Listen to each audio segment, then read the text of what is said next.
From a letter to an Austrian Social Democrat. May Day in Germany. Source/published, May Day, A Short History of the International Workers' Holiday. Online version, August Bebel Internet Archive, April 2002. Transcription, Ted Crawford. HTML markup, Mike B. Proofread by, Nick MacDonald. The idea of May Day celebrations has taken root ineradicably in Germany. The stoppage of work on the day of the celebration is, slowly but surely, being more and more adopted. The sad economic state of affairs which we have been experiencing for years and which hardly admits improvement forces hundreds of thousands to rest not only on May Day, but also before and after. This is the main reason why the party has up to now declined to take a strong stand on the extension of the stoppage of work on May 1st. But the idea is extending further and further. The number of participants is becoming, to an ever-increasing degree, a proletarian holiday which is dedicated to the demands of the proletariat for working hours, working and living conditions worthy of human beings. A. Bebel. On Homosexuality and the Penal Code. Date, January 13, 1898. Translation, from the German copyright 1978 by John Lauritsen, August Bebel, the first politician to speak out for homosexual rights, used by permission. Source/published, Gay News issue 136 under the title, The Man Who Spoke Out, 80th Anniversary of a Landmark in Gay Rights. Online version, Marxist Internet Archive. HTML markup, Mike B. Translator's preface. This January marks the 80th anniversary of a landmark in our struggle, the first political speech ever given for homosexual rights. On January 13, 1898, the leader of the great German social democracy, August Bebel, took the floor of the Reichstag, during a discussion of penal code reform, to argue for a petition being circulated by the Scientific Humanitarian Committee calling for the repeal of Germany's sodomy statute, paragraph 175. The Scientific Humanitarian Committee, the world's first activist homosexual rights organization, was itself only 9 months old at the time, having been founded on May 15, 1897 by Magnus Hirschfeld, Max Spar, and Erich Oberg. The petition was the main tactic used by the committee in its efforts to repeal paragraph 175. While he may not have been the first politician to support homosexual emancipation before him, we should at least have to give credit to Napoleon's chancellor, Cambyses Bebel. So far as we know, was the first to speak out in public debate. No ordinary politician, August Bebel was co-founder of the German Social Democracy and was its foremost representative for more than 40 years. He was the political heir of Marx and Engels, and one of the outstanding figures in the entire history of the working class movement. Under Bebel's leadership, the German social democracy was looked upon as an exemplar and source of inspiration by socialists all over the world. Bebel was one of the first 4 men to sign the Scientific Humanitarian Committee's petition, which originally was in the form of a manifesto. With the prestige of Bebel and the support of the social democracy behind it, the early homosexual rights activists were at least assured of a hearing, although their main goal, the repeal of Germany's sodomy statute, was only to be realized 7 decades later. The support of the social democracy for the homosexual emancipation movement continued for 3.5 decades until both movements were destroyed by the triumph of Nazism in 1933, and just as the socialists were the strongest supporters of homosexual rights, the most zealous opponents were to be found in the Centre Party, the political arm of the Roman Church. Bebel's speech may seem rather tame, measured by the rhetoric and ideology of the present, but it was far in advance of the time, which was still under the pall of Victorianism. It is clear from the commotions and interruptions indicated on the record that Bebel's remarks were thoroughly shocking to the ears of his colleagues. A few days later, a pastor Schall felt obliged to state his opposition to the Scientific Humanitarian Committee's petition from the perspective of Christianity. He argued that the Apostle Paul, in his letter to the Romans, had treated the vice favored by the petition as one of the most heinous sins of the old paganism, and said he was totally unable to comprehend why so many famous people had signed the petition. The following comment by Pastor Schall is quite revealing. I must admit, having been profoundly shocked by these remarks of Herr Bebel, they have somehow upset me and thrown me into a deep depression. One thing Bebel's colleagues found hard to believe, was his portrayal of the prevalence and extensiveness of homosexual activity. In 1907, Bebel, then elderly and ailing, recalled the incredulity some Reichstag members had expressed 9 years before over his estimates as to the great numbers of homosexuals, and how he had been accused of exaggeration.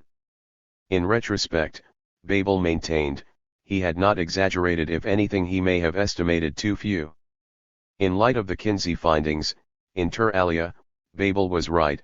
His 1,898 estimates were far too conservative. However, for historical perspective, we should remember that the first great pioneer for homosexual rights, Karl Heinrich Ulrichs, had estimated that only 0.002% of the German population was homosexual, and many felt this estimate was too high. Also, at the time of the Oscar Wilde trial, there were otherwise informed men who believed that there could not possibly be more than a couple of dozen sodomites in the city of London. The following is a translation from the stenographic record of the Reichstag proceedings. Reichstag 16th session, Thursday, January 13, 1898. Vice President Dr. Span, Representative Bebel has the floor. Bebel, representatives, understandable is the position of those who, deeply offended by certain distasteful aspects of our public and private life, endeavor to make the fullest use of the criminal code to remedy these evils and wipe them off the face of the earth. My friends and I are also prepared to second a large number of the provisions which Dr. Span and his colleagues have proposed in the draft before us, but by no means all. On the one hand, this draft goes too far from our standpoint, and on the other, not far enough. In particular, once reform has been accomplished in this area, we should have to consider whether there may not be still other comparable provisions of our penal code that have at least as much right and as much need to be revised as the paragraphs here proposed.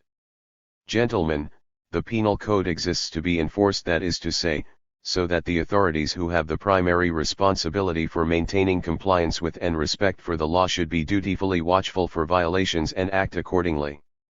But there are provisions of our penal code, some of them contained in the motion before us, where the authorities, although fully aware that these provisions are systematically violated by a great number of people, men as well as women, only in the rarest cases bother to call for action on the part of the prosecutor. Here I have particularly in mind the section with the provisions of paragraph 175. It has to do with unnatural fornication. It will be necessary, if the commission is elected, and I do urge that one be, because in my opinion this bill cannot become law without the Commission's recommendation, that then the government of Prussia be specifically requested to remand to us certain material which the local Berlin Vice Squad has at its disposal, so that on the basis of an examination of the same, we may ask ourselves whether we can and should retain the section with the provisions of paragraph 175, and, if we should, whether we should not have to expand them. I am informed by the best sources that the police of that city do not bring the names of men who commit offenses which paragraph 175 makes punishable by imprisonment to the attention of the district attorney as soon as they have become aware of the fact, but rather add the names of the persons involved to the list of those who for the same reasons are already in their files. The number of these persons is so great and reaches so far into all levels of society, that if the police here scrupulously carried out their duty, the Prussian state would immediately be compelled to build 2 new penitentiaries just to take care of those offenses against paragraph 175 that are committed in Berlin alone. That is not an exaggeration, Herr von Lewitzau, it has to do with thousands of persons from all walks of life. But then it further raises the question of whether the provisions of paragraph 175 should apply not only to men, but also to women who on their part commit the same offense. What is just in the case of one sex, is fair for the other. But gentlemen, I'll tell you this, if in this area the Berlin police did their duty all the way, I want to say a word about this, then there would be a scandal such as the world have never known. A scandal compared with which the Panama Scandal, the Dreyfus Scandal, the Lutzow-Leonard and the Toch-Norman scandals are pure child's play. Perhaps this is one of the reasons why the offense punishable under this paragraph is treated with such extraordinary laxity on the part of the police. Gentlemen, paragraph 175 is part of the Penal Code, and because it is there, it must be enforced. However, if for whatever reasons this part of the criminal law cannot be enforced, or can be enforced only selectively, then the question arises whether this provision of the Penal Code can equitably be retained. I wish to venture that in this very session perhaps some of the gentlemen may not yet have taken note of it. We have before us a printed petition signed by me personally, among others, and by a number of colleagues from other parties, and further by people from literary and academic circles, by jurists of the most illustrious standing, by psychologists and pathologists, by experts of the highest rank in this field. The petition, for reasons that understandably I don't wish to go into fully at this moment, advocated a revision of the Penal Code so as to repeal the relevant provisions of paragraph 175. Assassinations and Socialism. From a speech by August Bebel, delivered at Berlin, November 2, 1898. Translated for the Daily People from the German by Boris Reinstein. Published as a pamphlet by New York Labor News Company. Transcribed and marked up by Ida O'Callaghan for the Marxists Internet Archive. Ladies and gentlemen, a large portion of the German capitalist class has not yet forgotten the anti-socialist law.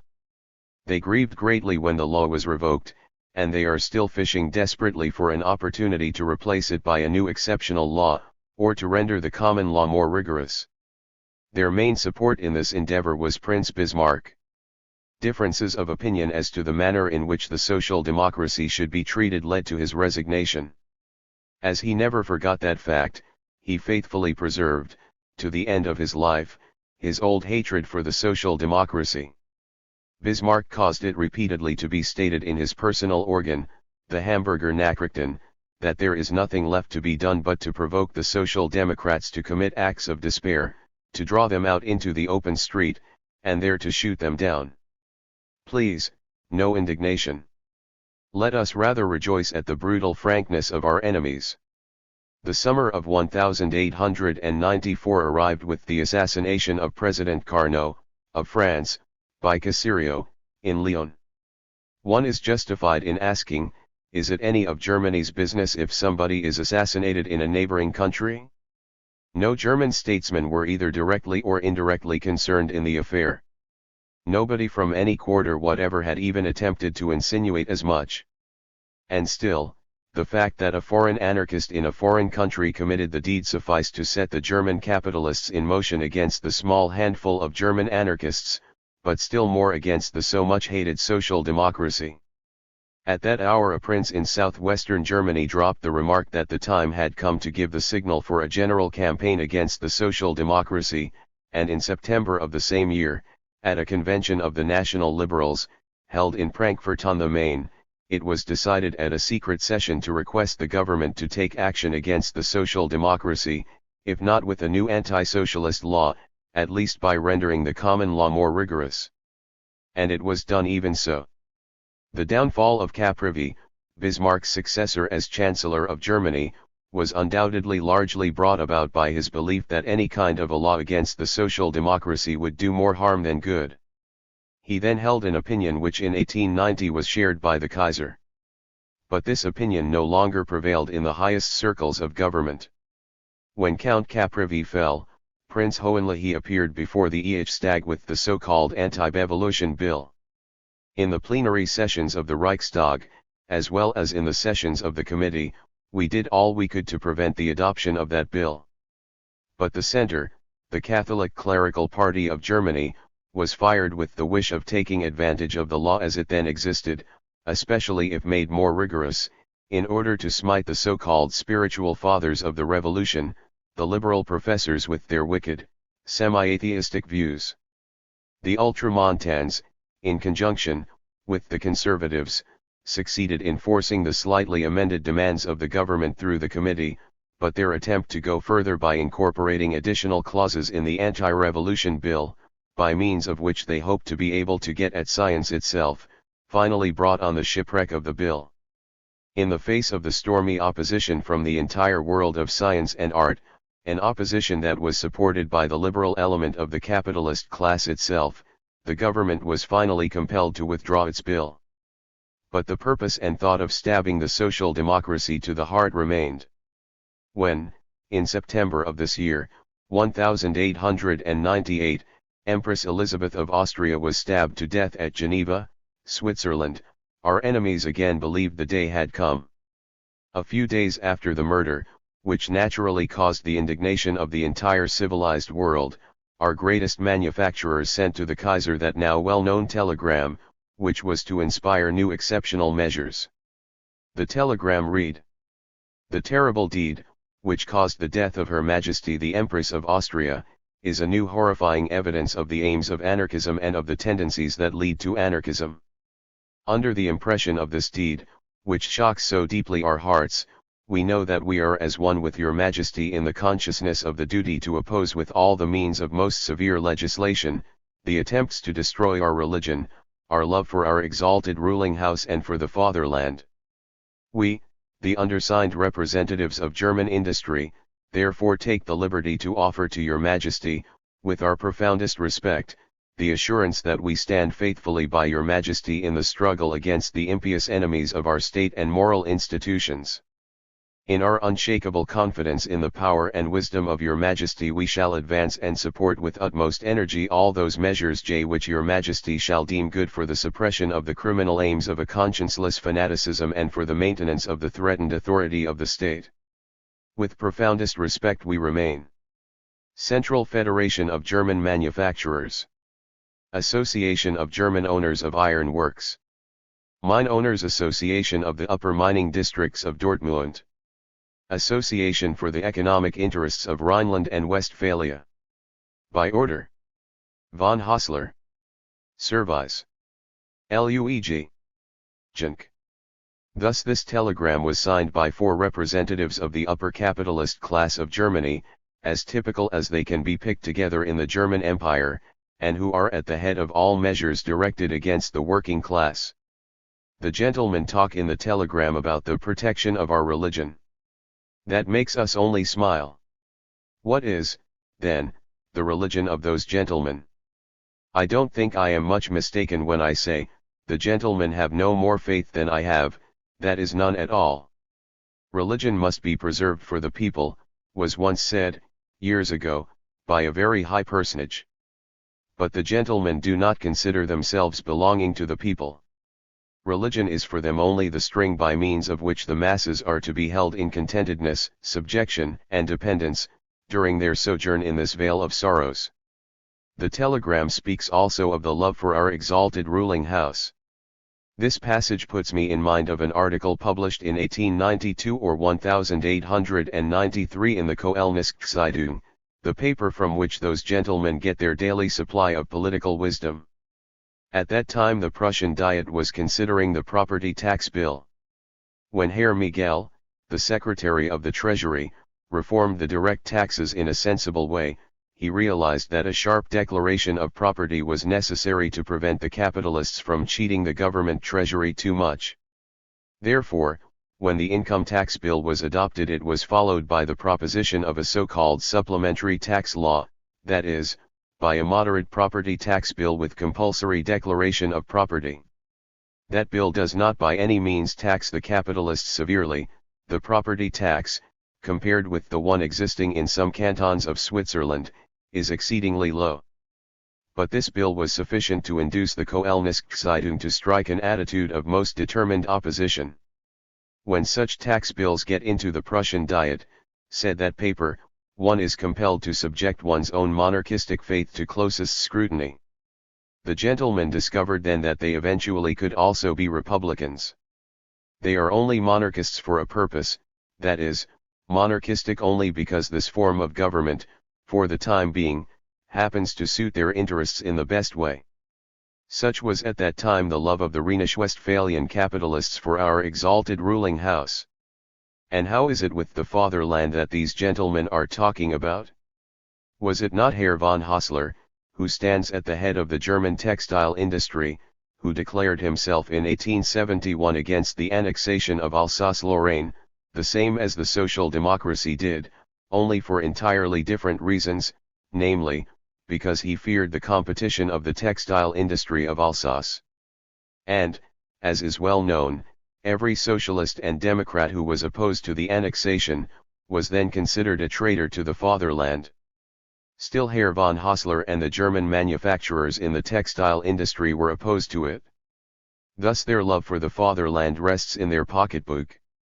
All these beautiful assurances are only hollow phrases, they are only intended to influence public opinion in order to politically gag and handcuff the working class of Germany, and prevent them also from carrying their economic conflicts with the manufacturers to a successful issue. This is the secret behind that telegram. Just so they proceeded in 1878, when the attempts of the idiot Hodel and of the degenerate Nobling to shoot Kaiser Wilhelm I were charged to us. Then, too, they wanted to paralyze the working people in order to be able to carry through with all the greater ease that great robber expedition against the working classes, the new protective policy. The paper of the court pastor, A.T. Sturcker, was therefore quite right when it said of that telegram of the great manufacturers that the gentlemen who sent such a telegram were only prompted by their own selfishness. Further, the gentlemen are endeavoring to make the anarchists and social democrats appear as one. Without desiring to go today into a theoretical analysis of the differences between the social democracy and anarchism, I will say that the fact alone, that in every civilized country the representatives of both movements are found engaged in a most bitter conflict with each other, should suffice to prove to every honestly thinking man that the social democracy has nothing in common with the anarchists and vice versa. As the anarchists look to Proudhon, Max Stirner, Bakunin, etc., as their spiritual fathers, so do we to Marx, Engels, and Lassalle, who always stood in sharp opposition to the former. One can hardly find two men more opposed to each other in all their views than Bakunin, one may say the father of the propaganda of deed, and Karl Marx, the enemy of every policy of conspiracy and assassination.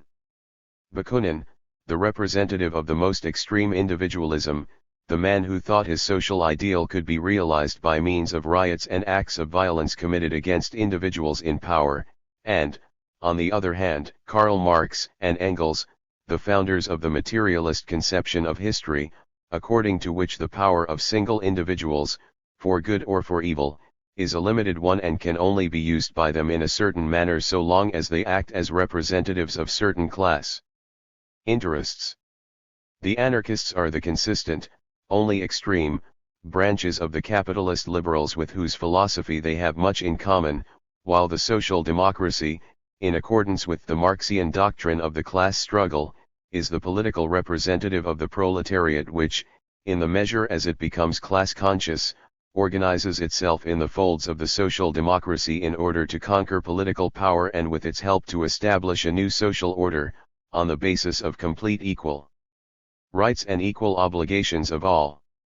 The principle that even the most powerful person can only act as the representative of class interests, can, in an especially clear manner, be demonstrated in the person of Bismarck.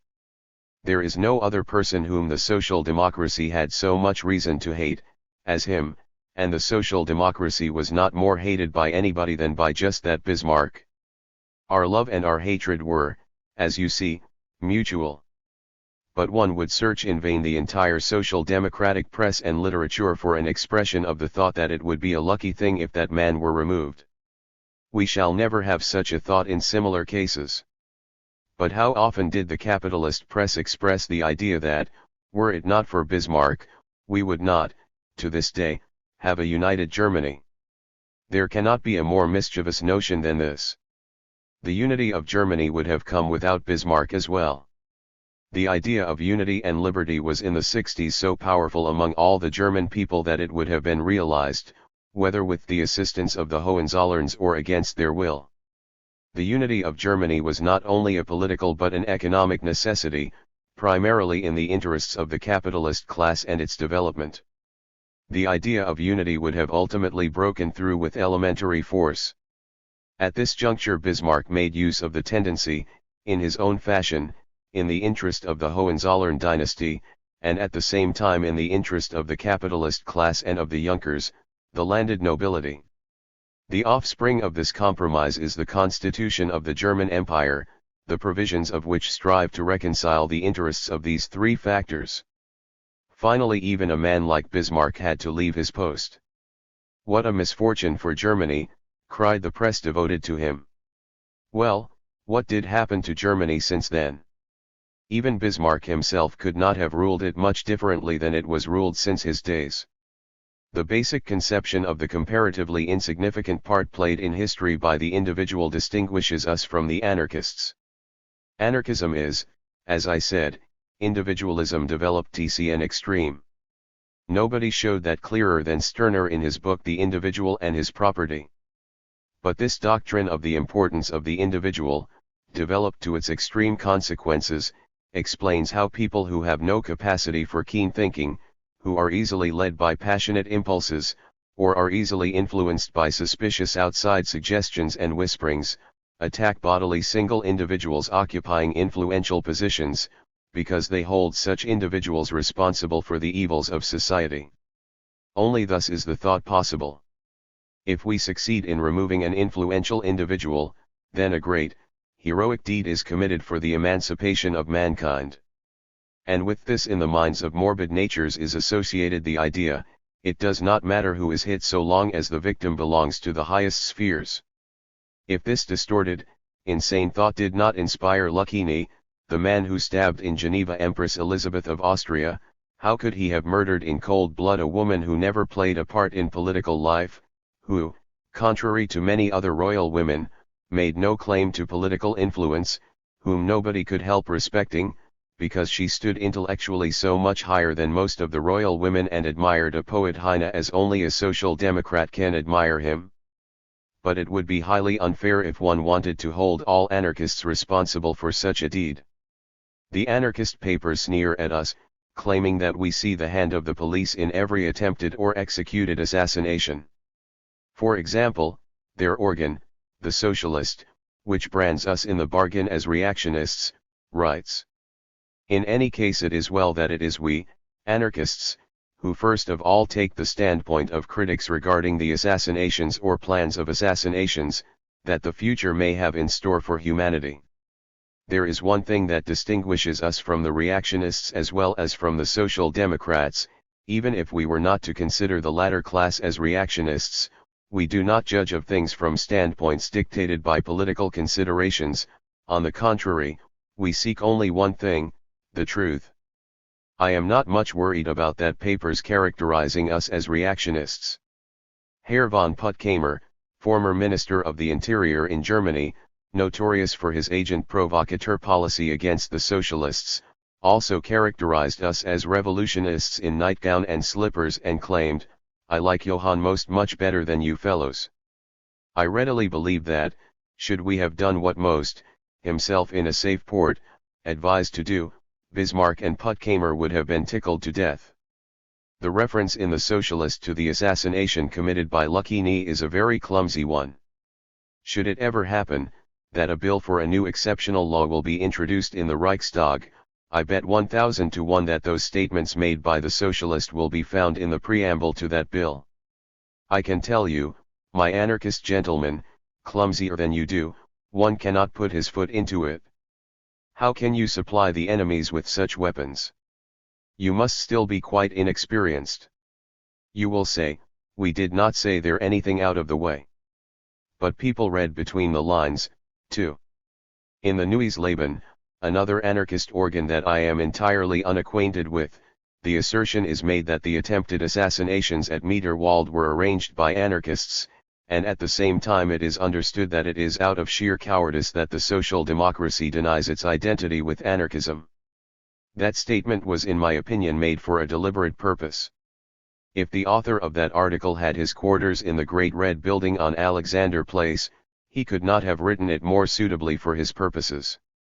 In view of these facts, a neat discussion between us and the anarchists is timely, but it would be wrong to conclude from such clumsy utterances in the anarchist press, that the anarchists in Germany are prepared to commit assassinations.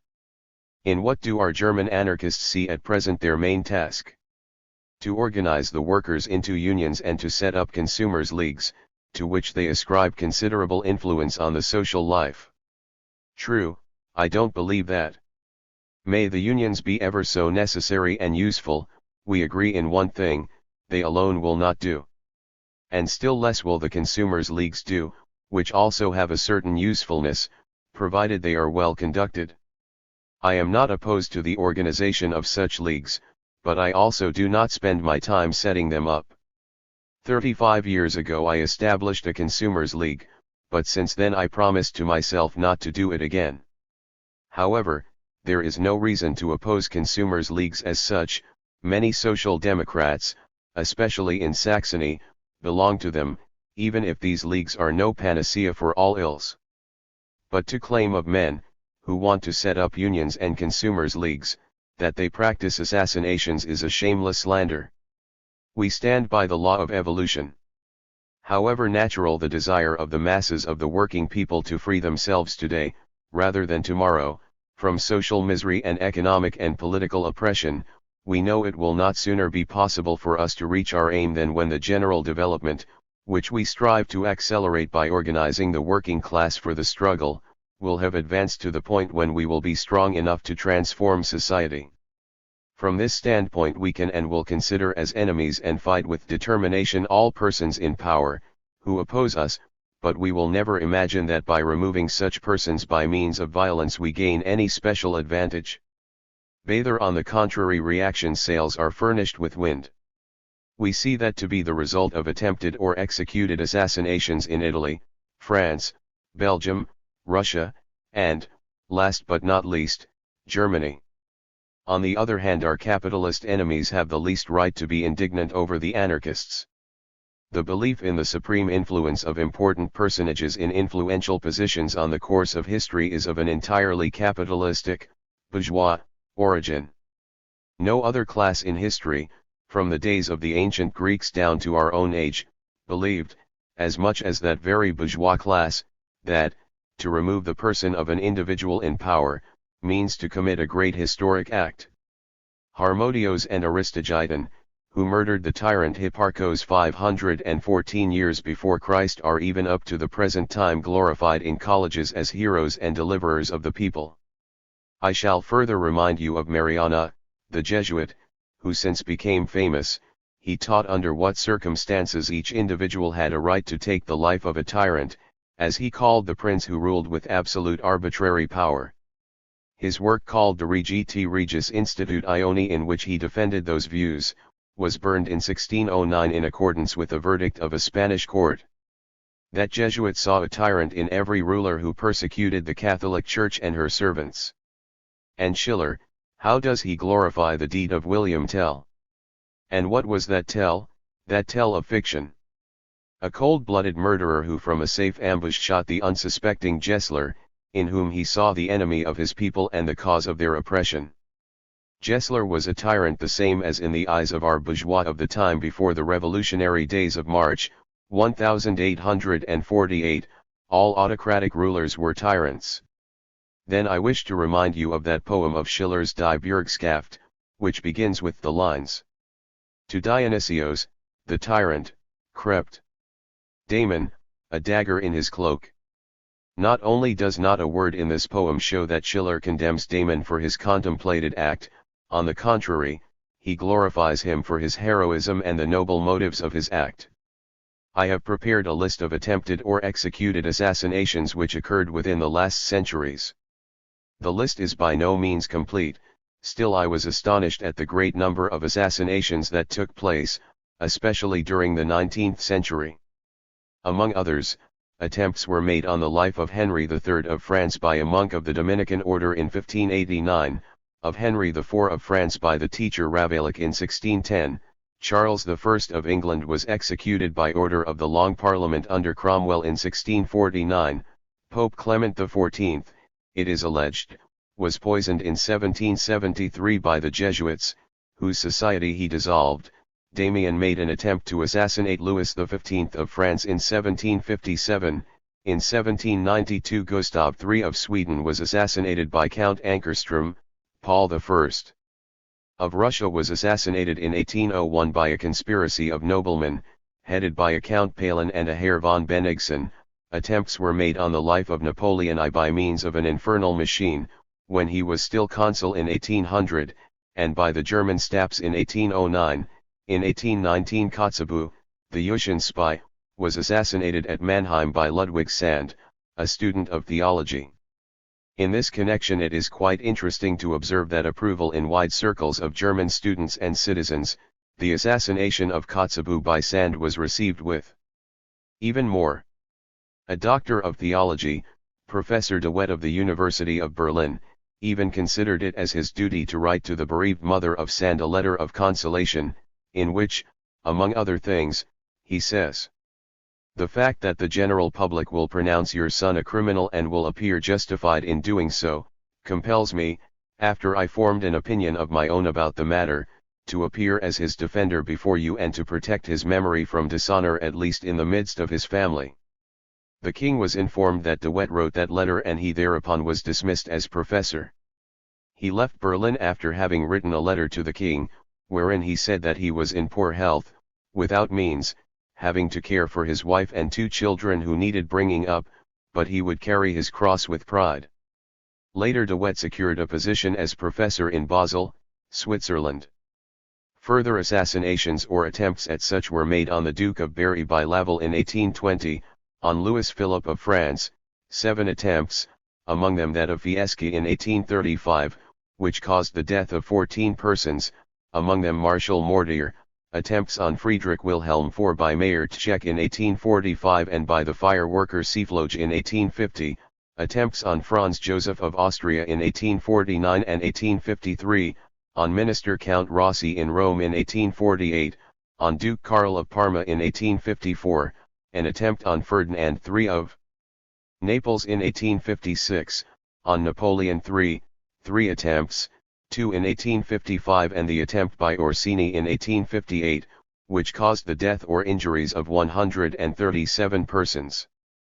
Then on Wilhelm I attempts by Becker at Baden-Baden in 1861 and by Hodel in 1878 and Nobling in same year, on Abraham Lincoln, President of the United States, by the actor Booth in 1865, on General Prim in 1870, on Prince Bismarck attempts by Cohen-Blind in 1866 and by Kuhlmann in 1874, on Alexander II of Russia, 5 attempts, a fatal attempt in 1881, on Lord Cavendish, Viceroy of Ireland, and Under-Secretary of State Burke, by the Fenians in Phoenix Park at Dublin in 1882, an attempt on Queen Isabella of Spain by a priest in 1856, 4 attempts on Victoria, Queen of Great Britain, in 1840, 1842, 1872 and 1882, and in this connection it is necessary to observe that none of these attempts was used as a pretext for exceptional measures or for the rendering of the common law more rigorous.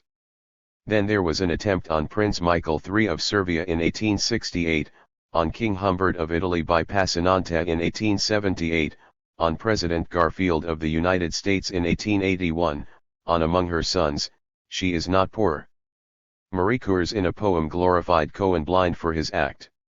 A comic paper in Muenken published a cartoon presenting the devil in the act of striking the arm of Cohen-Blind, thus directing his revolver away from Bismarck, and exclaiming, "Hold on! This fellow belongs to me."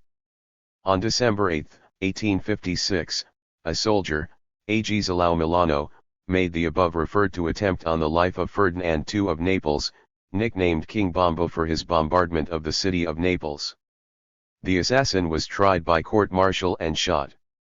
But when in 1860 Garibaldi, supported by Victor Emmanuel, drove the Bourbons from Naples, he issued a decree which secured for the mother of the assassin, in honor of the sacred memory of the deceased, a pension of 30 ducats a month and for each of his sisters a dowry of 2,000 ducats. This decree was faithfully and honorably carried out by the monarch of Italy. And these monarchs, who at that time endowed the relatives of a cold-blooded murderer, dare now to call an anti-anarchist conference. No class, no layer of society can be acquitted of the charge of having furnished its quota of assassins. but for the development of conditions all assassinations were entirely useless. The process of evolution continued on its way without being in any way influenced by them. What good did the wholesale assassinations, the murders of tyrants do the French Republic?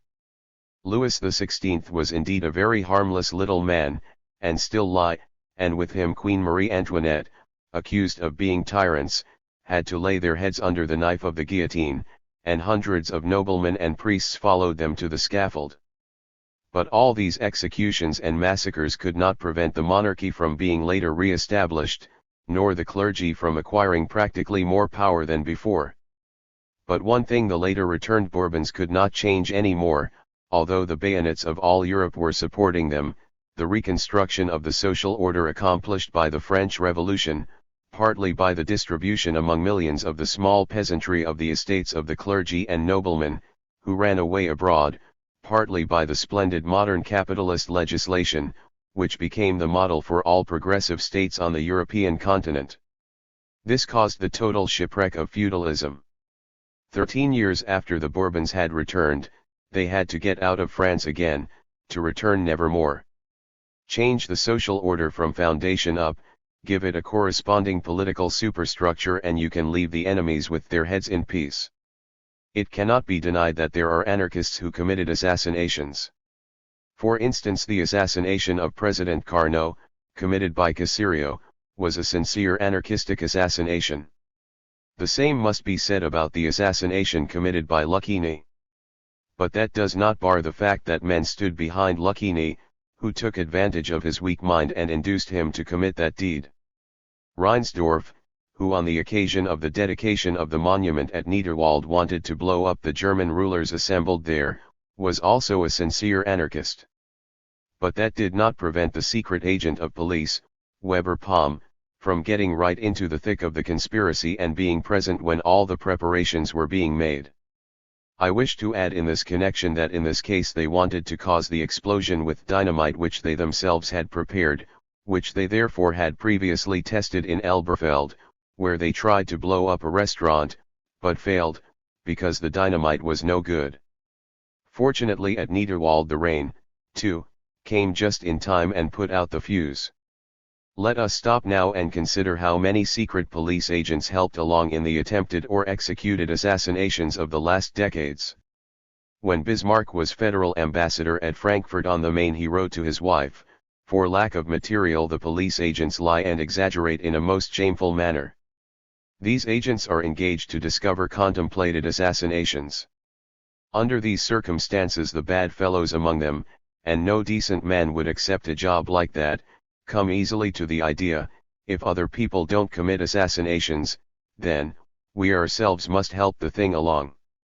For, if they cannot report that there is something doing, they will be considered superfluous and, of course, they don't want that to happen.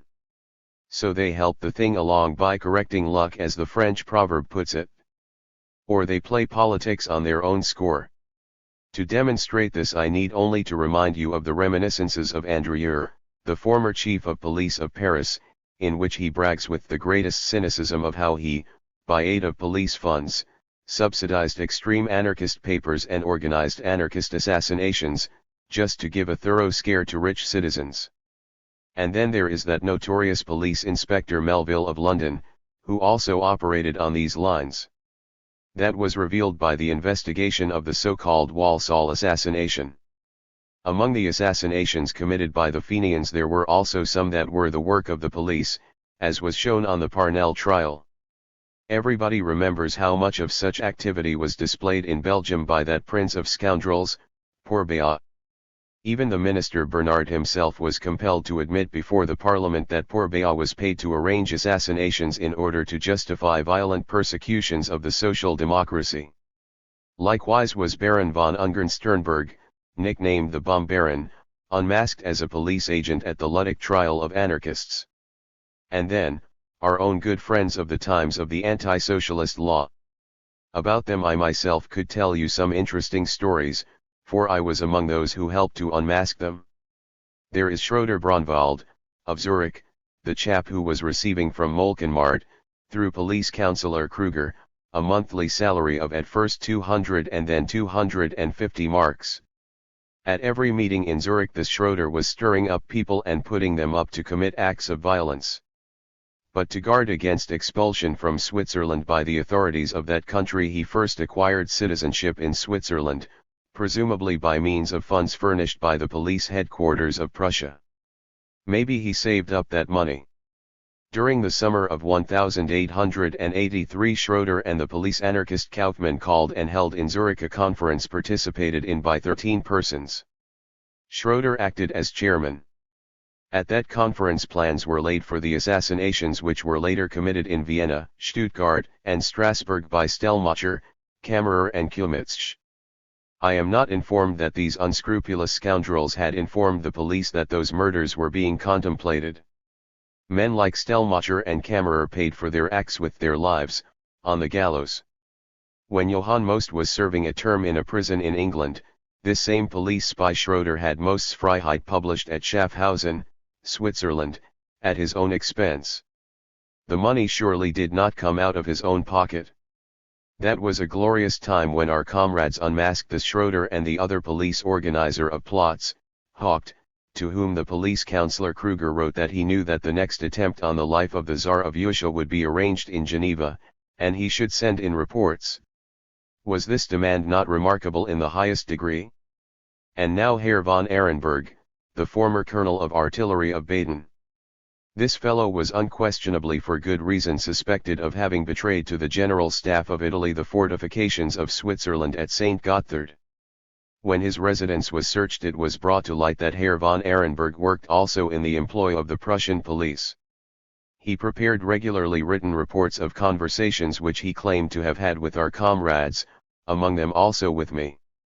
Only in those alleged conversations the characters were reversed. We were presented as advocating the most reckless criminal plans, which in reality he himself suggested and defended, while he pictured himself in those reports as opposing the plans. What would have happened if some day those reports had fallen into the hands of certain persons, and if accused, we had no witnesses to prove the spy committed perfidy?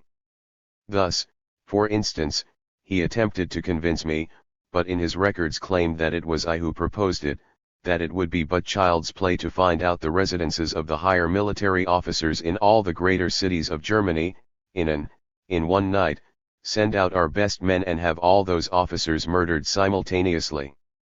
In 4 articles published in the Arbeiter's Tim, of Zurich, he explained in a truly classical manner how to conduct a modern street battle, what to do to get the best of artillery and cavalry. At meetings he urged the collection of funds to buy arms for our people. As soon as war broke out with France our comrades, according to him, should break into Baden and Württemberg from Switzerland, should there tear up the tracks and confiscate the contents of the postal and railroad treasuries. And this man, who urged us to do all that, was, as I said, in the employ of the Prussian police. Another police preacher and organizer of violent plots was that well-known Friedemann, who was driven out of Berlin and at the gatherings of comrades in Zurich appealed to them, in prose and poetry, to commit acts of violence. A certain Weiss, a journeyman tinsmith, was arrested in the vicinity of Basel for having put up posters in which the deeds of Kammerer and Stellmacher were glorified.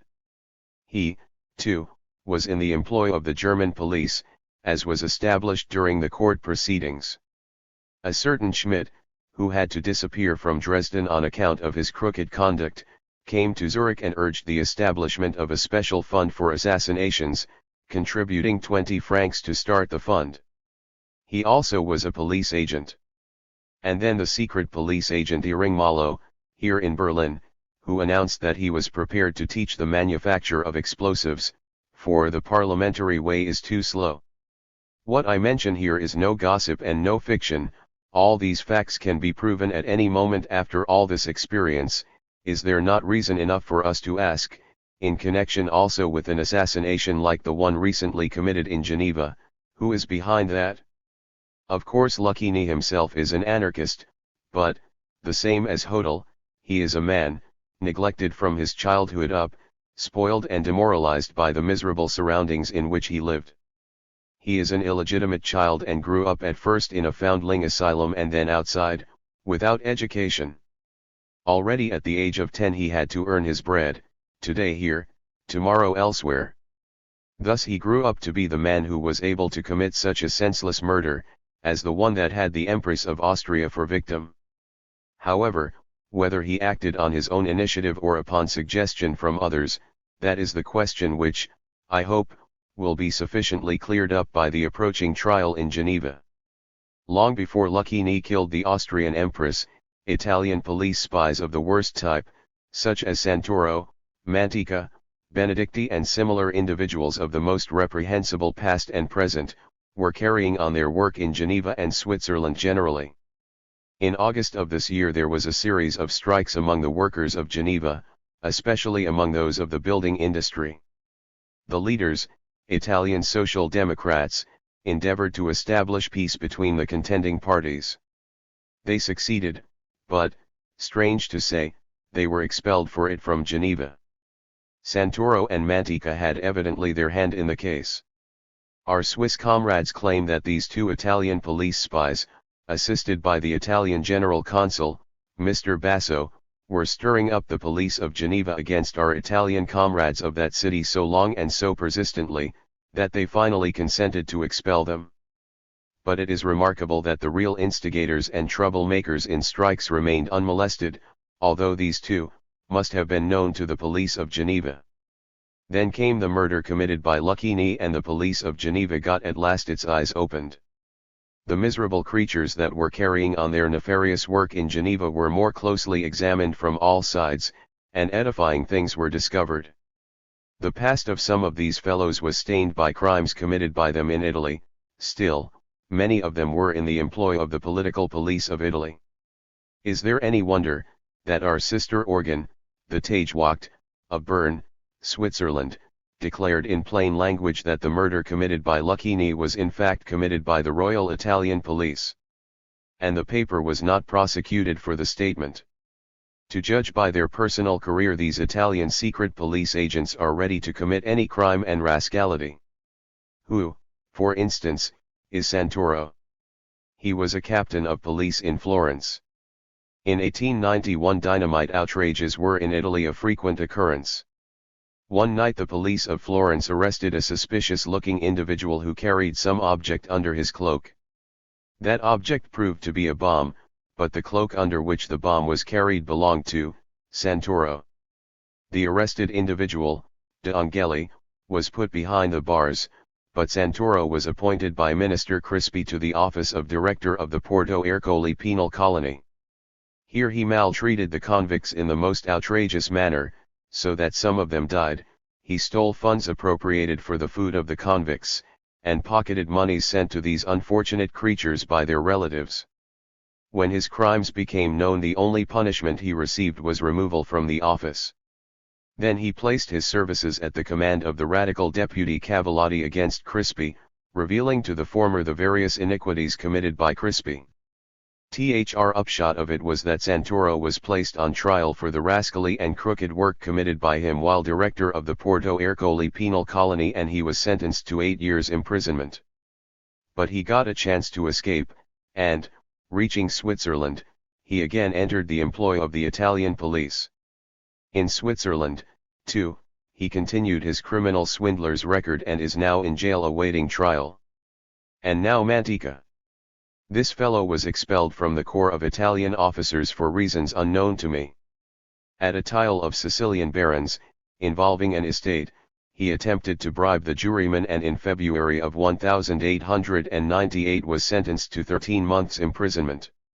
He, too, escaped, and, like Santoro, entered the employ of the Italian police in Switzerland and established close, confidential relations with Mr. Basso, the Italian consul general in Geneva, who shortly after the Geneva murder was suddenly transferred to Corsica.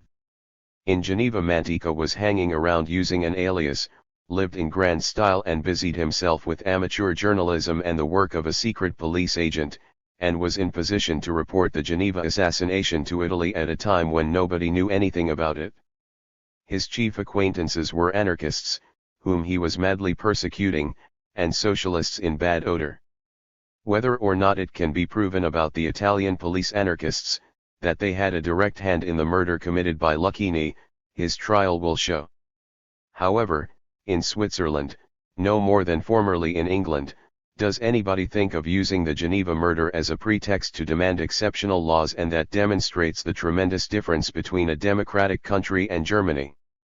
Even more, in the government spheres as well as among the common people of Switzerland there is much indignation at the Italian government, which sends to Switzerland those scoundrels of secret police agents and agents provocateurs, and then has the audacity to attempt to prescribe to Switzerland rules of conduct. In the recently reported dynamite outrage in Egypt, too, the Italian police was not unconcerned. If there ever was one of those dynamite outrages that had all the earmarks of being a put-up job by the police, it is that dynamite plot, that is alleged to have been discovered at Alexandria, Egypt.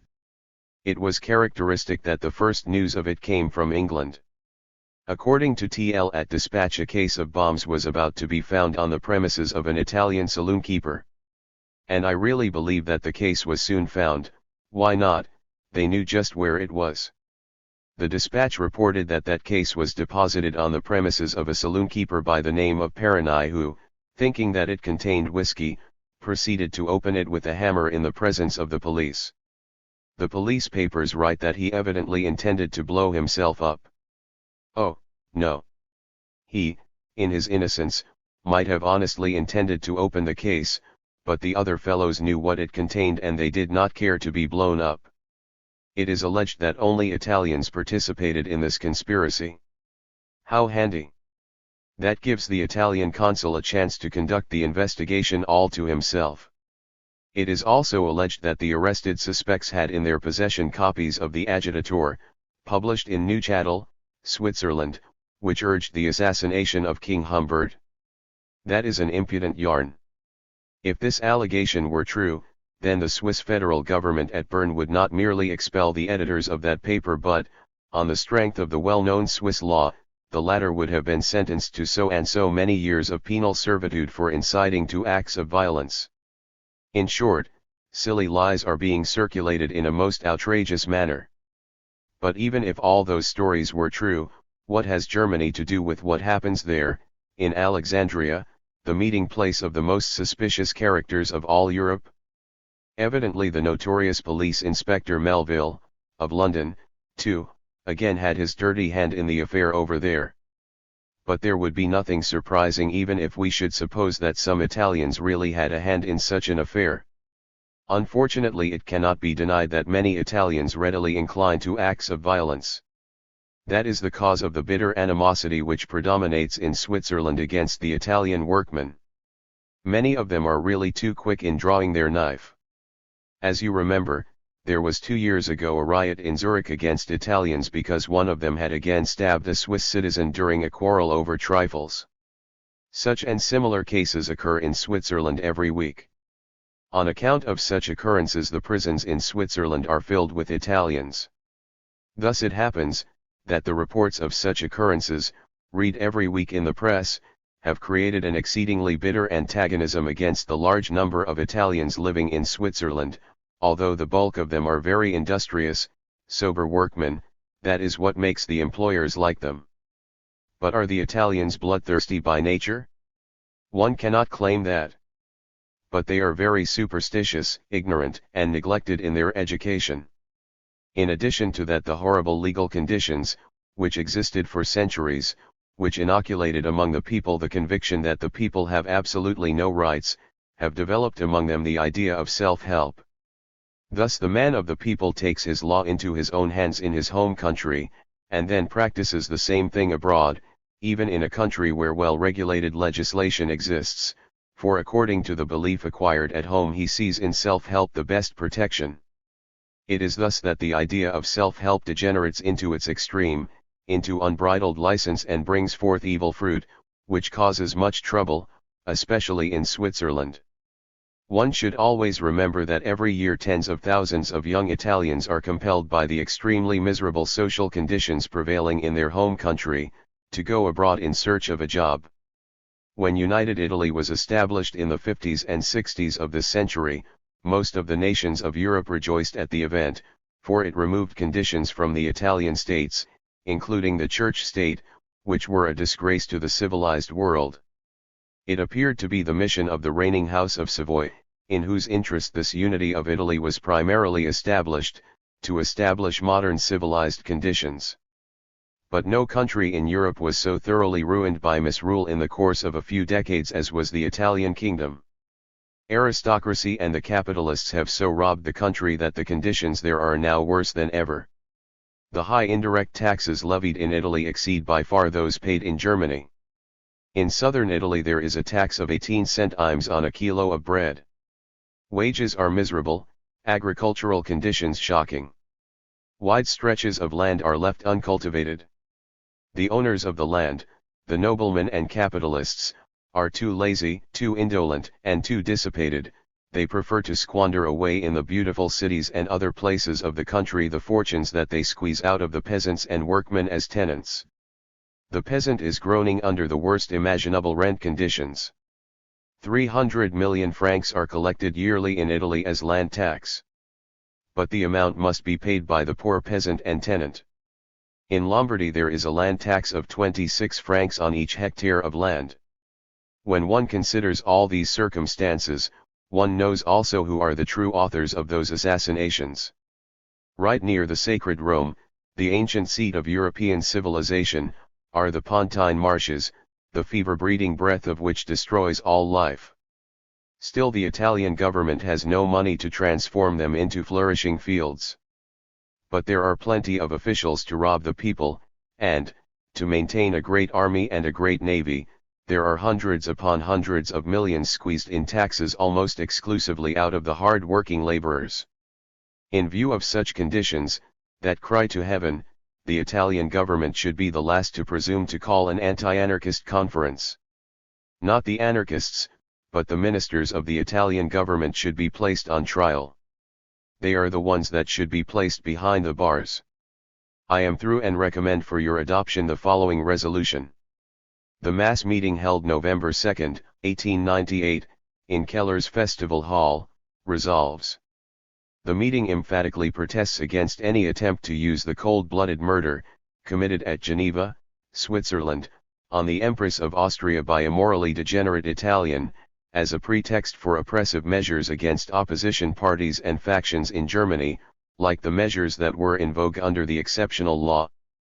On the other hand, the meeting recommends to the so-called anarchist conference, called by the Italian government, and which is about to convene, to discuss the following question. How does it happen that the political assassins of recent years were all Italians and that so many Italians, living abroad, become notorious for their use of the knife? The meeting also recommends to the participants in the so-called anarchist conference, after they have learned the causes of the above-mentioned phenomenon, to demand of the Italian government that it energetically combat the unlimited physical and moral corruption and the social and political misrule, to which the working classes of the Italian kingdom are subjected, on account of the heartless exploitation and oppression by the ruling and governing classes. They can shut off this source of demoralization and crime, as much as possible, by the adoption of thorough measures of social reform, by upholding right and justice and by granting for the working classes political rights and liberties. Further, the meeting recommends to the so-called anarchist conference to investigate how it happens that so many so-called anarchists of the most dangerous character are found just among those persons who are entrusted with the posts of guardians of public order and safety, as was demonstrated, among other things, by the publications of the former chief of police Andrieux and the confessions of Ravicole in Paris, by the doings of Melville in London, by the actions of Pourbet and the so-called Baron von Ungern-Sternberg of Belgium, by the events that happened during the existence of the anti-socialist law in Germany and simultaneously in Switzerland and in Austria, witness, Horsch, Schroeder, Haupt, von Ehrenberg, Ehringmalo, Puckert Vienna, etc. Further, by the conspiracy of Russian government organs in Bulgaria against Battenberg and Minister Stambulo, and quite recently by the intrigues and doings of the Italian police spies in Switzerland, Santoro, Mantica, etc. The meeting is of the opinion, that the so-called anarchist conference of European powers has a thankful task to perform, if it tackles it properly and at last starts to sweep in the place where the dirt is mountain high. The meeting adopted the resolution unanimously. The Darwinian Theory and Socialism. Source: Social Democrat Volume 3 No. 4, April 15, 1899, p.118-121, from Die Neue Zeit. Transcribed, by Ted Crawford. Under the above title, Ludwig Woltmann has lately published a book wherein he examined the relations which the two great influential scientific streams of the present day, the teaching of Darwin in the sphere of natural philosophy, and the teaching of Marx in the domain of economic science, have one to another. As is well known, a lively combat is being carried on by the great majority of the representatives of Darwinism in both its old and new forms, on the one hand, and by the exponents of scientific socialism on the other, over the question in how far Darwinism and socialism are in accord, and especially whether Darwinism stands in opposition to the theories of socialism as they affect social life, and whether those theories are assisted or retarded by the knowledge of Darwinism. All the well-known exponents of Darwinism argue not only that Darwinism is not favorable to socialism, but that the two theories are directly antagonistic to each other. And the most prominent exponent of Darwinism in Germany, Ernst Haeckel, writes, "Darwinism, the theory of selection, is, in the eyes of an unprejudiced critic, an aristocratic principle, consisting in the survival of the fittest." Only a very small section of the exponents of Darwinism represent another view of the case. They share more or less the views of socialists, that Darwinism is in accord with socialism in reference to the development of human society, only it cannot be applied to human evolution in the rough mechanical manner common among the exponents of Darwinism. In the book under review, Woltmann subjects the two Darwinian schools, as well as the various schools of economy and philosophy, to an inquiry and examination, in as far as their views appear to have any significance to the question, the conclusion to which he arrives being that Darwinism and socialism are not mutually antagonistic, and that the Darwinian theory of the survival of the fittest in the struggle for existence will find its expression in the socialist state, so far as humanity is concerned, in the establishment of unity between man and nature.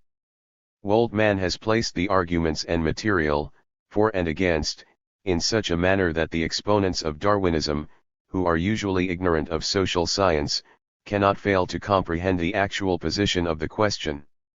Whether his examination will make much impression on his Darwinian opponents remains, of course, to be seen.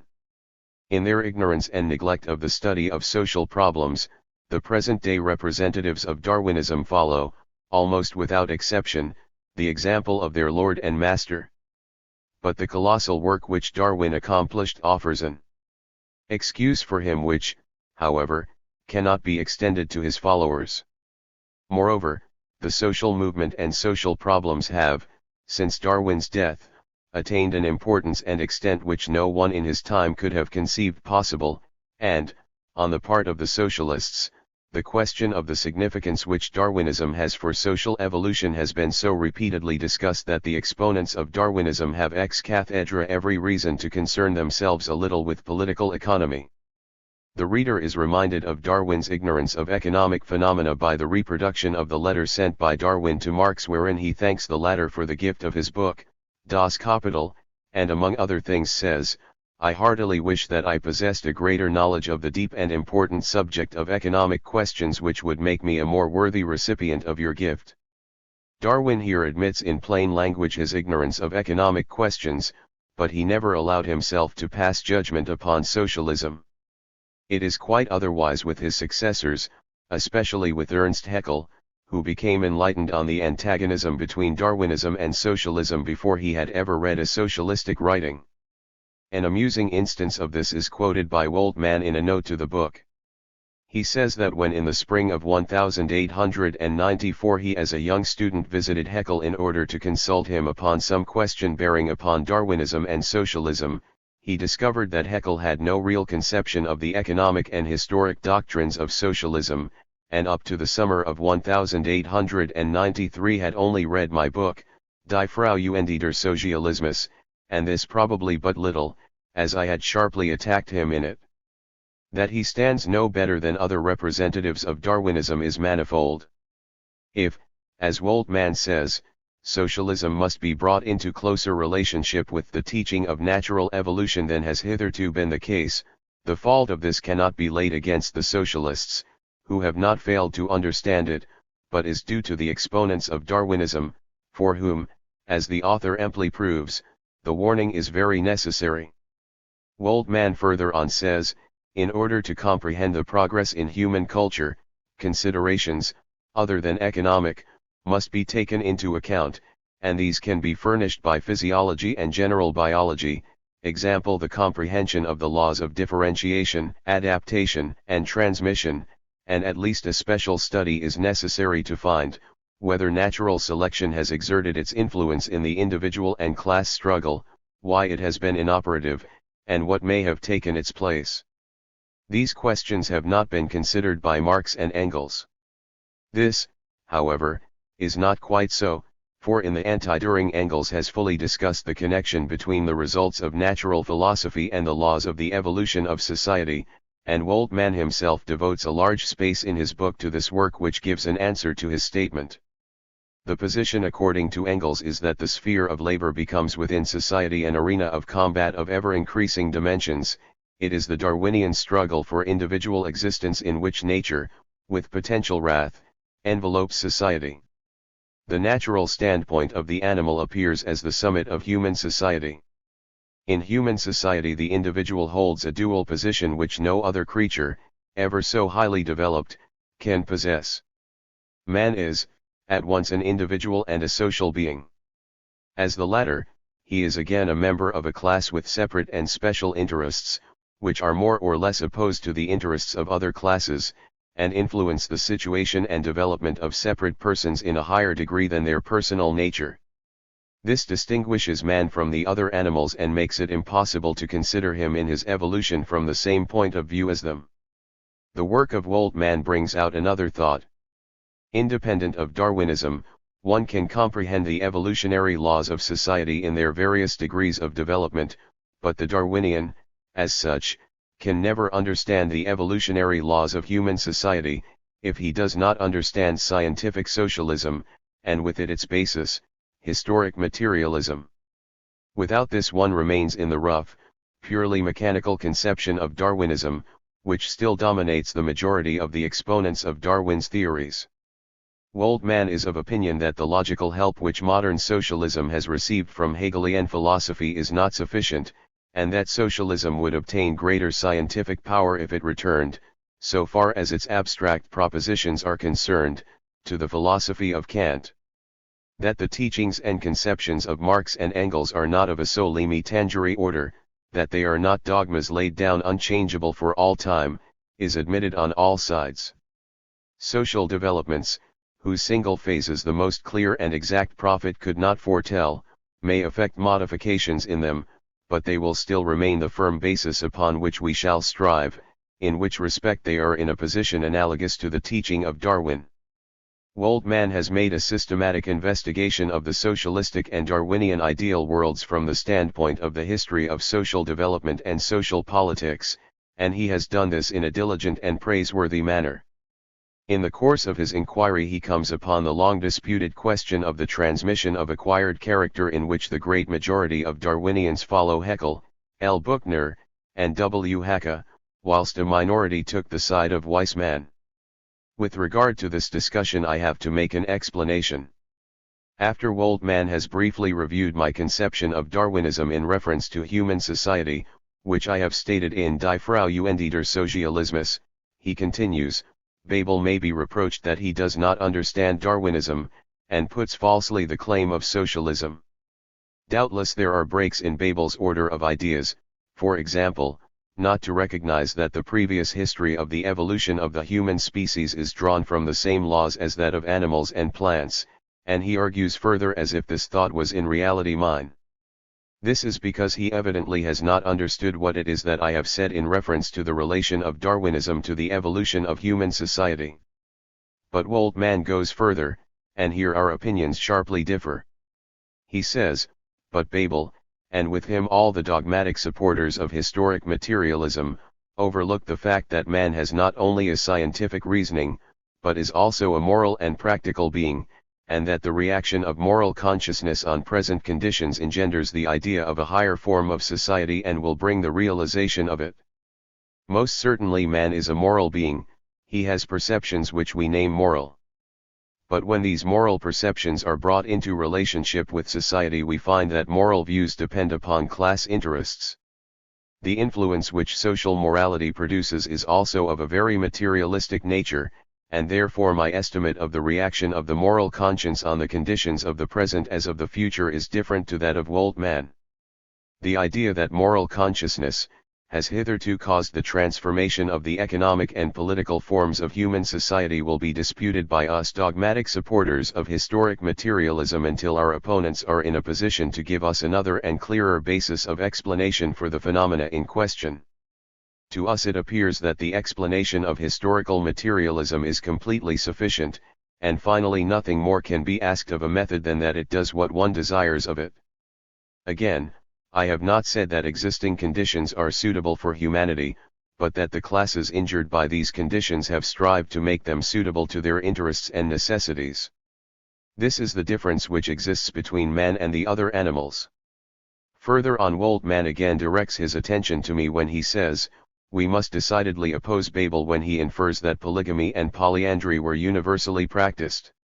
If Woltmann had read the preface to the 25th edition of Die Frau, he would probably have not made this remark, which appears to arise from a false moral wrath.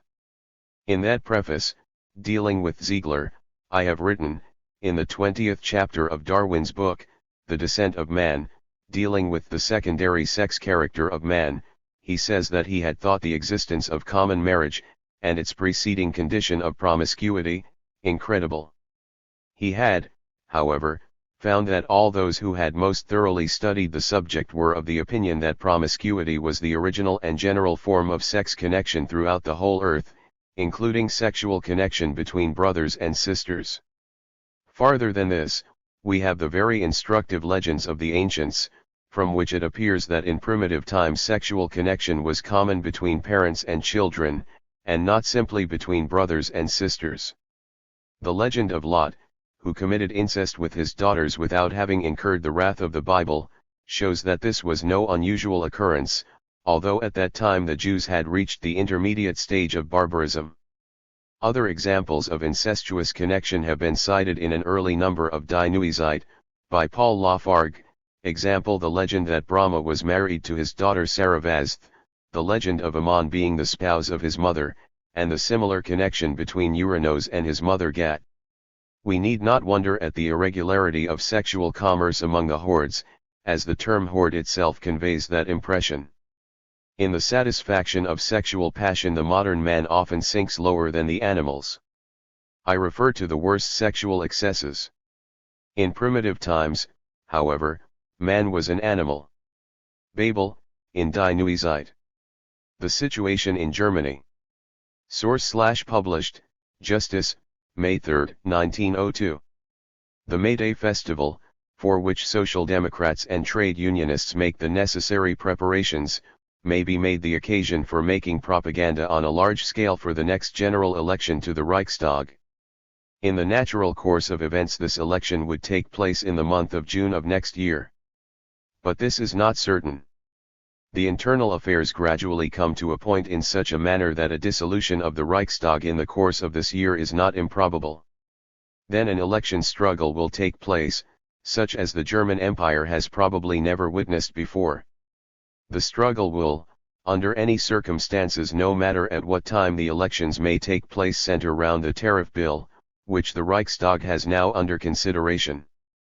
The fact that at the end of 1903 the commercial treaties with Russia, Austria-Hungary, Italy, Romania, Switzerland, etc., terminate, gave rise to a new basis for the fresh negotiations. Owing to the powerful influence of our large landowners the Junker and their agrarian followers, supported by the protectionist section of the well-to-do bourgeoisie, the government brought in a tariff bill, which, if it became law, would considerably raise the price of the necessaries of life, and would immensely increase the difficulties for the exportation of manufactured articles, and in some cases make it altogether impossible. The German working classes without distinction of political parties look upon this tariff bill as being greatly detrimental to their class interests, and they are determined to do everything in their power to prevent this bill from becoming law.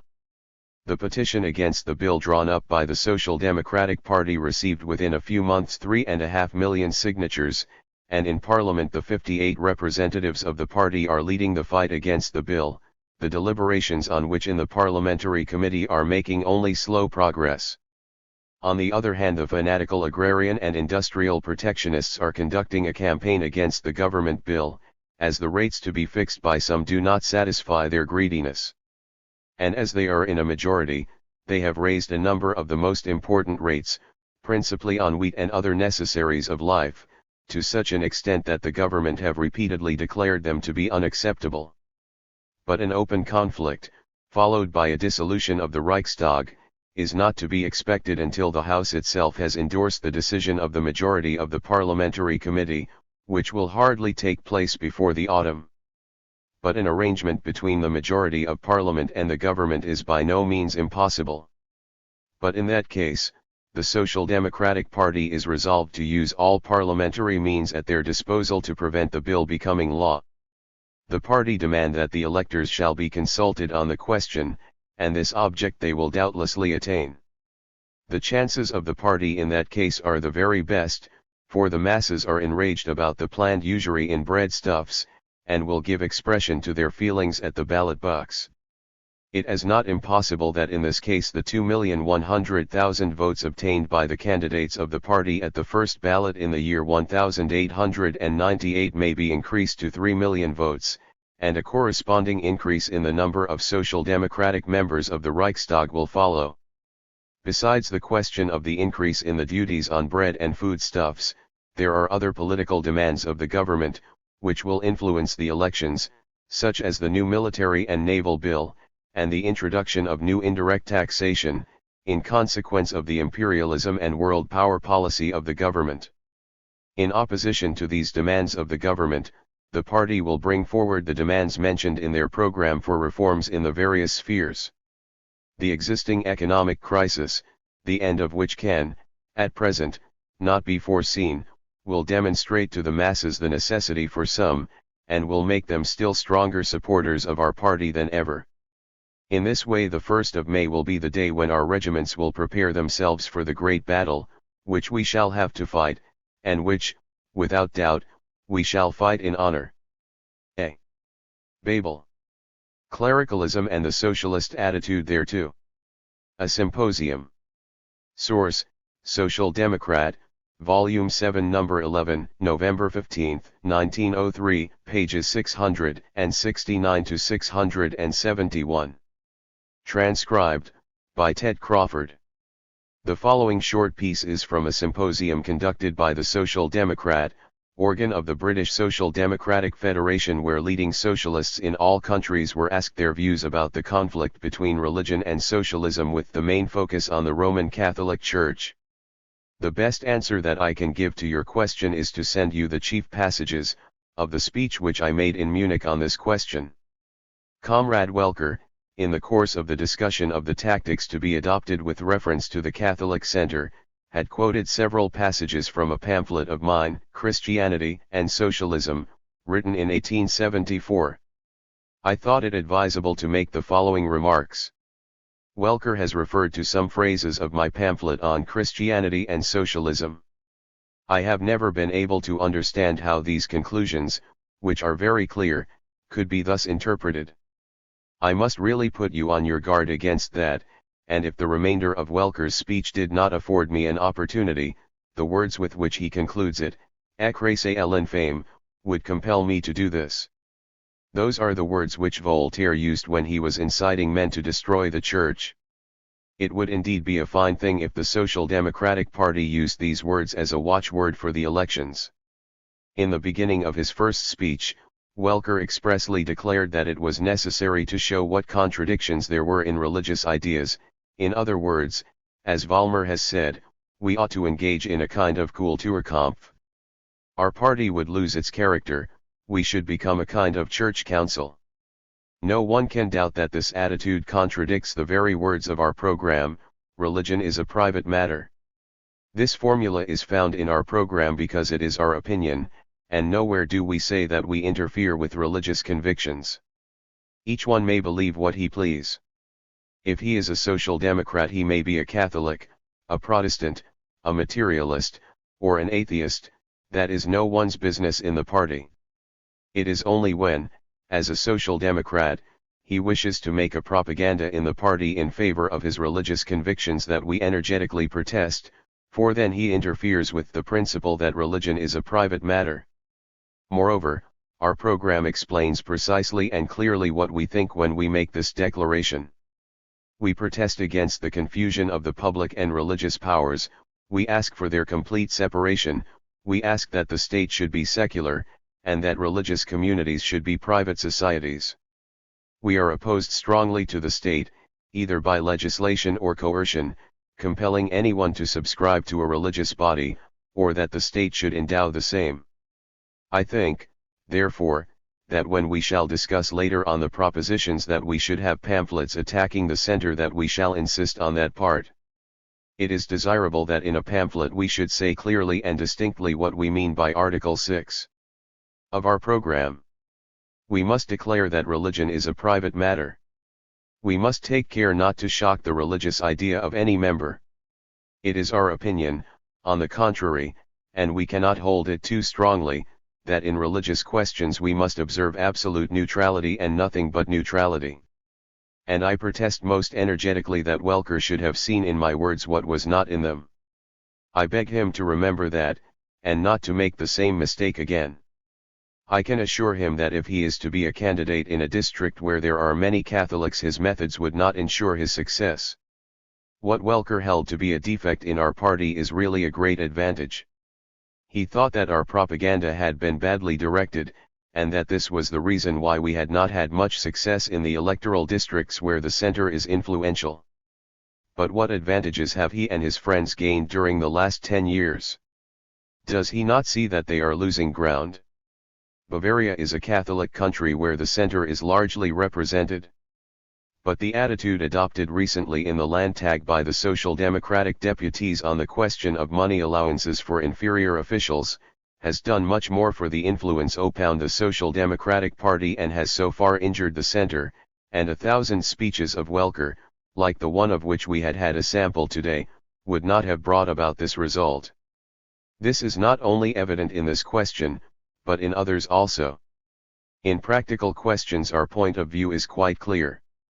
It is seen that the social democracy will help all the oppressed, and that is the best propaganda.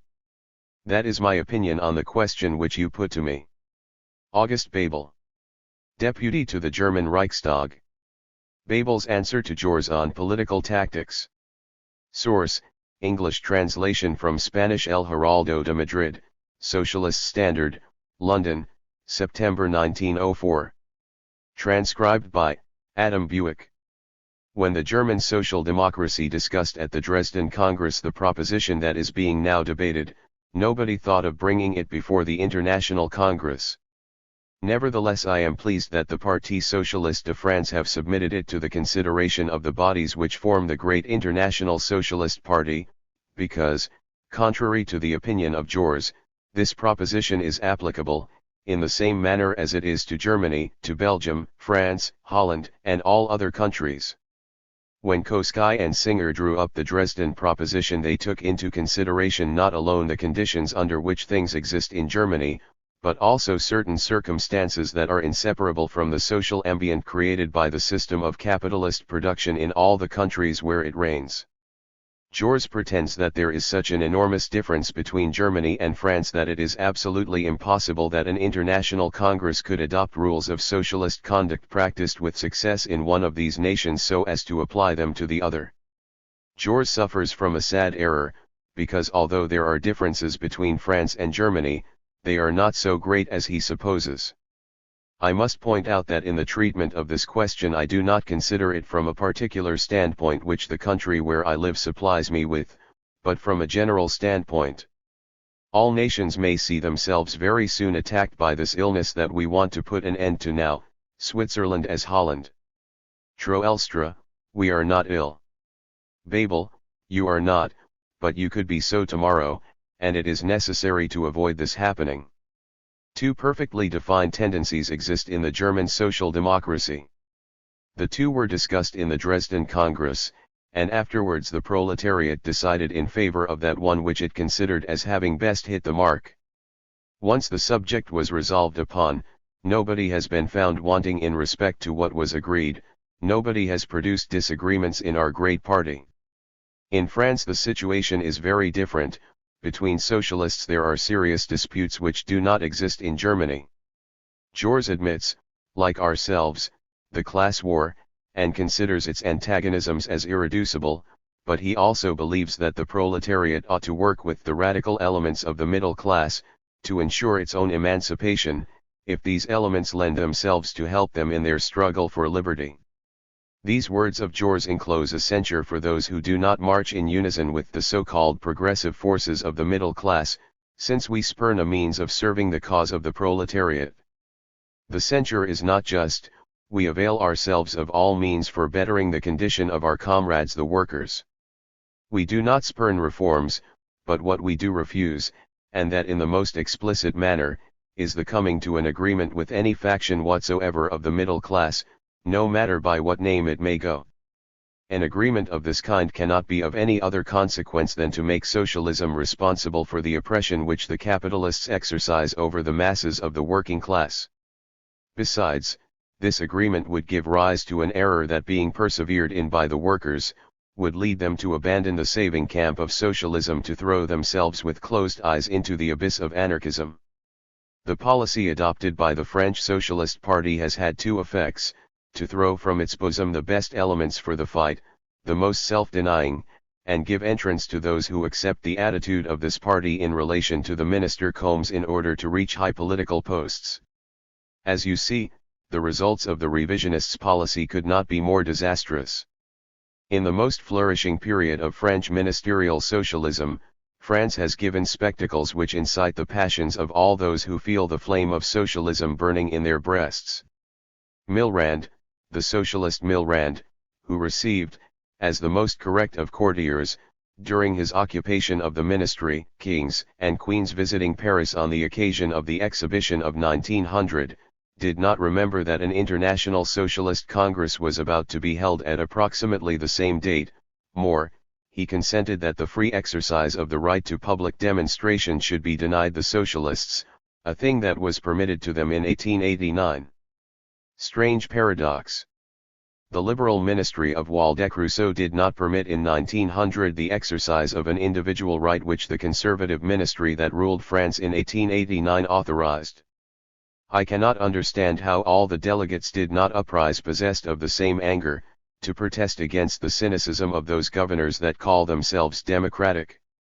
Adler, if you refer to what occurred in the Père Lachaise demonstration, I must state that the Congress had already concluded its tasks. Bebel, that is true, but it does not matter. The delegates who were still in Paris and the French Socialist Party ought to have formulated that protest.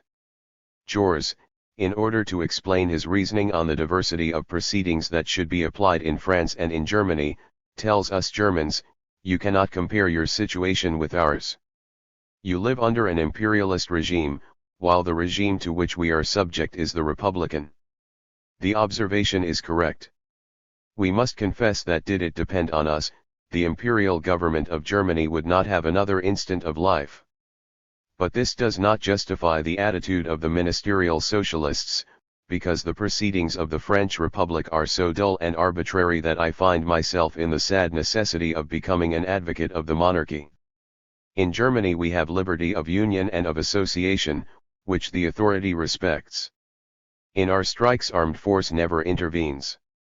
On the other hand, in France the liberty of union and association is constantly being trampled upon, and in all strikes, and under any pretext whatever, the government sends infantry, cavalry, and even artillery to the field of action.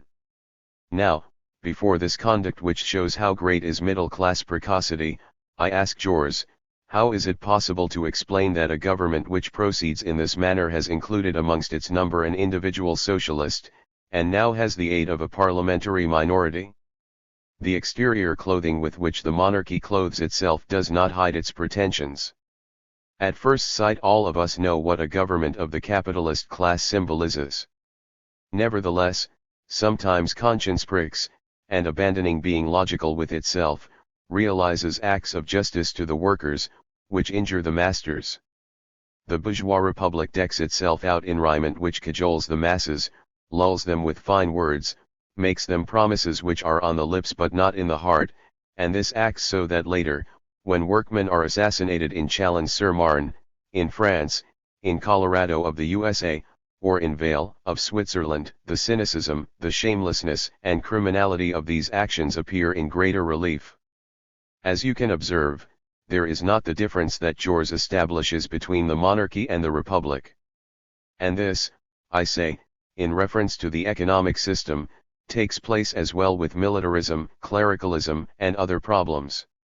After acts such as those I have related, do not be astonished that I deduce that there is an absolute incompatibility of the office of minister to a capitalist government with the character of a militant socialist.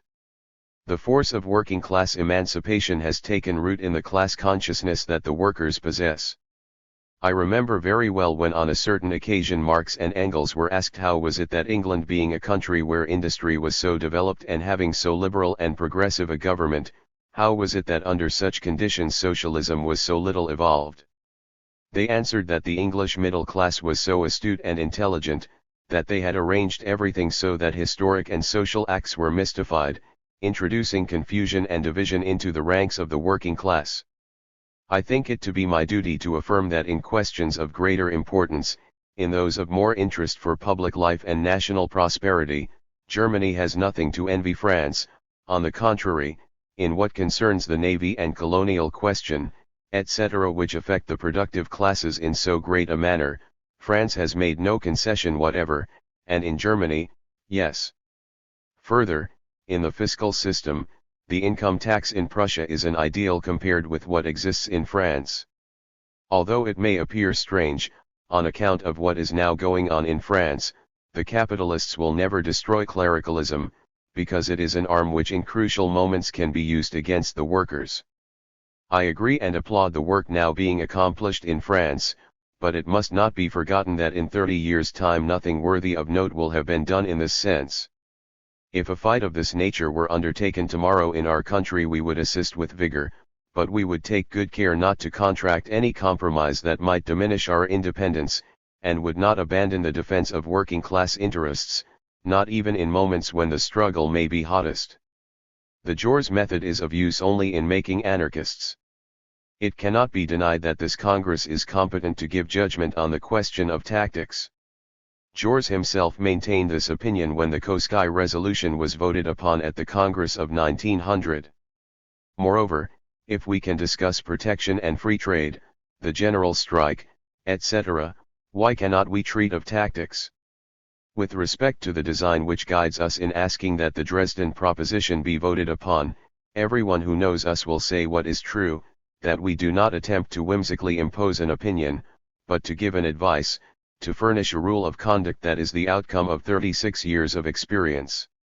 Tactics may be modified, but the idea will never disappear which inspires the Dresden Resolution, an idea that the proletarian will never abandon, because it is the only one capable of carrying it to the close of its day's labor, the expropriation of the dominant class. For Union and Unity. Source: Social Democrat, Volume 9 No. 2, February 15, 1905, pages 91 to 99. Transcribed, by Ted Crawford. Grave divergences of opinion which often lead to size science appear to be, in all civilized countries, the indelible mark of the socialist movement. Sometimes the size science commences from the formation of the party, or in the first moments of its life, sometimes it develops when, at a stage more advanced in its evolution, the party, already powerful, seeks to intervene practically in the politics of the country. It is never any differences as to the final objects of socialism which provoke size science, but rather a disagreement as to the best ways and means for attaining the end, the conduct to be adopted in face of the enemy. It is, then, questions of tactics which create divergences and the scions which result therefrom. We separate when we appreciate the character of our enemy, his strength, his desire to conciliate the proletariat, and the influence that his attitude must exercise on the Socialist Party itself and on its evolution. Briefly, we separate on all which relates to the conditions of the struggle and of the development of the party, and as these divergences of opinion find their expression in persons, as they are translated with the greatest vivacity and preciseness by the chiefs of the movement, it is in the nature of things that these conflicts of opinion should assume a personal character. This is often so acute that there no longer appears to be a struggle between opposing ideas, but merely a quarrel between certain individuals. And as every prolonged conflict enervates and exasperates the combatants, as the leaders often forget that it is a question of a conflict of ideas in which the personalities should always be relegated to the background, the chiefs become the principal obstacle to an understanding and a reconciliation. They identify the cause with their persons. Every concession made is for them a personal insult and detraction, and all their influence is employed to avoid it. I am dealing here neither with particular facts nor individuals. I speak from personal observations of general circumstances where socialism has experienced scions and wide divergences of opinion. In themselves, divergences of opinion are not a sign of weakness in a party; on the contrary, they are the essential condition of all normal development. They spring, whether we will or not, from our diverse fashions of judging persons and facts, from the conception and knowledge of each, and not solely from the temperament and the passion with which we judge things. But when the divergences of view become enlarged into scions, then, inevitably, to the personal opinions are added objective reasons, due to the fact that each one judges in his own fashion the situation of the party in face of the bourgeois state or of bourgeois society. And if we would bring about an understanding between the conflicting sections, it is necessary first of all to ask this question: up to what point can the bourgeois parties go together with the socialist party? Where is the limit of their good intentions, that is to say, how far will their class interest permit them to go? At what moment are they transformed from friends into enemies, and from tolerant men into persecutors? To suppose, in any rapprochement, the blindness or the goodwill of the bourgeois parties, is the greatest fault that a socialist party can commit. The socialist who thinks to manipulate and deceive any bourgeois party by a studied moderation is a poor sort of politician. That is impossible, as the sagacity of every bourgeois party which retains any particle of political and economic power is exceedingly alert. The danger of losing what they possess renders men more sensitive and more alert than does the ardent desire to conquer property and power. From this point of view, it is not doubtful that the cooperation of a bourgeois party or a socialist party has for condition, not that the bourgeois party should become more radical, but that the socialist part should become more moderate than accords with its character. The latter must round off its angles, level down its protuberances, that is to say, dissimulate its true character, in order to avoid wounding an adversary who is now its ally. Such tactics create difficulties, even when applied momentarily, because the masses, outside of which any socialist movement is inconceivable, do not understand them and are easily inducted in error. But it becomes eminently dangerous if the understanding with the bourgeois adversary is transformed into a complete and durable alliance. By that the true character of the movement is corrupted and called in question. All the ability and all the address of the leaders cannot suffice to ward off this danger, and these same leaders, finally, find themselves in the position of the soldier who cried to his captain, "Captain, I have a prisoner." "Bring him along," said the captain. "I would, but he will not let me." They are no longer the masters, they become insensibly the instruments. They no longer direct, they are directed.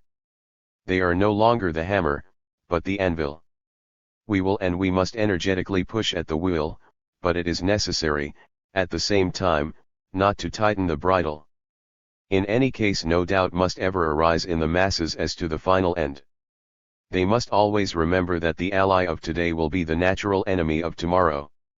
In the conflict which divides our French comrades, it is, therefore, indispensable that the ground of the conflict itself should be cleared, that the positions of the enemy should be recognized. It is necessary to know where he is going and where we are going, and if, on the route that he follows, and which, in a certain measure, is also ours, we ought to accompany him a moment.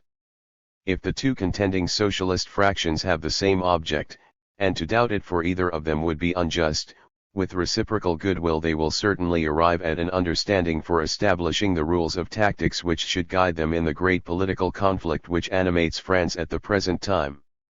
The internal situation in France is not so complicated that it needs a specially keen penetration to comprehend it. On the contrary, the questions which immediately concern public opinion are very clear and simple, although vast. It is the same with the character of the bourgeois parties which play a part in this conflict. No informed socialist can have any doubt about the character of existing parties. We know the limits of their power. To push them right to these limits, that is our duty. Can it be so difficult to find a route along which our forces can proceed unitedly in a common action? At one time the task for us German socialists was much more severe. In the second half of the last century not only were German socialists divided into two camps, but they were constantly engaged in the most violent fratricidal struggles with each other. Germany was then in a state of absolute political division. It comprised no less than 36 states of widely different extent. There was not the least cohesion.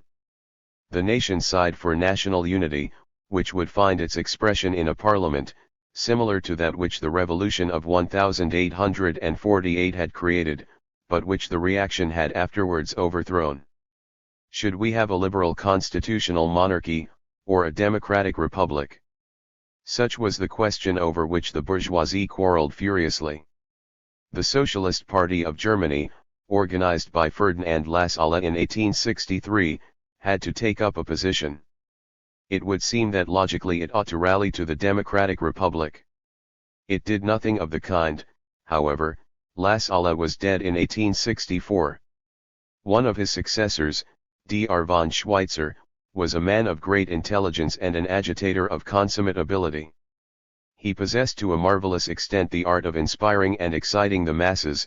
At the head of a young party, and of its only journal, the Social Democrat, he sought to bring the movement into line with the projects of Bismarck.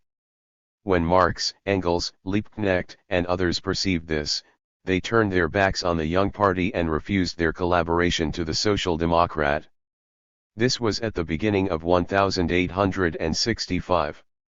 A most furious struggle arose between the two tendencies of the socialist movement. During some years Schweitzer had the majority on his side. He was master of the single socialist journal then existing. But, little by little, the situation changed. Slowly, but continually, his adversaries gained ground in the course of the most heated struggles. All the most abusive insults for a politician in the German language were hurled at each other's heads. On both sides the animosity of the masses knew no bounds. The meetings on one side or the other were so violent as to be almost veritable battles. The end of it was that in many places innkeepers refused to let their rooms for meetings. They were afraid of having their windows broken and their furniture demolished. The only people who heartily rejoiced at these events, and who exploited them against us, were our common enemies. At last, in 1869, an important section separated from the party of von Schweitzer, and formed the Social Democratic Labor Party. From this moment the star of von Schweitzer paled rapidly. This conflict between the two socialist parties was even transported into the Reichstag of North Germany, united in 1867 to 1870, and found an echo there in the parliamentary struggles. At the general election for the first German Reichstag in 1871 von Schweitzer was beaten. The opposition to him in his own party had grown stronger and stronger. In the meantime, the internal political situation had become radically modified. Bismarck regarded the socialist movement with another eye than formerly. At first he had essayed, à la Napoleon III, to use it as a bogey to terrify the bourgeoisie, the immense majority of which, up to 1866, offered to him the most furious opposition, but, after 1870, he recognized that he no longer needed it against the bourgeoisie, which he then had in his hands.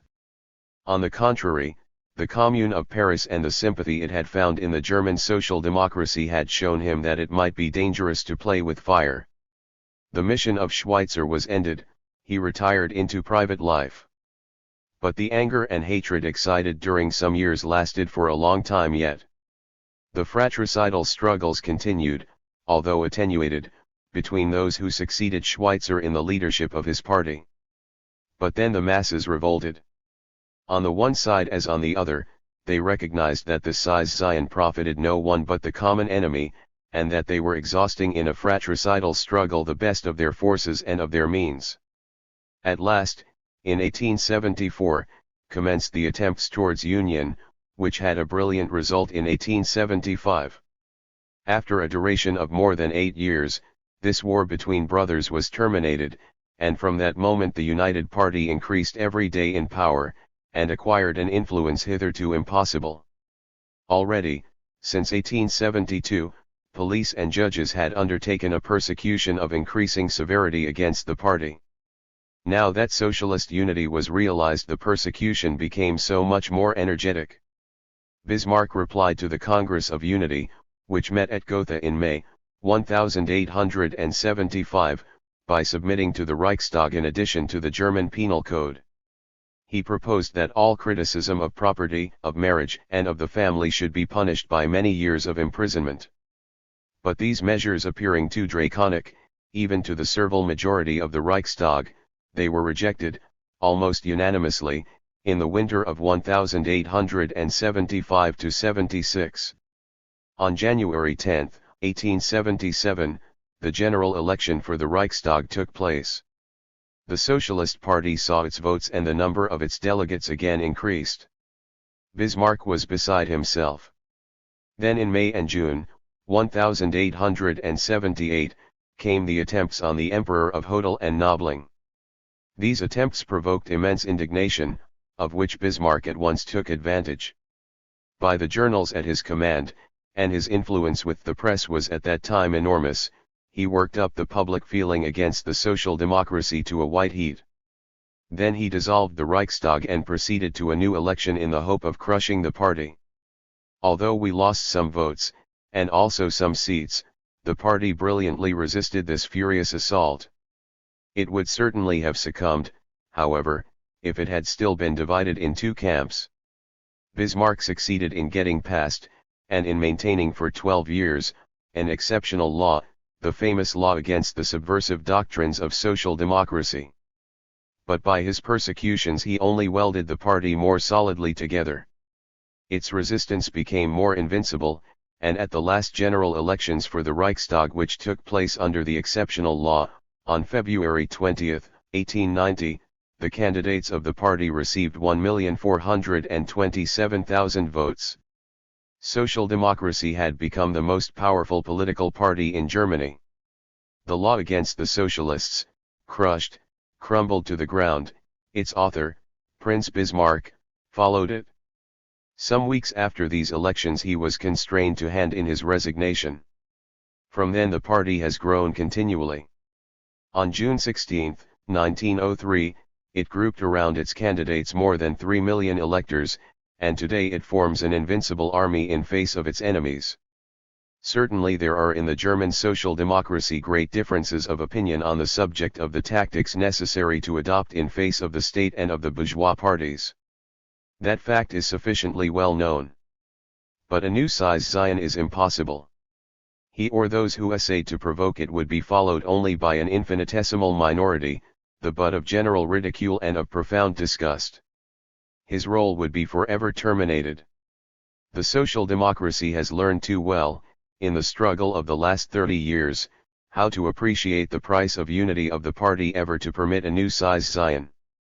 This Size Zion, it is true, is ardently awaited by our adversaries.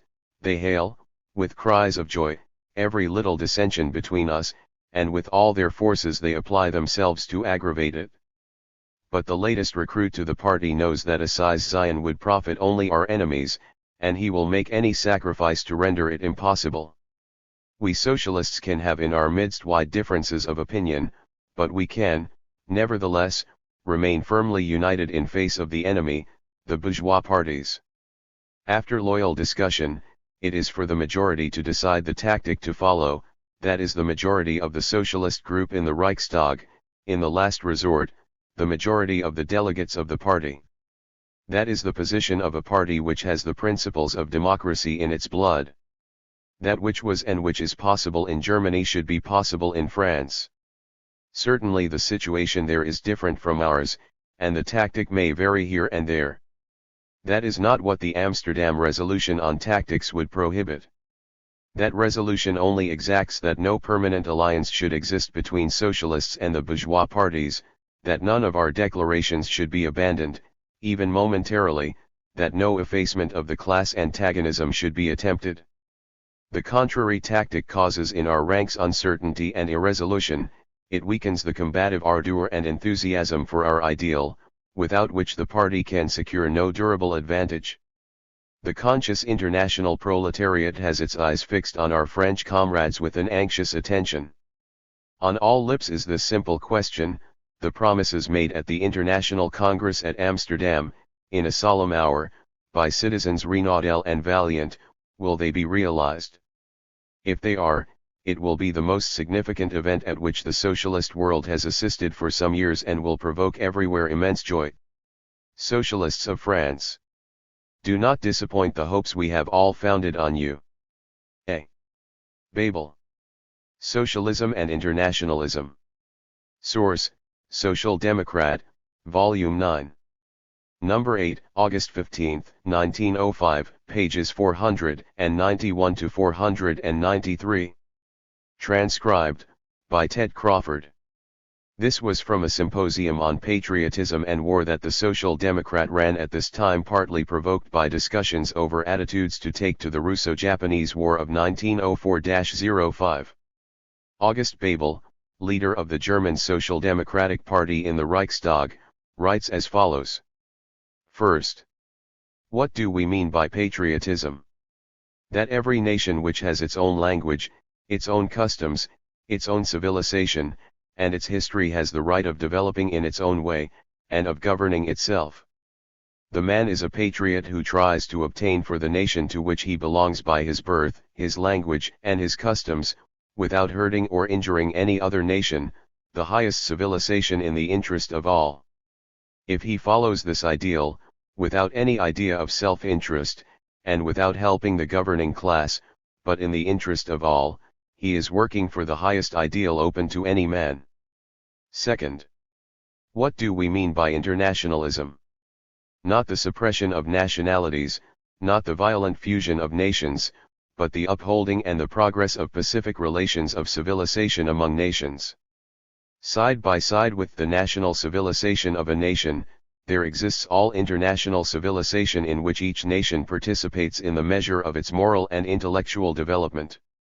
Our business relations, our scientific, artistic and literary activity, the exchange of inventions and discoveries are the principal characteristics of this international effort. Internationalism tends to make these relations more and more close by the entering into of commercial agreements, of maritime conventions, of treaties of alliance, by the exchange of all the resources of civilization, by international laws for the protection of the workers, by the development of international law, by the equalization of rights and duties of foreigners and native-born subjects, by the progress of humanitarian effort among all nations, by the solution of differences between nations by an international court of arbitration. This internationalism compels socialists to fight constantly against the lust of conquest, the hostile isolation of nations, the tariff wars, the bellicose naval and military armaments, because all this tends to increase national prejudice, and threatens constant war. The aim of all international action should be a world parliament, in which should sit representatives of all civilized nations, and which should regulate all international relations, making them more and more close. Patriotism and internationalism are not necessarily antagonistic, but supplement each other, marking towards a more and more perfect civilization. Third. Therefore we see that socialists should always work in that direction, whether in meetings, in the press, or in parliaments. If opposition between nations cannot disappear at once, they must work to decrease it gradually. Fourth. The duty of socialists in case of war cannot be defined in one phrase. Socialists are still everywhere in a minority, both among nations and in parliaments. The foreign affairs of states are not directed by them, and their duty is to try and influence them in the direction which I have indicated above. But if, in spite of then, a war breaks out, they must examine its causes. If their own government is the aggressor, they must refuse to vote supplies, and fight against it by all possible means. If their own government is attacked, then they cannot refuse their help. For in a war it is the government which suffers least and the people which suffers most. If the war becomes a war of conquest, as in 1870, after Sedan, socialists must oppose all conquest. When, in 1870, the Franco-German War broke out, Liebknecht and myself did not vote when supplies were asked for the war, because we knew that this war was a necessary consequence of the policy of Bismarck, to which we were opposed, and we were convinced that the candidature of a Hohenzollern prince to the Spanish throne was only a pretext invented by Bismarck to force Napoleon to declare a war which the German Chancellor ardently desired. On the other hand, we thought that if we voted against supplies we should appear to approve the Napoleonic policy. But when the peace we hoped for was not agreed to after Sedan, and war went on because Alsace-Lorraine was wanted by Bismarck, then not only did we, as socialists, oppose the continuation of the war, but in the Reichstag we unanimously voted against the credits which were asked for in order to continue the war. It was then proposed to seize some French territory which had, it is true, been formerly German, and where the majority still spoke German. But for more than a century the culture and the life of that people were French, and if the inhabitants had been consulted they would doubtless unanimously have desired to remain French. Each nation or part of a nation should be allowed to decide its own destinies. As a rule, it happens that the conquered nation remains in the conquering nation though not assimilating with them. The best example of this is the division of Poland. Though the last partition of Poland took place nearly 110 years ago, the aspirations of the Polish nations towards national independence, in the three conquering nations, are stronger than ever. An energetic nation, which has been injured in its language, in its civilization, and therefore in its material interests, will always try to recover its national independence, because that alone guarantees the originality of its civilization. Exceptions like that of Republican and Democratic Switzerland, where Germans, Frenchmen, and Italians live side by side at peace, simply confirms the rule. For in Switzerland no nation is dominated or oppressed by another. On the other hand, in Austria, where there is almost absolute rule, all the nationalities are fighting one against the other, because each one wishes to rule, and the reactionary government only goes on owing to this quarrel of nationalities. If this is correct, it follows that if a war leads to a nation losing part of its territory or being oppressed by another nation, socialists should, in spite of their hatred of war, devote their strength to the defense of the fatherland, if their national existence is threatened. Let us take the following example. If Germany were to attack France, in order to acquire territory, not only should we refuse to vote supplies, but we should think it quite right that all our French comrades should help in thrusting back the German invader. The normal development of the socialist movement must be based certainly on the independence of a country. As long as a nation is oppressed, its members will not advocate the class war, or will only do so in a modified form. I think that I have shown what should be the policy pursued nationally and internationally by socialists, and how they should act in time of war. A. Bebel. Socialism and the General Strike in Germany. Date/source, International Socialist Journal, November 1905, vol.vi number 5, pages 257-292. Transcription, Ted Crawford. HTML markup, Mike B. Public domain, Marxists Internet Archive. You may freely copy, distribute, display and perform this work, as well as make derivative and commercial works.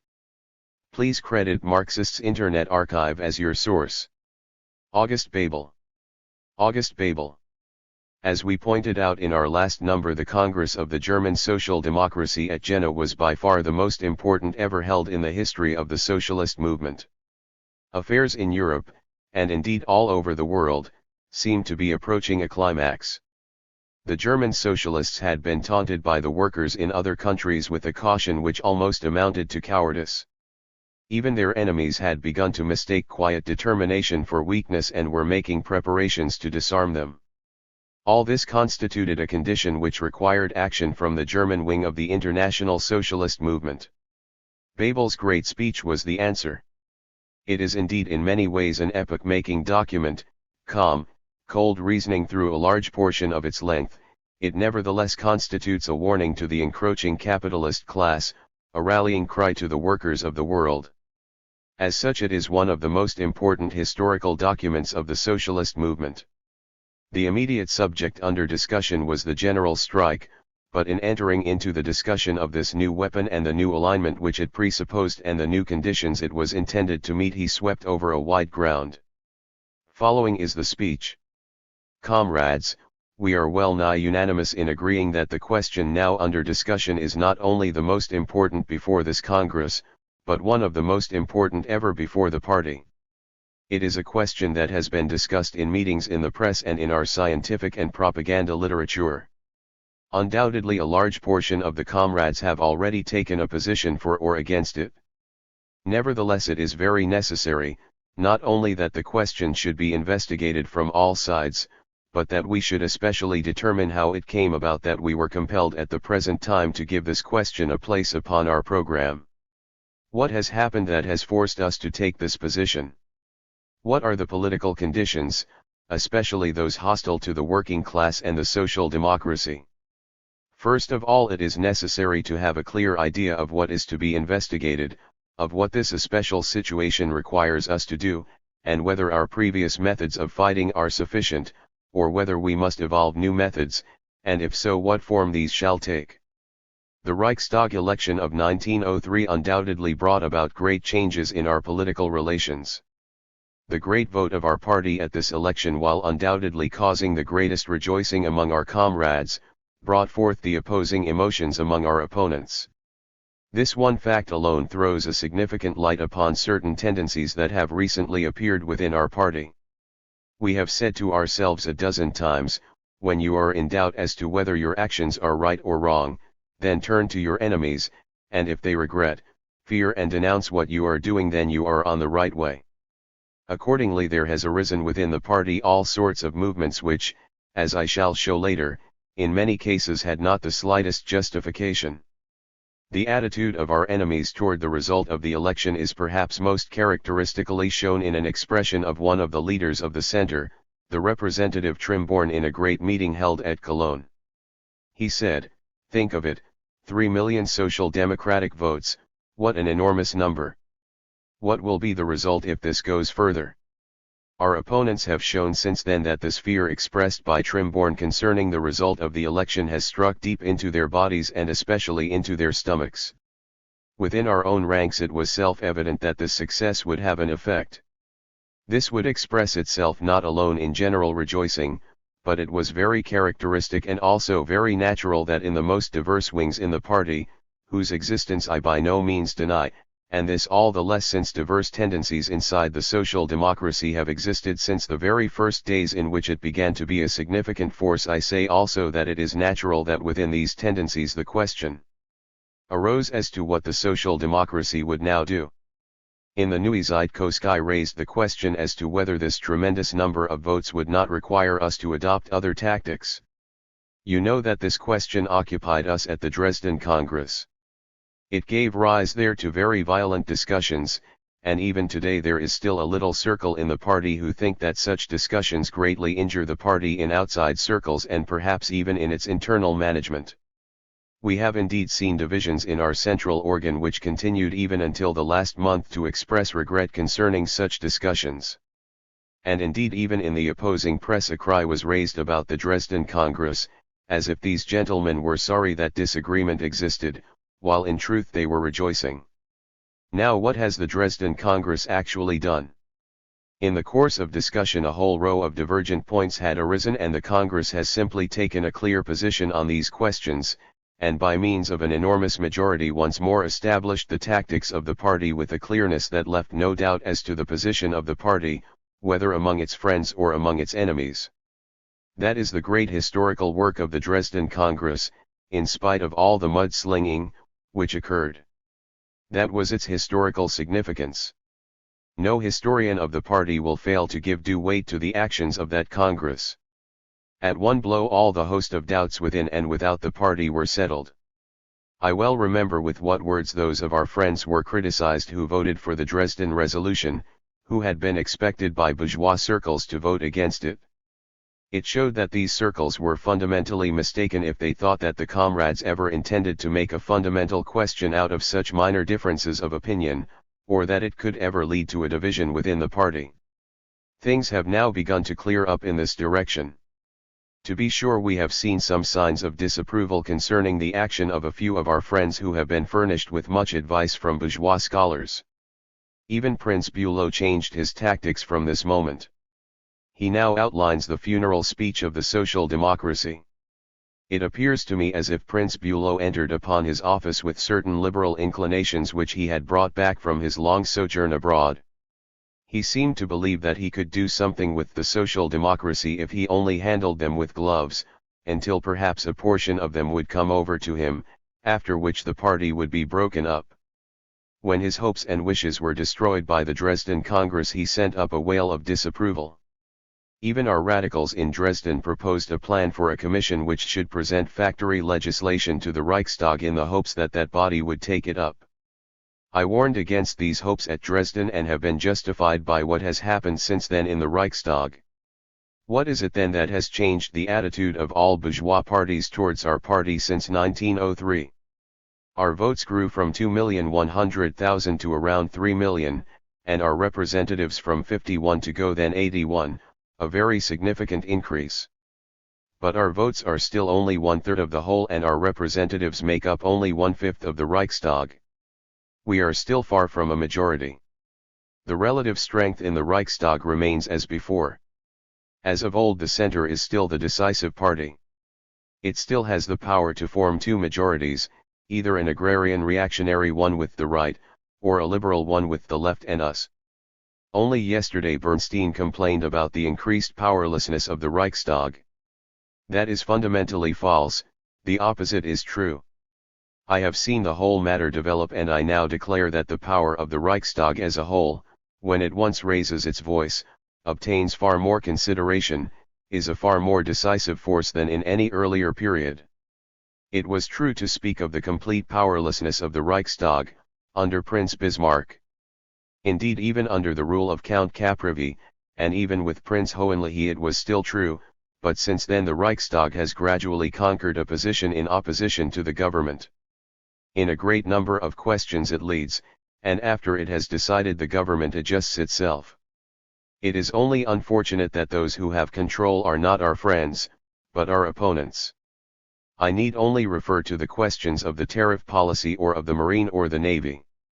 Whatever the Reichstag considers essential from the bourgeois standpoint, from the standpoint of the capitalistic economic order, that it secures. It represents its own class interest.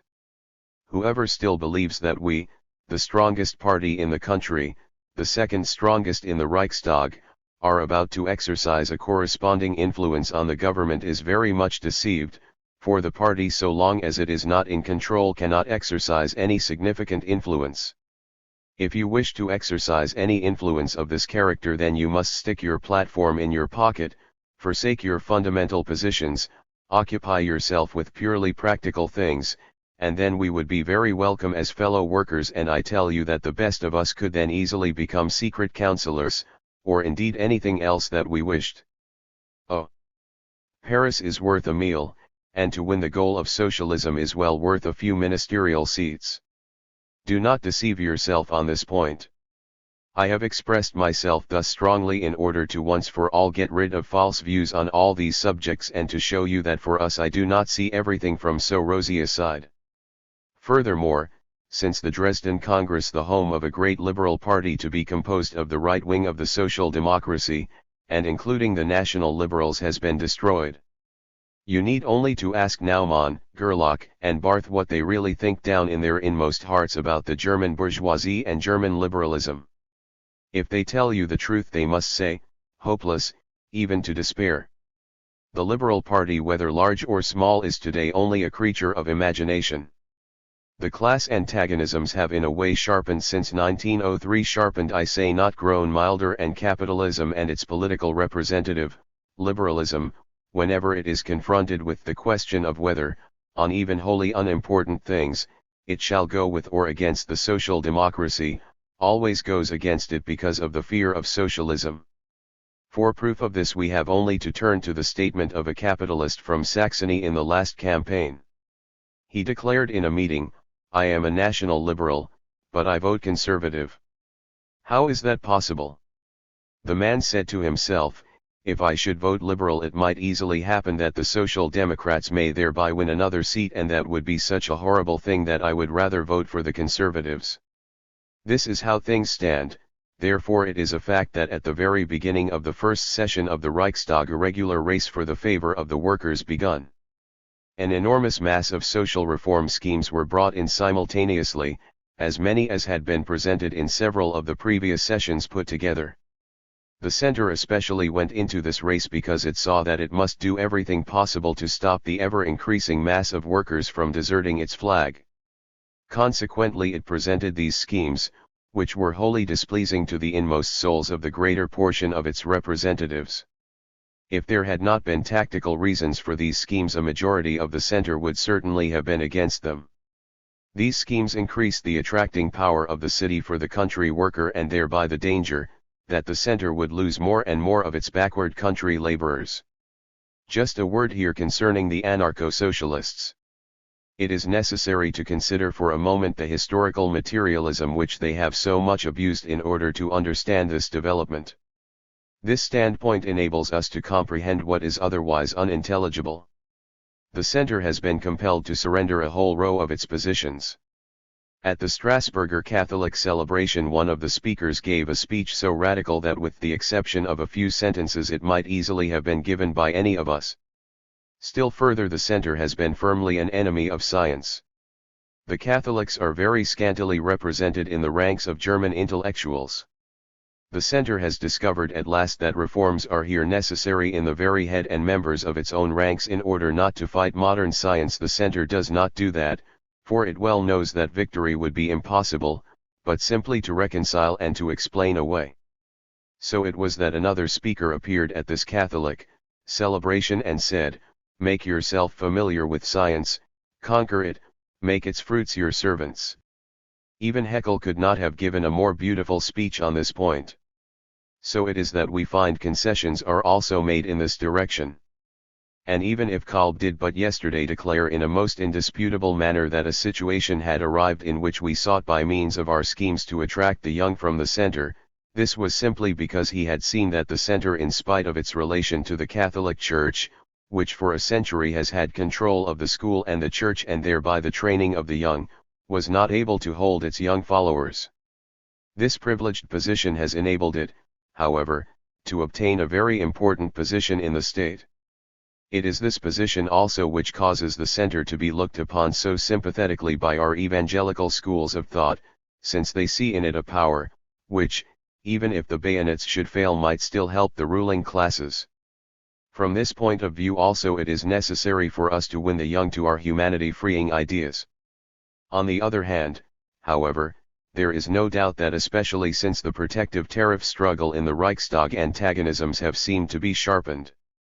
Those colleagues who have already been in earlier sessions know that gradually I will not say exactly friendly, but still a sort of relation between the different parties arises, and that the antagonism disappears in a certain degree. All this was changed in the great battle over the protective tariff. Up until the vote of 1902 the President of the Reichstag maintained a nonpartisanship which undoubtedly raised him above the rest of us. At a single blow this whole nonpartisanship and good-naturedness has not only disappeared, but on the contrary, in order to make the robbery as complete and as sudden as possible, it was this very same president, who, up until this time had been the paragon of nonpartisanship, who led in breaking the Constitution and the destruction of social order. Since then the growing antagonism has developed in the most acute manner within the Reichstag. I certainly in no way regret this, but on the contrary consider it very desirable. Often enough I have said to Liebknecht, that Parliament might easily be compared to a sort of court parlour, as there, so also is Parliament, much is glossed over. When it is possible for our observer to say that there are a whole mass of social democratic representatives who cannot be distinguished as social democrat, except by the fact that the word stands after their names, and who make speeches which cannot be distinguished from those of the bourgeois opposition, and yet who seem to be of the opinion that they are the lords of the world, a sort of higher being. When people talk in this style about us, I believe I would be false to myself if I did not retort that it is very desirable that you speak evil of us. If the socialists are really the defenders of principle, the defenders of the old revolutionary tactics of the party, and as such step forward against the representatives of their opponents as they should do, then they have performed good service for the party. It is indisputable that in spite of all the apparent eagerness for labor legislation, practically nothing has been done aside from the tradesman-like arbitration courts, but my accursed sense of justice compels me to break a lance even for the government. Are you listening carefully, Comrade Friedeberg? They were compelled, in spite of the chaos of social political schemes which they have poured out upon the Reichstag, to wait until they could determine for what schemes the Reichstag would decide before they themselves could take a position. The whole political situation made it impossible to act upon this basketful of social legislation.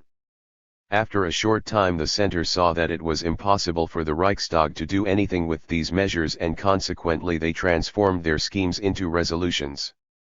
However, much we might oppose this, there was nothing else for us to do but to follow their example in order to guard against a situation where there would be nothing before the House but the resolutions of the Centre, while our measures would have been put upon the table. These resolutions are now got rid of, and the Bundesrat has the whole business before them. It is now up to them to say what they think. Consequently it still remains true that the inclination to social reform has decreased, and this just because they are seeing that it is going to help us. They say, if we bring in reasonable laws then the Social Democrats will vote for them and we will get no credit. This has now become very evident to them. Since 1903, however, not only has the antagonism to social reform increased, the economic antagonisms have also become sharper. So it has come about the most reactionary representative body in the world, the Prussian Herrenhaus, that was declared superfluous and useless and an institution injurious to the common good by so moderately liberal a man as Herr von Treitschke, has now become a shield of the bourgeoisie and capitalism. The last session has very plainly shown this. Even in bygone years, this upper house submitted resolutions to the Reichstag against universal suffrage. Then came a resolution against the imperial inheritance tax, and then its position toward the new mining law, where it sought to force the lower house into a position of antagonism to the laborers, and where Prince Bülow had the greatest trouble in compelling it to give up. Finally came its resolution demanding a new penitentiary law, and for which Count Ballström and the Catholic members of the upper house voted. The upper house has shown its power in that it compelled Count Bülow to promise to stop making changes in the insurance law, which increased the influence of the laborers. It was at this time that a liberal manufacturer sent out the letter which the Conservative Reich published, in which he said, "Thousands of the possessing class thank the Conservative Party in both houses for their firm position." It was high time that the government, and their friends the Social Democrats, were given a quos ego. What shall we come to? Do people want to chase us out completely, etc.? This is the way the world begins to look to the manufacturers. And he continues, it looks as though it was intended to make the possessing class the slaves of the proletariat. It is indisputable that the employers' organizations have constantly grown in significance and power since 1903. There are industrial alliances where not one single employer remains outside, while we unfortunately have hundreds of thousands of laborers who belong neither to the free unions nor to the Christians. The class character and class consciousness of the German bourgeoisie is most strikingly superior to that of the German working class. We must recognize this if we are to know what we are to do. On the one side we have the most complete solidarity while the laborers are divided into various organizations. The Christian unions have been founded only for the purpose of breaking the power of the working class. If anyone were to tell a Christian employer that he should belong to a Christian employers' organization, he would laugh and say, "What's the matter with you? It is all the same to me whether a man is a Jew, a Christian, a heathen, or a Mohammedan, he is still flesh of my flesh, if he is a capitalist." We employers would be fools if we were to permit such differences to weaken us. It is only the laborers, who, because of the stupidity which has been artificially cultivated among them, divide their forces. Although they are just the ones who have the greatest necessity of unity and solidarity. As a result of this whole situation, the pugnacity of the employer has increased. As a consequence, we see lockouts at Berlin, in the Rhine province, in Westphalia, Bavaria, Saxony, and Thuringia. The outlook in Bavaria has pleased me, however much I may regret the fate of the laborers affected. In little bourgeois Bavaria, the employers now have shouted from the watchtowers the fact of the sharpest class antagonisms and class struggle. It only helps us, however, when the antagonisms are thus forced to their highest degree, because this brings about a clear situation in which there can be no dodging nor covering up, nor compromising. Even the most stupid laborer is forced to recognize the class antagonism when he is locked out, and all those who live through it will be forever lost to the liberal and the center. This pugnacity is everywhere noticeable in an increasing degree among the employing classes. The end of the struggle is not in sight. Indeed, it must naturally grow ever stronger and stronger because capitalistic development in Germany is moving in a most rapid manner toward its climax. Since 1895 we have lived through a colossal industrial revolution. The laboring class has also gained a new strength thereby, a strength that rests upon their numbers. The power of the bourgeoisie rests upon their money, but numbers will give the laboring class, as soon as they are conscious of their condition, such an enormous power that the power of the bourgeoisie, though they had 10,000s of millions in their treasury, will be completely overcome. But all this must be explained to the working class. It must not come to such a condition that within their own ranks their power and importance are underestimated, and as yet the agitation and educational work of the press is largely wrong. It is necessary to go to the very bottom of things, and this Congress must clear matters up until at last we all know what we have to do. We must know that we are facing a situation that must necessarily result in a catastrophe, if the power of the working class, because of its numbers, its culture, and its strength, does not become so great as to take away all desire on the part of their opponents for catastrophes. It is a great error to say that the socialists are producing a revolution. We have no desire for anything of the sort, and have no interest in bringing about catastrophes in which the laborers must be the first to suffer. You need only turn to Russia to see where catastrophes are necessary. It was no other than Frederick the Great of Prussia who stated in one of his works that, catastrophes arise, not because the masses but the rulers make them.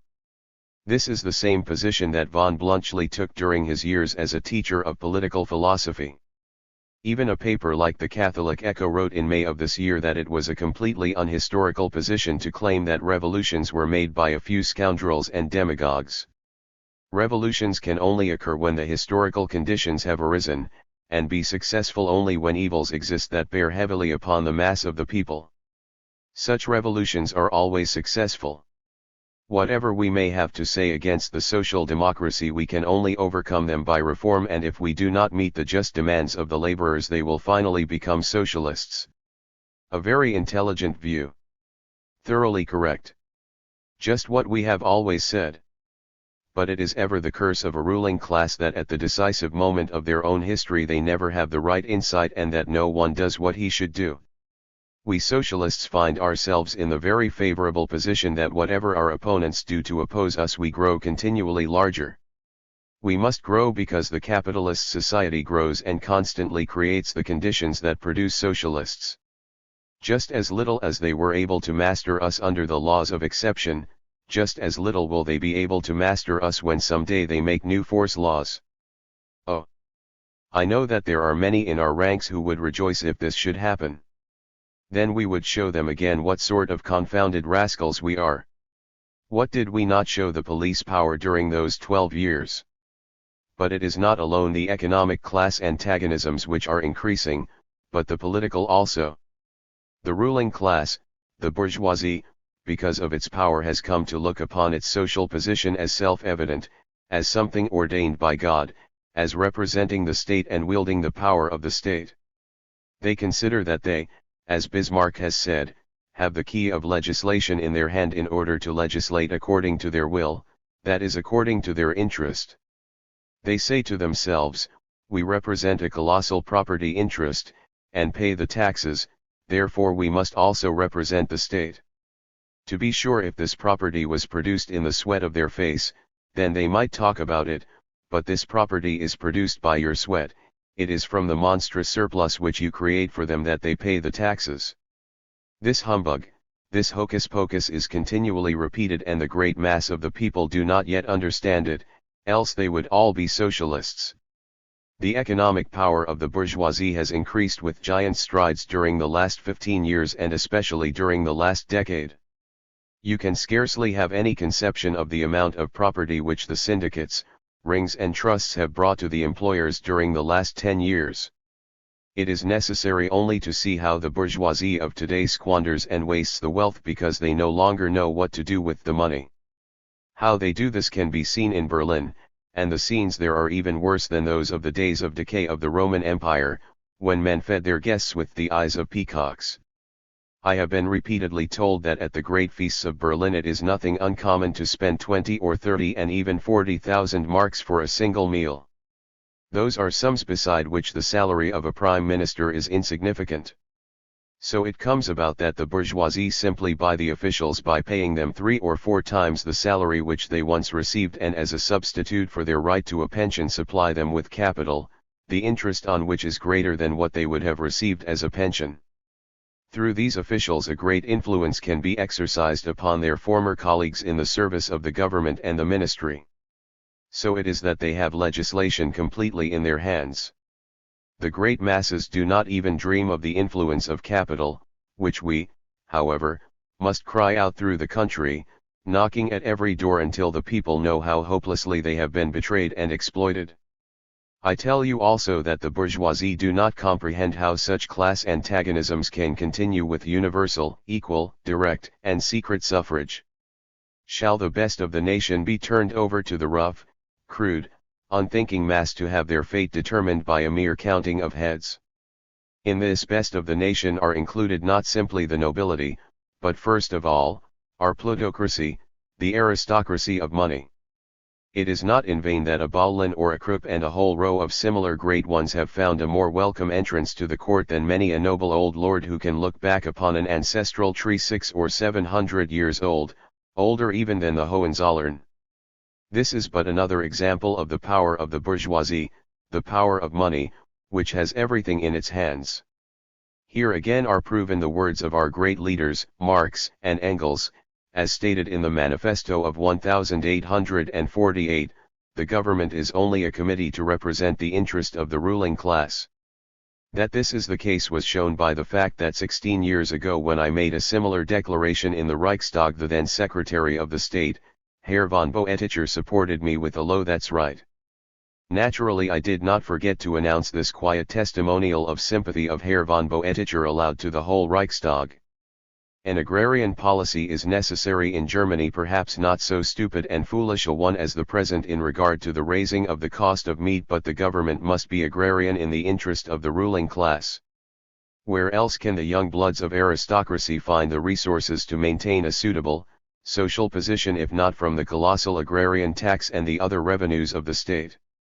Since they can no longer compete with the bourgeois and draw out the gold fishes, especially the accursed Jewish ones, who are apt to be the most beautiful gold fish out of the bourgeoisie, in order to regild their old coats of armor, because they themselves no longer care anything for agriculture, and because their sons as cavalry officers are occupied with horses, beautiful women, and such pretty things. Because of this we have the hatred of universal suffrage and such statements as appeared a few weeks ago in the Kreuz-Zeitung. Now this unfortunate Reichstag is going to meet again and as always is incapable of any action, and we shall then have the long speeches of the Social Democrats. The Reichstag is now only a necessary evil. It is to be sure untrue that the Reichstag has become incapable of any activity during late years. It was much more true in 1872. The Kreuz-Zeitung is also silent concerning the fact that the Prussian three-class parliament with its 15-mark legislature is permanently incapable, and that there are Prussian representatives who are shameless enough to stay away weeks and months together, as for example, during the last session when the previous head editor of this same paper, H. Wagner, never set foot during the entire session in the Landtag until the last day when he went to the treasury to draw his salary for the entire session. A national liberal representative has himself complained to me about this act of his colleague. For all these reasons the cry is raised, down with universal suffrage. Certainly there was a time when liberalism took it for granted that universal suffrage should be established. The National Union placed this demand at the head of its program, and when Bismarck was compelled by political considerations to overthrow universal direct and secret suffrage in his North German Bund, the National Liberal Party in 1868 sent forth a call containing the following: in Parliament we see the union of the living, working strength of the nation, and universal, equal, direct and secret suffrage must be made the foundation of public life. We do not fear the dangers which this brings with it, so long as freedom of the press, of assemblage, and of coalition remain undisturbed.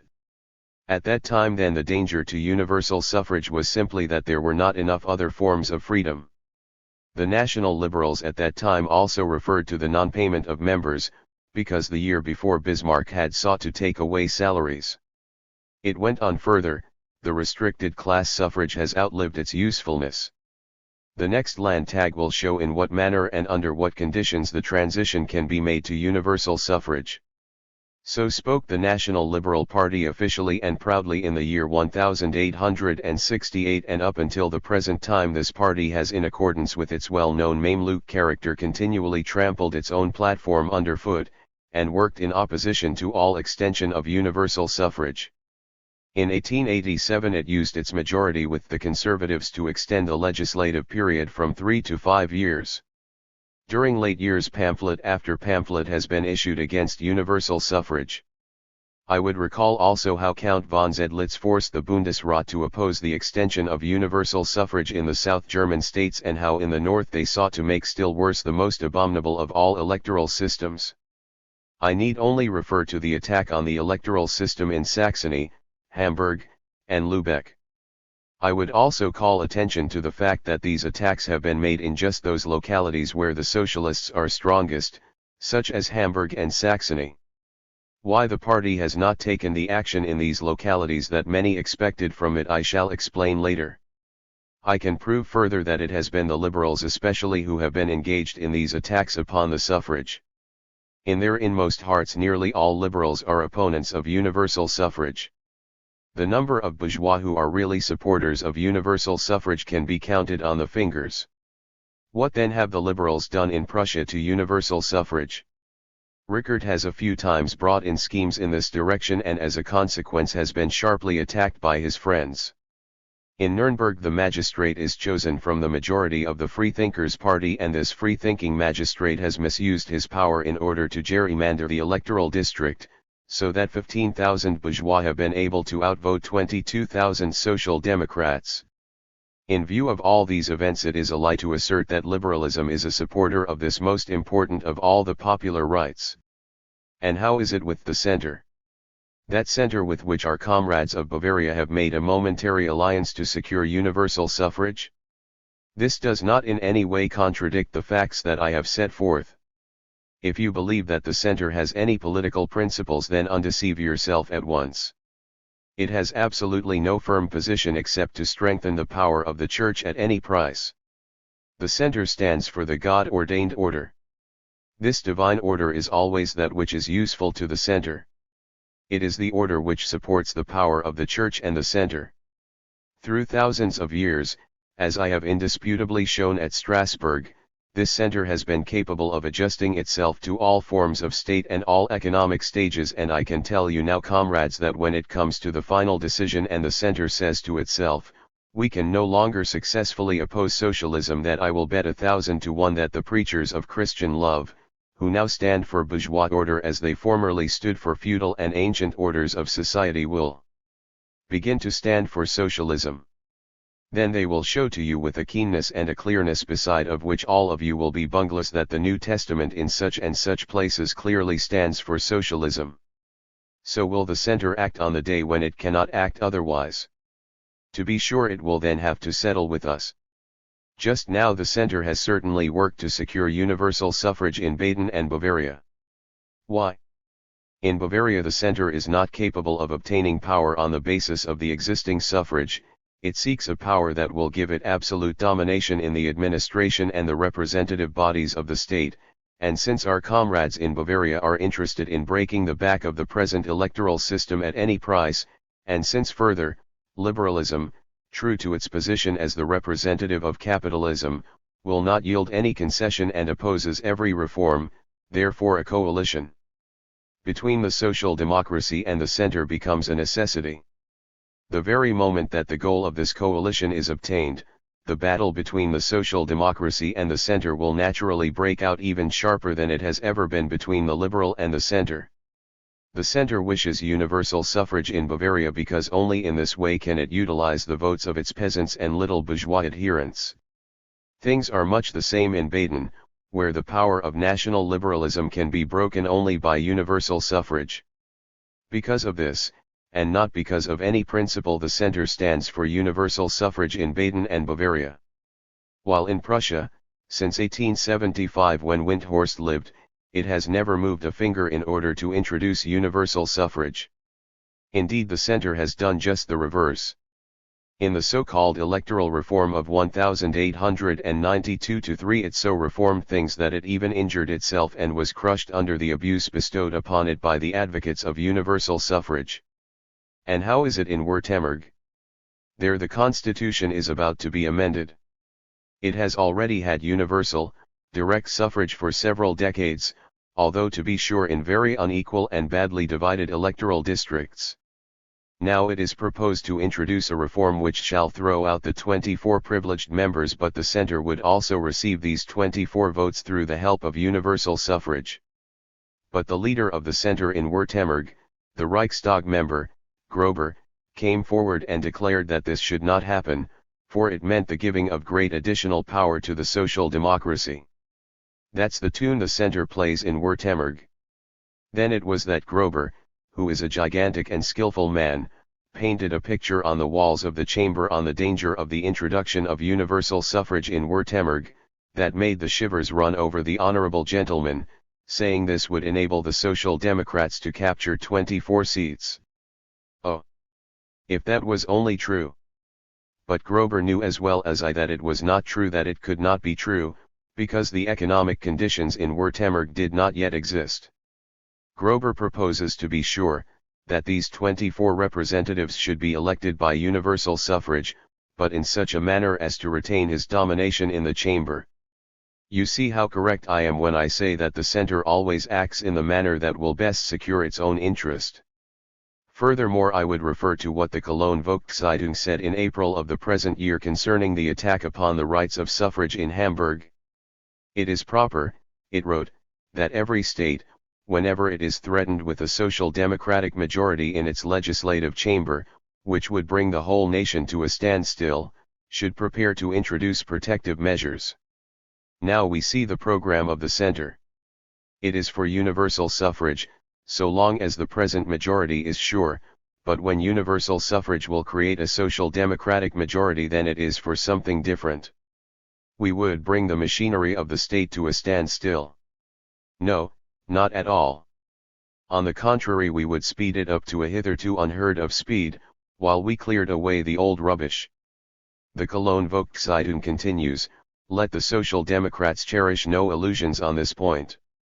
Make a note of that for use in your future suffrage agitations and for your whole political attitude. There can no longer be any doubt that someday things will develop as I have pictured them here. Marxists and revisionists have agreed that the proletariat grows ever more and must finally constitute the overwhelming majority of our nation. They are the foundation of our nation, they are the foundation of our wealth, the foundation of our well-being, the foundation of our capacities for defense, the foundation of all and everything. This great mass forms the foundation of society, and upon its shoulders is built the social pyramid, and whoever attacks this pyramid at its base overthrows the whole. I am not an alarmist. The possibility of leading the development in the most peaceable possible roads depends upon us, depends upon the power that we give our organization, depends upon the political attitude which we can inspire in the German working class, who must learn to know every stage in the historical development of the country, where they stand, what they are to do, and to leave undone. In this direction there is clearness. No deceptions, no break. Seek to break it as much as you will, the wheels will roll on over you. We see the bourgeois parties coalescing more and more as the antagonisms between them grow less and less. The bourgeois parties say to themselves, could we once get this horror out of our eyes, that troubles us day and night and haunts us in our dreams, it would be well worthwhile to unite. Consequently we see the coalition of our enemies since the election of 1903. A classical illustration of this was the Landtag election of Esslingen, where from the South German Popular Party, the radical wing of the bourgeois, even to the conservative, all were of one mind as opposed to the social democracy, and where our comrades through their energies were able to turn both bourgeois candidates out of doors. If there was ever a time that I was satisfied with our Württemberg comrades, it was at the time of the election in Esslingen. There are only the ins and the outs anymore. It is no longer possible to distinguish between them, and out of this situation among the various bourgeois parties has come the Imperial Union for fighting the social democracy, which is to furnish the money to send out a Praetorian band of speakers who without regard to their political position have but the one object to fight the social democracy, which means, to throw mud at them. How false are the judgments of those who underestimate parliamentary activity was shown in the great miners' strike. The normal result was a victory for the miners and no defeat. A victory that compelled the greatest power in Germany, the government, to deal with the miners and to introduce a reform in the mining law. But the government dared not go to a Reichstag elected by universal suffrage, but went instead to the three-class parliament of Prussia. It knew that they could there carry through a reform that would really be no reform, but only a spoiled egg, and in this they were supported by the Centre because it desired at any price to prevent the introduction of this subject into the Reichstag. In this we have the most striking testimonial to the moral force which may be exercised by universal suffrage, and especially by the pressure of socialists elected upon the ground of this universal suffrage. The miners were betrayed of their birthright, since a plan would have been presented therein not far from what justice to the laborer demanded.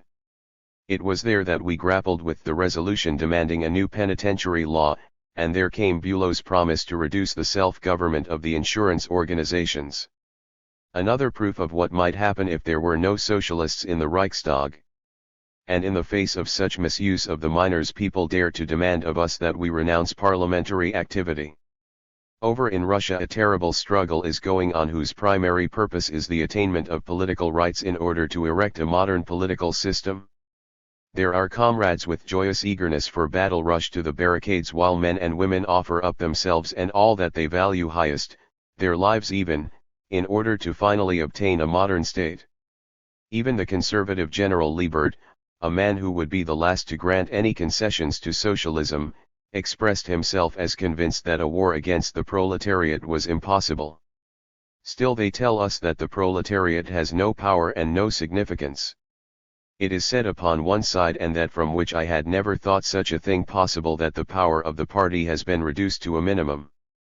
And that even, although years ago Caprivi told our comrade Grillenberger, who is now dead, that the government never presented any proposal until it had discussed what influence it might have upon the socialists. Still they tell us that we have no influence, we play no part. They tell us we have nothing to say, although the whole foreign policy is determined with reference to the influence of the social democracy. To be sure, there is an attempt to make Bülow, as foreign minister, a sort of political pope, in that everyone who attempts to criticize the foreign policy of the government is at once silenced. That happened to George and to our friends in Constance, and even to me lately in Basley. The watchman had listened to a good deal and had begun to get nervous. He did not like what I was saying, and when I began to speak on the Morocco question he refused to let me proceed. I did not wish to bring about the dissolution of the meeting, and furthermore the interruption was the best possible thing that could happen, so I have submitted. Look at the whole foreign situation. The struggle in Russia is causing our government to tremble much more than it admits. They have a most terrible fear lest the fire might leap over. They say to themselves that as such a thing is possible in Russia, where there is no organization whatever, and where the proletariat is relatively small in numbers, what might not happen in Germany, where we have politically educated masses, an organized proletariat, and where there are already whole regiments in the army composed of social democrats, and where if the reserve and the home guard were called into action they would be almost purely socialists. So they say to themselves, what would they not do to us? No, they would be foolish indeed up there above us if they did not consider these things. This belongs also to the story of the power of social democracy. The present failure in colonial policy, the blundering foreign policy, all this, and those above, are all aware that this is material for the socialists, material that we alone know how to use. There is no denying the fact that, although we are not a majority, and still on the defensive in politics, we are able to criticize so effectively and so energetically that more than one of those in high places would be very happy if a law could be made preventing socialists from coming into the Reichstag. This is the situation in which every thoughtful comrade must ask himself, since previously used methods have not been sufficient to make impossible certain attacks upon us, are the tactical and agitating means that we have previously utilized sufficient, or must we create new ones? This brings us to the proposition of the political general strike. It will be foolish to attempt to avoid this discussion and to act as if we did not hear it. That is ostrich politics. Even if this question is limited on all points as many would desire, nevertheless every thinking man, and especially every leader of the party who deserves this name, must ask himself if the time is not here for the party to discuss this proposition. To be sure, the Trades Union Congress of Cologne thought to get rid of the matter by the adoption of Bommelberg's resolution. They rejected the general strike in the sense that the anarchists and the anarcho-socialists desire it, and declare that they did not wish any further discussion. What did that accomplish? The exact opposite. With the adoption of Bommelberg's resolution, which in form and contents was very obscure, the discussion really began to grow in volume. How great this obscurity is shown by the fact that even von Elm was accused of not understanding it, von Elm, with whom to be sure I have often had differences of opinion, and have frequently crossed swords with some violence, but whom naturally I recognize as a very able representative, especially in relation to the proceeding of trades union congresses and concerning the significance of the general strike resolution. The fact is that we must study this resolution with a microscope in order to discover that they have not really gone so far as to forbid the discussion of the general strike. The impression which is naturally gained from a reading of the resolution and from the reasons which are given for it is that the discussion of the general strike should cease. Since it can signify something else, and since we all have occasion to go into this question together with the trades unions, so we must consider the matter from a wholly objective point of view. There was still another place in Elm's article in which he spoke my thoughts. It was where he stated, that it would be far better, instead of adopting so obscure and contradictory a resolution, to have energetically resolved to declare to the ruling class in unmistakable terms, if you dare to touch universal suffrage, then the economically organized workers will set their economic power in motion to prevent any such outrage. I believe this position of Elm's is absolutely correct. The article goes on to say further, that the unions are even more directly interested in universal suffrage than the political party. For when the suffrage is threatened, the right of union, of assemblage, and of organization are equally endangered. Elm said further, that the political leaders would be in no way embarrassed even if a law of exception was enacted, since they would simply fall back upon the tactics of 1878. That is absolutely true. During this time secret organizations sprang up like mushrooms out of the earth. We played with the police like cats with a mouse. It was a joke, a source of amusement for countless comrades, and whenever we met together it was our greatest sport to tell the stories of our experiences in leading the police around by the nose, and to describe how we played with them. And even if a few comrades should go to prison, well, most of us have already sat there, and it might easily happen that the time would come when, in order to make good, we would have to show that we had been in prison. That would be a pitiful party who could be destroyed by the power of the government and a few criminal laws. We are living in the midst of the Russian events, and shall we not have the courage to endure a few months in prison, or even something worse, in order to maintain the rights that we possess? The Cologne Resolution not only arose out of obscurity and confusion, but the struggle has since then continued with even greater heat.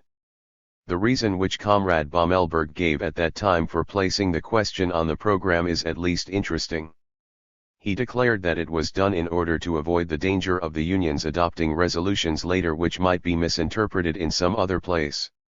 This some other place is the Party Congress. They wish therefore to influence our decisions. Now there is certainly no doubt that if there is any question which interests equally the party and the union, it is the question of the political mass in strike.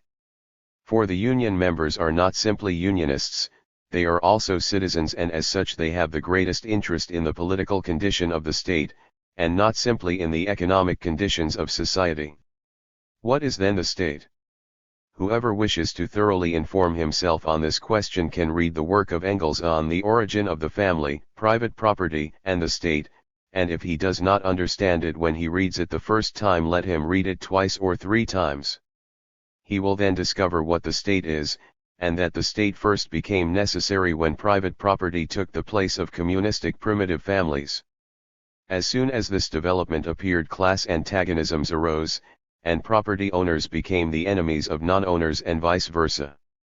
The possessing class constituted itself into the ruling power, which oppressed the masses and transformed the state according to its interests. In the degree that the forms of production developed, the state necessarily changed until the feudal state gradually developed. Then came the antagonism between the feudal nobility and the cities, during which, as a smiling bystander, the absolute state developed. This released the modern bourgeoisie, who during the great revolutions that overturned Europe, overthrew its united opponents. It is ridiculous to reproach us with desiring a revolution, when we remember that all previous revolutions were made by the bourgeoisie.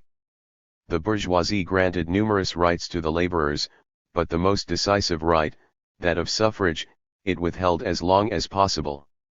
As a result of the same logic, according to which all previous oppressed classes have in the course of history seized upon political power in order to transform all society in the interest of their class, just so the proletariat, as the last oppressed class, must conquer political power in order, with the help of this power, to create in the social sphere the institutions which will make its power indestructible. With this, however, the last hour of the state sounds, because within the new society there will be no class antagonisms and the state will have lost its reason for existence. But until things reach the stage when it will be, I do not know, it may be far away. We must, cost what it will, work for political power, and comrades, it would be contrary to all logic, it would be a spectacle of unheard of character, if as powerful a class as the modern working class has become, materially, physically, and intellectually should permit itself to be deprived of what all previous oppressed classes have demanded as a matter of course. We must obtain this. How, will be determined by the political situation, which not we but our opponents create. Then we can tell our opponents, take care, during the 20th century, you shall finally learn from history whither it leads when you attempt to rule against the will of the great majority of the nations. That don't go. The reproach has been thrown up to us that we have been compelled to accept as a last resort the general strike advocated by the anarchist. Anarchism is fundamentally a necessary outgrowth of the bourgeois liberalism and individualism. The classic proof of this is to be found in Stirner's book, The Individual and His Property, that appeared in 1845 and contained within itself not only anarchy but also anarcho-socialism. As a consequence, we find in anarchy nearly all those ideological views which are today advocated by liberalism. Anarchy says, we have nothing to do with the state, I am myself and nothing else concerns me. The state is a monster, the concentrated power which oppresses me and robs me of my individual freedom. I will not concern myself with it, just develop your individuality as a proletariat, then you will see how far you can go. But the fact is that the most valuable individual peculiarities contained in this magnificent germ of human perfection, in these countless heads, cannot develop today, and that it is an accident if an individual is able to develop, that present society destroys individuality, and that it is the especial task of the state to care for the suppression of individuality in the masses. This state now, says Friedeberg, we should leave in peace and not trouble ourselves about it. I will prove that to you when I deal with you in Berlin. There we can have the greatest freedom of speech, and I shall hope it will be chopped up as nothing has ever been chopped up before. So now the general strike is to be the cure-all. It will overthrow the bourgeois society just how the state is to be overthrown. We need not break our heads. If the general strike is once declared, the state will float in the air, as if it would permit itself to be floated around in the air. The general strike will stop war, arm the military, conquer the 8-hour day, general strike here and general strike there. And so they rattle on as if they had mill wheels in their heads. The end of the song is necessarily pure and simple unionism, not that this is the object but it is the logical consequence. For the followers of this idea gradually become so full of all sorts of beliefs concerning the political powers and the necessity of political action that they naturally come to reject them and refuse to enter into the political organizations. The general strike question has already occupied a whole list of international congresses.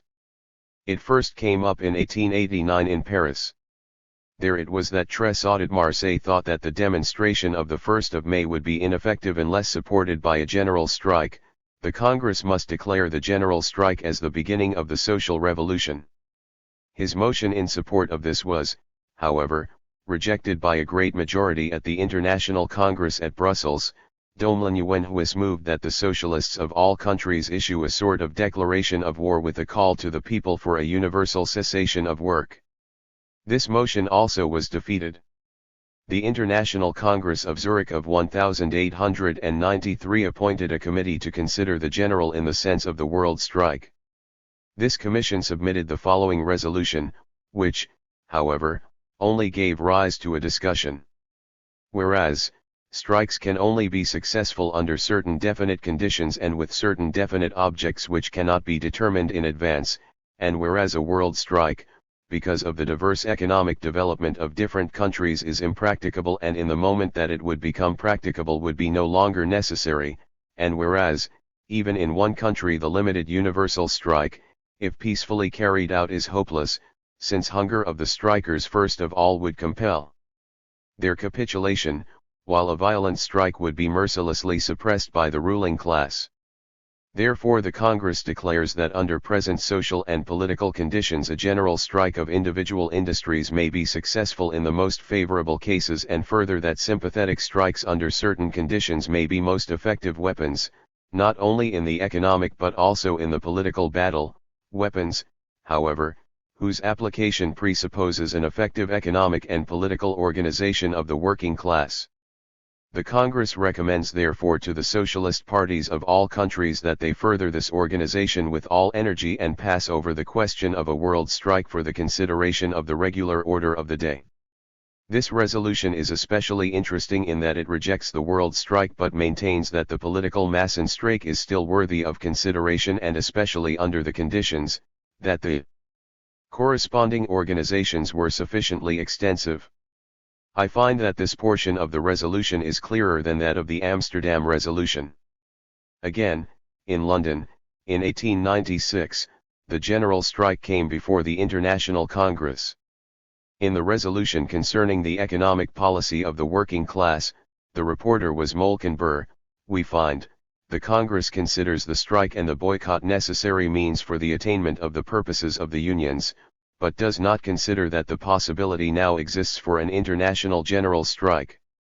The immediate necessity is the economic organization of the laboring masses, because the extension of the strike to whole industries or countries depends upon the extent of the organization.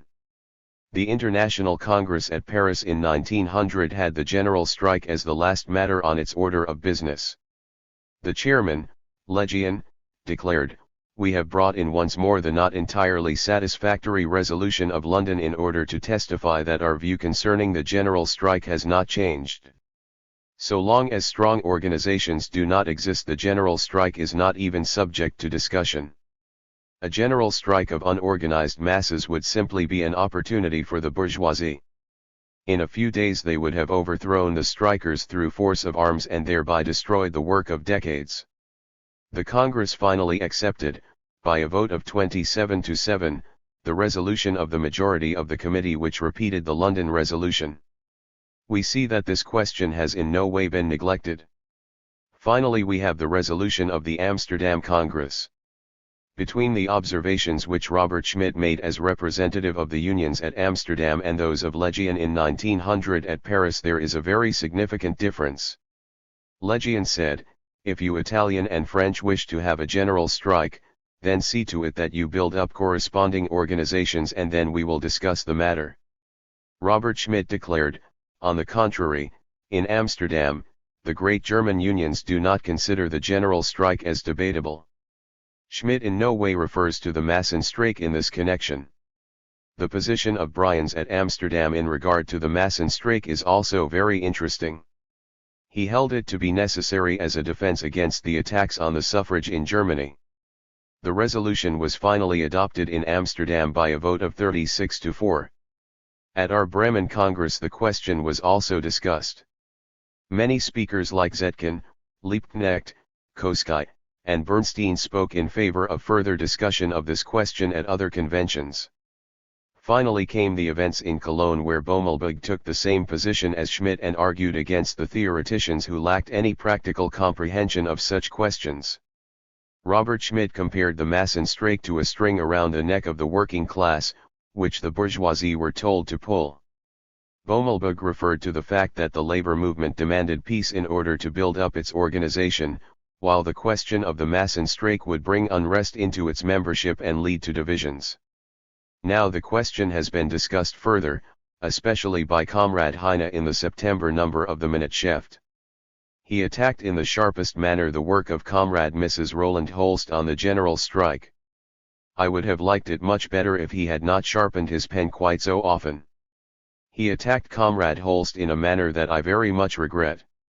He spoke of the high-nosed way in which such men as Jors talked. He declared that such ideas were worthless political nonsense. If such views are held they had better be expressed only among friends. But in spite of the fact that we may object to the tone of the debate, I wish very much that Heine had given a few good examples of his social attitude. I do not myself agree wholly with Comrade Holst. I have, however, read her book with the greatest interest and I can recommend its reading to our comrades.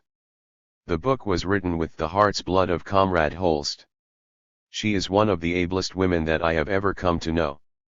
When the general strike broke out in Holland, with which I was not wholly in accord, she and her husband went down into their pockets far beyond their ability and have made so great sacrifices that they have very much weakened their social position. She is a tireless agitator and displays tireless energy, sacrifice, and cooperation. For these reasons it gave me double sorrow that she was so treated. Heine also attacks the Massenstreik in the sharpest way. I do not recall ever having seen as sharp a criticism or such a bitter fight against any thought as his. His method of attack consisted in drawing upon his knowledge as a jurist for paragraph after paragraph of the criminal law and piling these up one upon the other to the height of high treason, and the threat of declaring a state of siege, so that any comrade who was not sure of his position might well feel the shivers running up his back, frightened at the great dangers that the application of the Massenstreik tactics in Germany might bring. He also referred to the horrible sentences that the courts, especially the military courts, would give, because in his opinion it would be impossible to carry out so great and violent a movement in a peaceful manner, especially in view of the provocation of our opponents. When I spoke with my comrades concerning this article, one of them said, "Heine, although not so intending, has supplied some government officials with the very best sort of material for a speech." I replied, that no public official was so stupid. They are not quite the most stupid that become public officials. I am convinced, Comrade Stadthagen, that you are much smarter than all the public officials together. No, not even the most stupid public official is as stupid as to make such use of class justice. But the whole foundation of Heine's deduction is false. I deny emphatically that all the results which Heine foresees would follow from a Massenstreik. All the things that he considers as possible and probable in a Massenstreik can with equal reason proceed from any great strike. If anyone had asked Heine's official advice prior to the outbreak of the great miners' strike, he would have had the same reason to advise against it. Now in reality the miners' strike had not the least reason for such objection. The miners conducted a magnificent Massenstreik, which was more significant than have been those of all other countries, and this in a marvelously peaceful manner. I traveled through there from Brussels in coming back from a conference and was astonished at the holiday-like peace in the Ruhr region. Not a chimney was smoking, where previously we were compelled to close the car windows against the smoke. The land was like a naked waste. The villages lay as peaceful as if no one dwelt therein. When such a thing is possible among a class of laborers who are politically and culturally as backward as these, then, we must well ask ourselves, what we might not do with our far greater means and our far more developed discipline, without any of the results that Heine has foreseen. Finally there comes a point where we dare no longer count the cost. Schiller said, "Worthless is the nation that will not joyfully give its all for its honor." Yes, worthless, pitiable, is a working class that will permit itself to be used like dogs, rather than dare turn against its oppressors. There is Russia, there is the June massacre, there is the Commune. By the deeds of these martyrs, dare you not go hungry for a few weeks to defend your highest human rights? Ah, you know little of the German workers if you cannot expect that of them. What had Heine to say in Weiden when I moved that the word legal should be struck from our platform? It was carried unanimously without debate. Then we shall do right today when we do the same on the next occasion. We are not on the offensive, we only defend ourselves. The political Massenstreik is not simply a theoretical but a practical question, concerning a parade of fighting that must and shall be used on occasion. Heine certainly did not intend to furnish material for the anarcho-socialists, but it is inevitable that Friedeberg and his followers would take advantage of such material and cry, "Now you see to what the German social democracy has come. Here we have terror material at wholesale." Nowhere does Heine say that we shall not defend ourselves when we are attacked. He only says that these means are useless, but he has no other to suggest. Shall we quietly stand and let ourselves be skinned alive? They tell us that the Massenstreik is a useless weapon, but in 1891 the Belgians used it to obtain universal suffrage, and with relatively more success than the miners' strike, which brought only a botched-up mining law, and which was also a political strike. Our Belgian comrades have captured 33 out of 140 votes in the chamber. In 1903 they went once more on a strike in order to completely secure universal suffrage. Then to be sure they had no success. I will not here enter upon a discussion of the tactics of the Belgians, but very significant thoughts occur to me. In 1902 the Austrian miners carried through a Massenstreik. They were successful, and secured the legal 9-hour day, which we do not yet have. Then came the so-called sympathetic strike in Barcelona, a purely anarchistic strike. Indeed, with us in Germany neither the unions or the parties ever think of declaring a so-called sympathetic strike.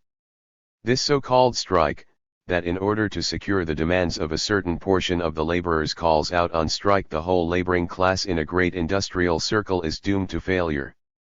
Then came the Swedish demonstration strike. These also we will not have in Germany. This was the sort of strike in which they say, we will have a Massenstreik of 3 days. Nevertheless, the strike was not without result. Even if the Swedes did not succeed in having the chamber pass the resolution which they demanded of the government, yet 2 years later a new election law was submitted. The old law, against which the strike was directed, had become impossible. Even there, where the Massenstreik took place under conditions which I would never endorse in Germany, it has had some success. Then came the Massenstreik of the Italian workers against the shooting of their comrades. That was a strike which sprang spontaneously from the masses, where 20,000 laborers laid down their work and compelled the government to declare that for the future it would prevent any such shooting of the workers. To be sure, this did not prevent a similar massacre in later years. Besides this, however, this strike has caused an increase in our vote at the election which followed shortly after from 165,000 to 316,000.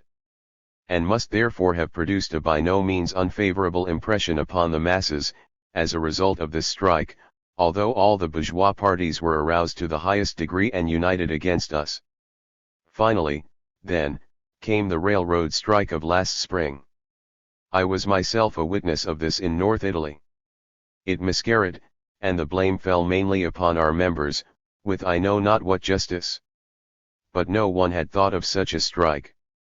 About 7 years ago the laborers and officials of the Swiss Northeast Railroad laid down all their work at 12 o'clock in a body, so that when the official in one station called to the officer at the next one, "Where is train No. 12?" the answer came, "It's staying here." This decided the question. They struck for 3 days. The management was completely destroyed and they attained what they wished, supported, to be sure, by the bourgeoisie.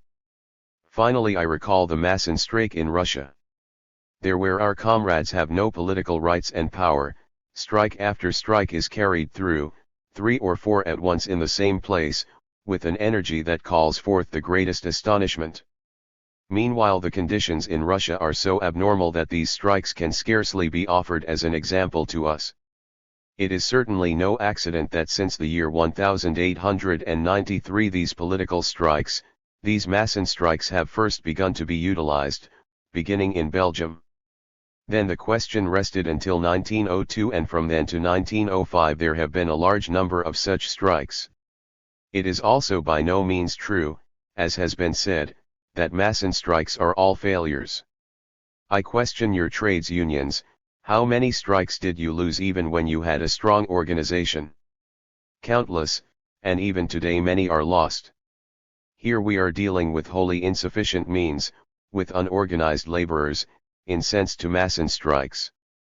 To be sure, comrades, I do not ask this of you. No one asks it of you. That would be foolish. If we Germans are famous for the fact that we have philosophical heads, if we love, as Heine has rightly said, to become politicians, then we have first to organize the young, as scarcely any other nation. The German military power, however much we may fight it, is a masterpiece of organizing, and that is due to this German, Prussian peculiarity. Even our insurance legislation, however much we may complain of it, is a masterpiece of organization. We Germans do not so easily take a step that we have not carefully examined. The reproach is sometimes thrown to us that we are like the Austrian Landsturm, which always comes limping on behind. We are of the opinion that before we enter into a great battle we must first thoroughly organize and agitate until we have created the political and economic understanding, made the masses self-conscious, and ready for resistance, and inspired them for the moment when we can say to them, "You must throw everything into the scale now, because a question of life and death for you, and for all mankind, as fathers and as citizens, is now to be decided. We shall not, and my resolution says nothing of the kind, blindly drive the masses into a strike. It should be self-evident that we would not permit the unorganized masses to go blindly into the strike." Heine questions, will you have them uncontrolled? That simply shows that you have no close knowledge of the feeling of the working class in these things, and this is no reproach for you, for your work does not bring you in connection with them. I say that what is still lacking we must create. My resolution provides for this. State that it is as yet not satisfactory, but that it can be made so.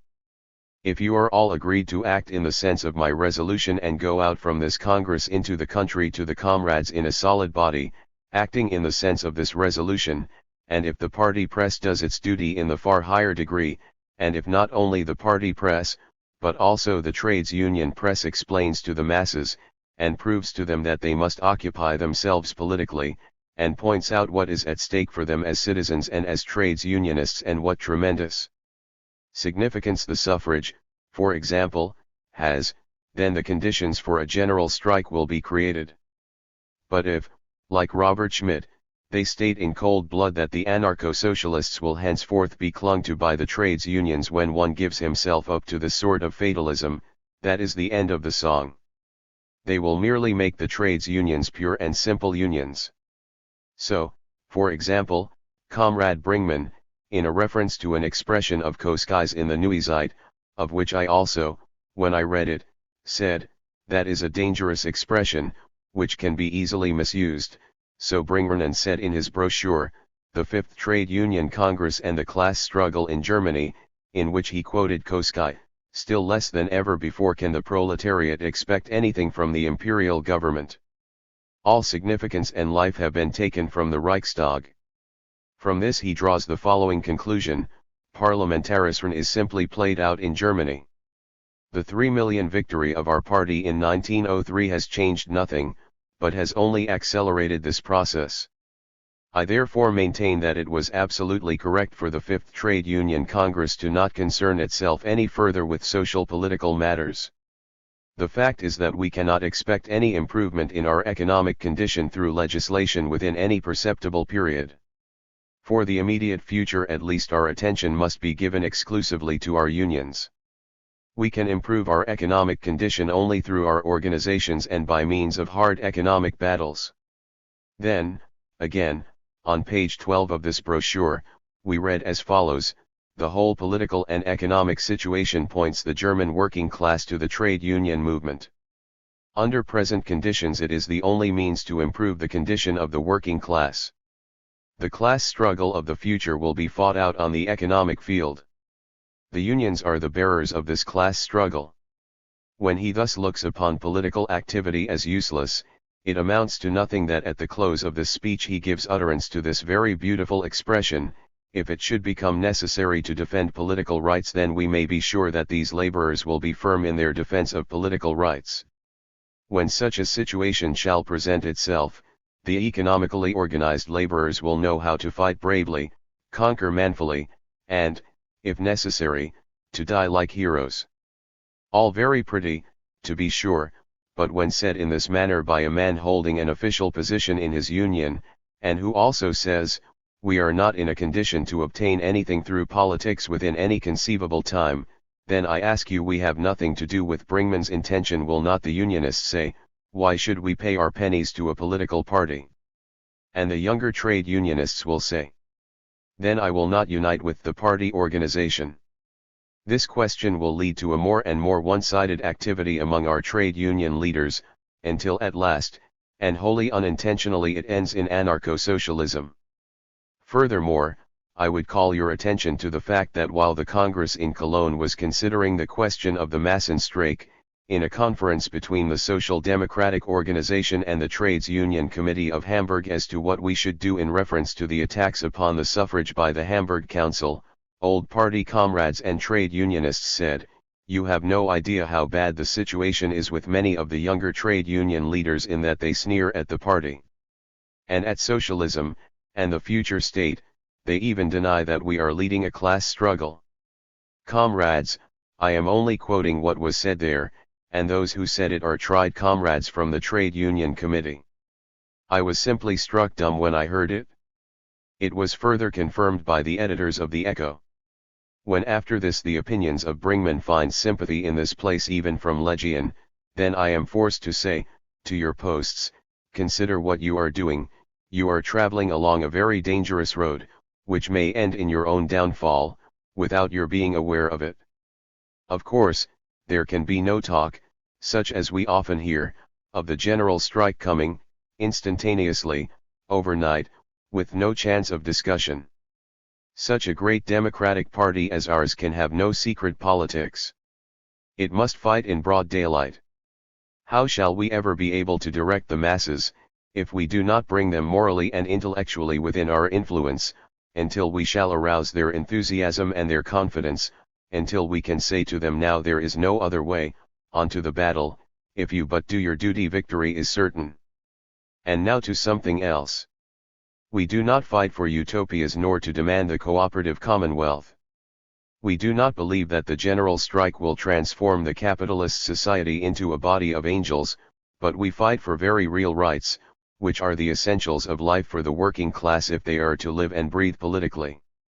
When the question of the abolition of universal suffrage comes up, it is certain that even in bourgeois circles, however corrupt they may be, there is still a large proportion of the people who will say, that must not be, a right must not be taken from the workers when they have not misused it, and we will undoubtedly receive a certain sympathy from this source. Furthermore, I have a much stronger position in defending a right that I have possessed for 10 years than as if I was seeking to conquer a new one. When I can say, you are simply using brute force to take away our rights, you are brutes and tyrants. When I can say all this to rouse up and spur on the masses, then 10,000 devils cannot keep us from winning the masses, including even the Christian workers. You are perfectly right, you trade unionists, in fighting the Christian unions, but when in 1899 the penitentiary bill was before the Reichstag, and the Christian workers saw how their head was also in the sling, they took almost as clear a position against it as we, and the center was compelled to yield to a certain degree, as Bacham told us. Do you remember what Bacham said?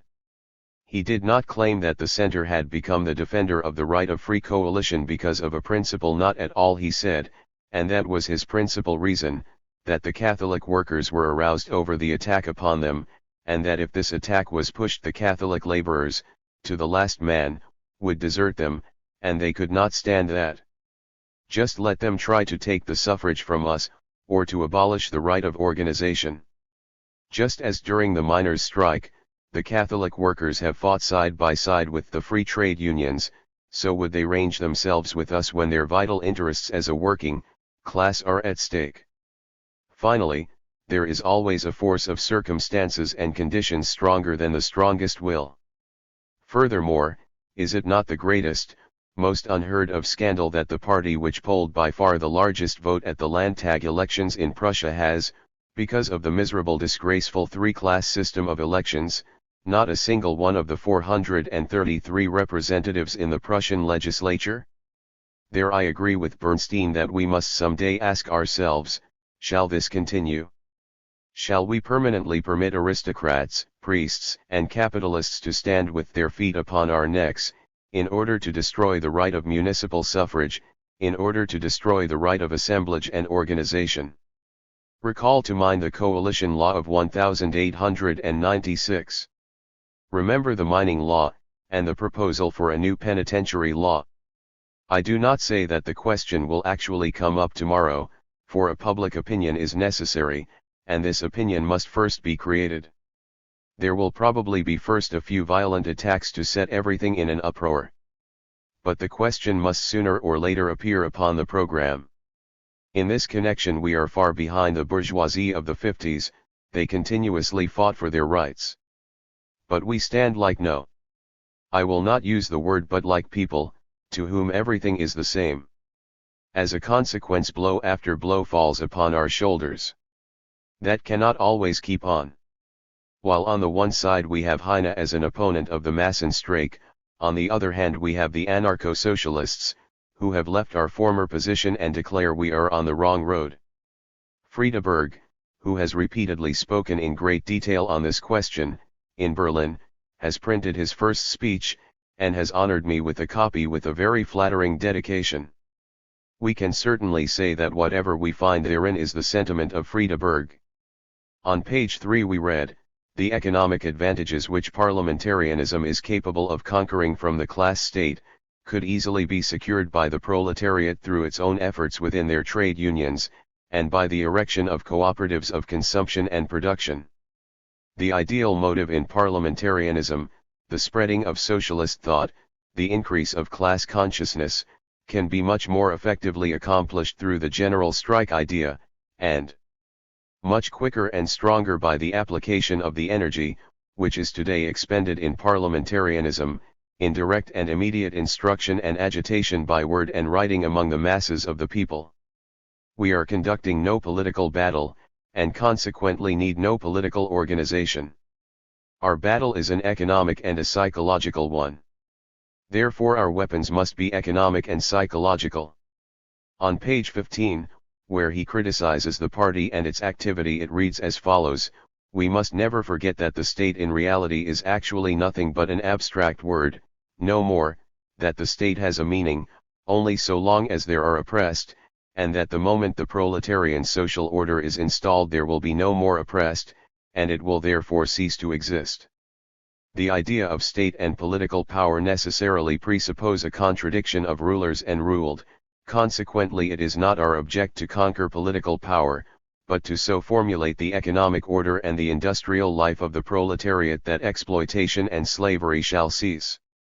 A bourgeois ideologist might use almost exactly the same words in demanding that the inner life of the proletariat be raised until they be religiously freed.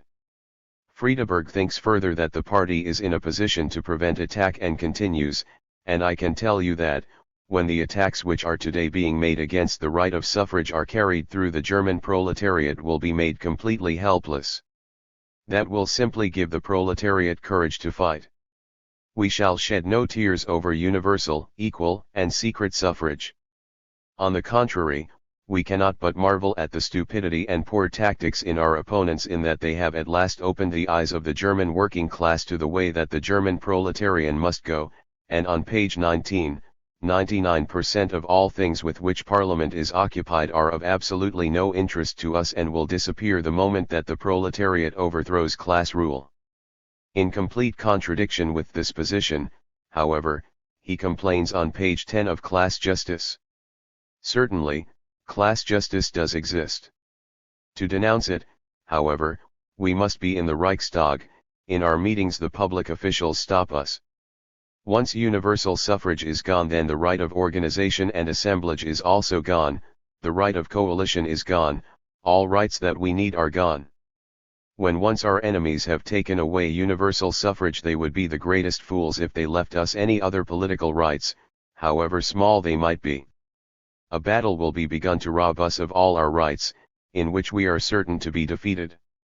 It is self-evident that in our unions, in our meetings, in the press, we would continue to fight to arouse the masses and thereby make our opponents uncomfortable. Once they have taken away the principal right, then they must take away the other rights. One depends upon the other. Do you think that a ruling class, who had taken away all rights of the working class, would permit a strike of the working class for the purpose of overthrowing the rule of the bourgeoisie? How such thoughts, such confusion, such contradictions could get together in the head of an intelligent man, and that one of the clearest and most capable men that I know, is something that is impossible for me to comprehend.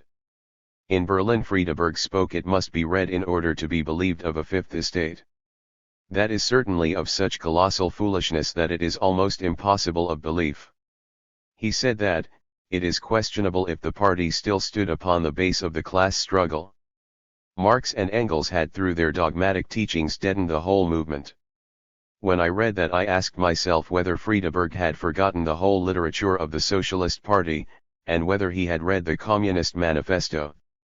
At the head of the Communist Manifesto is the sentence, "The history of all hitherto existing society is the history of class struggles." That was the discovery of Marx and Engels, the discovery that signified a complete transformation of all historical cosmology. In another place in the manifesto we read, "Our epoch, the epoch of the bourgeoisie, is distinguished by the fact that the class antagonisms have been simplified and that the whole society becomes divided into two great hostile camps, into two great classes, bourgeoisie and proletariat." It goes on to show how the class state arose.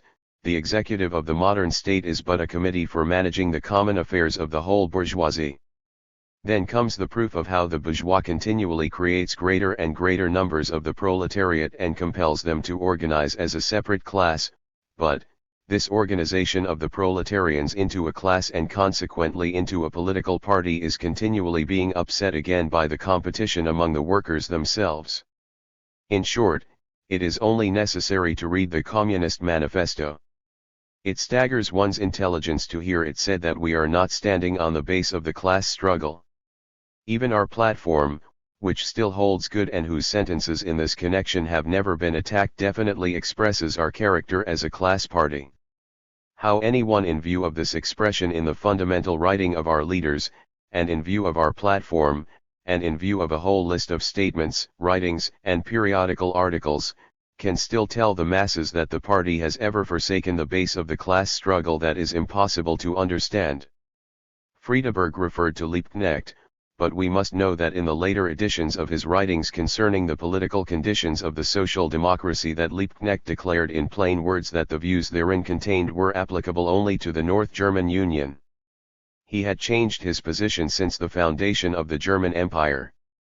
The question might be raised as to whether that was proper and logical, but after Liebknecht had in this plain manner rejected his old views and published the writings only as a document from an earlier period, it is in the highest degree unjust, not to say disloyal, to claim to be supported by the authority of our old comrade, and go before the workers and say, "See, Liebknecht agrees with me."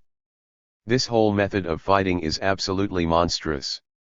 It is still more incomprehensible to me that in the principal city of the German Empire, the city of intelligence, 3,000 workers, among them old comrades, could accept with shouts of applause such a hash of bald contradictions. If I were ever tempted to swear that we had lost our brains and that our political culture was disappearing, it was on the day that I read that. But everything has its explanations. I am an old boy who has lived through 40 years of party life, and I know a few things. We had a similar experience under the laws of exception when a row broke out in a certain place and one or another of the comrades failed to agree. In Berlin we had the localists who were mad because we made no progress.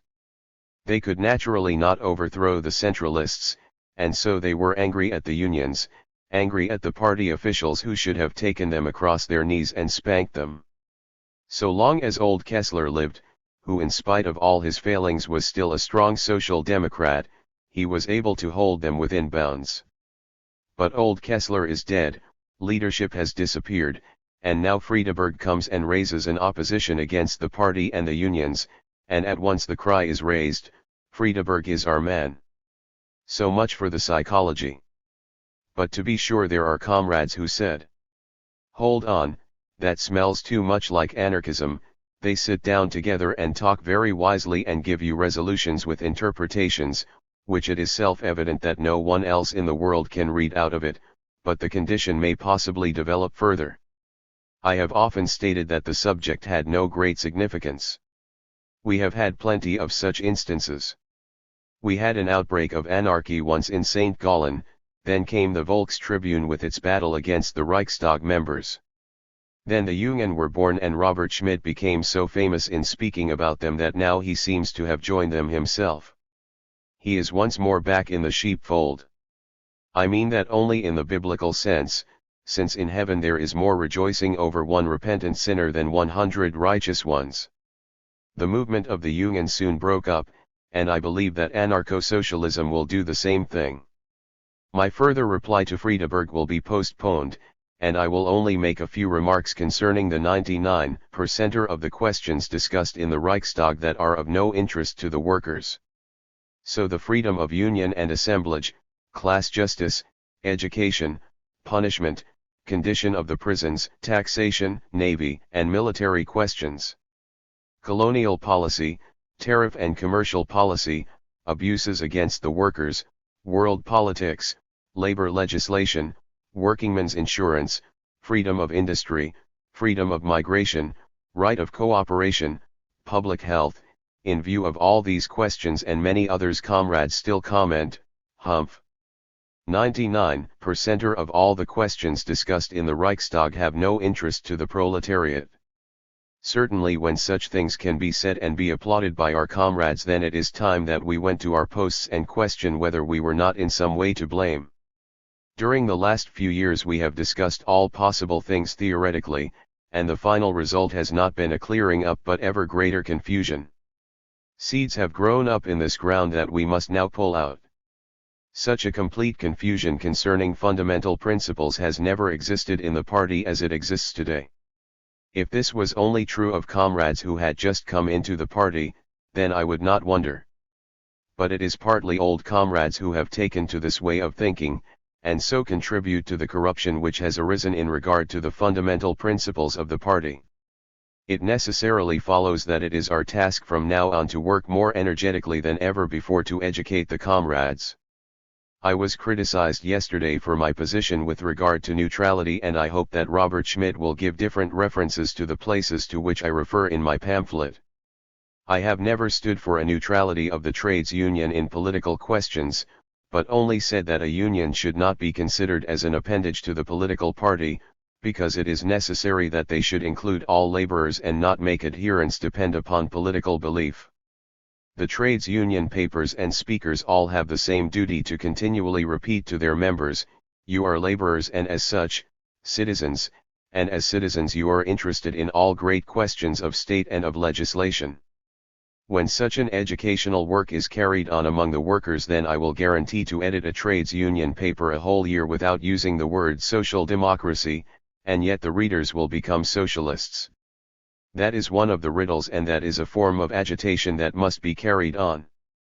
When along with this the party press devotes itself much more than previously to party organizations, when most of all the work of organization is undertaken in the sense of my resolution, then it will be no great task to double the membership of our unions in the course of a year, until the union shall rise to at least 25% and the readers of our organs to 50 or 100% of the workers. Thereby we will obtain a mass of means for the education of the party members, and a preparation for the magnificent battles that are to come, such as we had never dared to dream of. In this sense I ask you to vote for the resolution. In this sense we shall battle until the victory is ours fully and completely. Translated by A.M. Simons. August Bebel. The resolution, in support of which Bebel made his speech, printed herewith, and which was adopted by a vote of 288 to 14, reads as follows. Because of the efforts of the ruling classes and powers to deprive the working class of a legitimate influence on the public order and the things of common concern, or to rob them of this in so far as it is obtained through representatives in parliamentary representative bodies, and thereby to deprive the working class of all political and economic rights, the Congress feels itself called upon to declare that it is the imperative duty of the whole working class to resist all attacks upon their manhood and their rights of citizenship with all the powers at their disposal, and to continuously demand complete equality of rights. Experience has especially taught us that the ruling parties, including even the extreme bourgeoisie left, are opponents of universal, equal, direct, and secret suffrage, and that they attack the same or seek to abolish it or to restrict even the existing backward forms whenever their domination is threatened. As a consequence, we note their opposition to any extension of universal, equal, direct, and secret suffrage in the separate states, and even a reduction of the existing outgrown electoral law from fear of even the very small influence of the working class in parliamentary representative bodies. Examples of this are to be found in the robbery of the suffrage by a dominating and cowardly bourgeois and an ignorant little capitalist class in Saxony and in the so-called Republic of Hamburg and Lübeck, and the attacks upon the municipal suffrage in the various German states of Baden and Saxony, and in such places as Kiel, Dresden, Fürth, Chemnitz, etc., by the representatives of the various bourgeois parties. In consideration of the fact that universal, equal, direct, and secret suffrage is the special prerequisite to a normal political evolution of society, just as the freedom of coalition is the essential of the economic elevation of the working class. And in further consideration that the working class, through their ever-increasing numbers and intelligence and their labor for the economic and social life of the whole people, as well as by the material and physical sacrifice which they bear for the military defenses of the country, constitute the principal factor in modern society, they must demand not only the maintenance, but also the extension of universal, equal, direct, and secret suffrage for all representative bodies in the sense of the social democratic platform, and the guarantee of complete freedom of coalition. Therefore the Congress declares that it is especially the duty of the whole working class in case of any attack upon universal, equal, direct, and secret suffrage, or the right of coalition, to utilize every apparently valuable means in defense.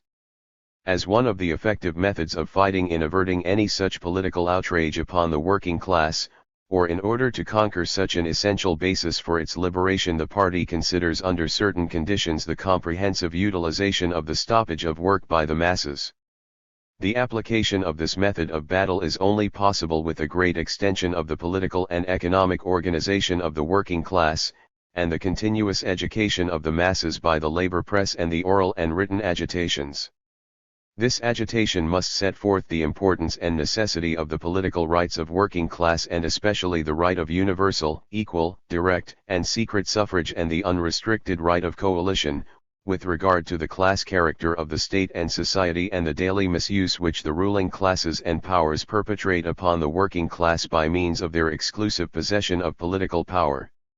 Every party member is in duty bound, whenever an economic organization of his trade is in existence or can be formed, to enter into it and to support the aims and purposes of the unions.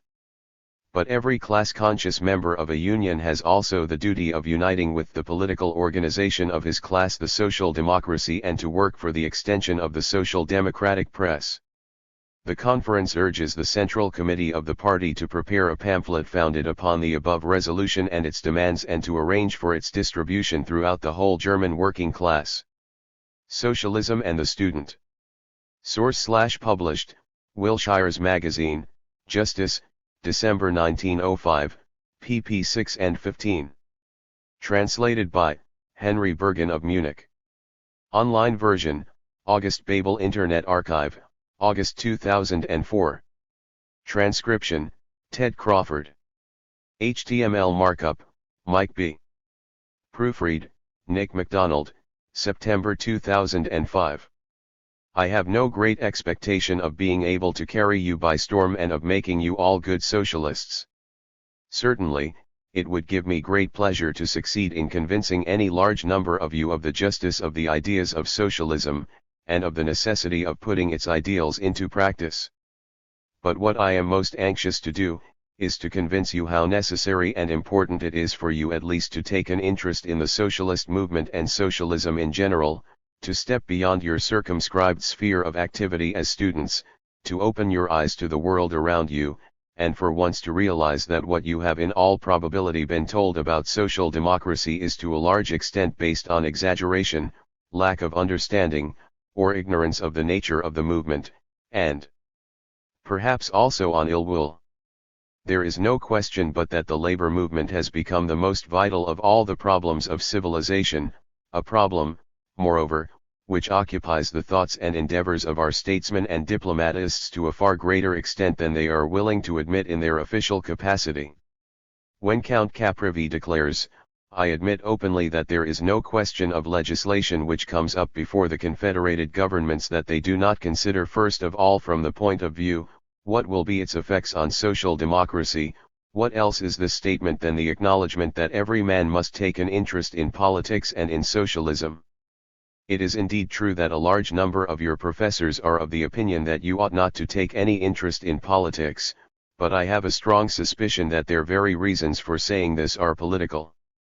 Yet there are others who say that it is necessary for the student, who, after all, has attained to man's estate, and is able to think for himself, to take an interest in public affairs, and Professor Ziegler, in his well-known book on the German student at the end of the 19th century, even goes so far as to urge the student to attend popular assemblies and workingmen's conferences in order to learn from the workers things which he is apt neither to hear nor to see at the university.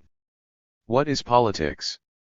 Politics is influence exercised on the character and formation of institutions and measures, which in their totality affect society down to the very last individual, and are of determining influence on the entire social and economic life of the nation and the individual. And this means that it is the duty of every man, from the moment that he becomes capable of forming an independent judgment, to take an interest in public affairs, for the reason that the entire social existence and development of the individual are dependent to a greater degree on such institutions and conditions as are peculiar to the society in which he lives than upon his own knowledge, experience, and ability. The qualities last named are also necessary, as a matter of course, and of the highest importance. They are of advantage to every man who is endeavoring to make his way in the world, but it is no less certain that the best will and the best of moral and intellectual characteristics can accomplish next to nothing in the face of adverse conditions and circumstances. On the other hand, from the very day that we enter into the world, politics begins to operate upon us, insofar as our parents are required to see that we are duly registered and numbered, and this continues all through our lives down to the grave, where men render us our final honors. The public school is an eminently political institution. It is true that one does not directly cultivate politics there, but the whole of knowledge, so far as it is taught in the public schools, is inculcated to the end that the mental faculties of the child may be prepared and trained in consistence with a certain definite tendency, not only for his activities in life as an individual taking part in the struggle for existence, but also as the subject of a state. And this no one can deny. It is the same in the university. The colleges are preparatory institutions for public servants, the men who are some day to take an influential, sometimes, indeed, a decisive part in the affairs of the nation. And it is an unquestionable fact that a tremendous role is played by politics in the universities. Consider, for example, the professors of history. It cannot well be claimed that they are not adherents of a definite political creed and of a definite political tendency, with which their teaching is wholly in accordance. All sorts of politics are pursued at the universities except socialist politics, the latter only must not be cultivated, and woe to the instructor who attempts to introduce that tabooed subject into the classroom.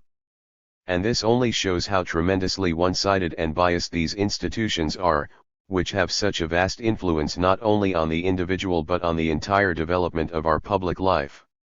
In the university and college are educated the men who in subsequent years are to occupy the most important positions in society and the nation. They are the officials, the lawyers, the prosecuting attorneys, the judges, the teachers, and the administrators of national and local affairs, and upon the manner in which these men think and feel, and upon the ideals by which they are inspired depends to a large degree the manner also in which they will fulfill their offices, and the treatment that the general public may expect from them. From day to day we hear of the most extraordinary decisions of our courts against socialists and others opposed to the present social order. There is no doubt that the judges act according to their best conviction, but that such absurd decisions are rendered by them is only possible because their conception of life absolutely excludes them from understanding the true position and line of thought of the accused whom they judge.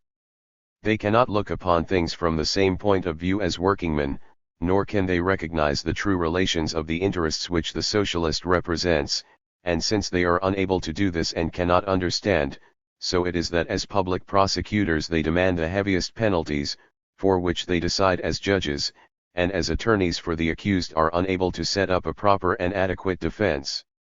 Whatever public positions you may occupy in later life, in each and every case it is necessary for you to know and understand not only the social and economic conditions of the people in general, but the social movement of the class-conscious workers.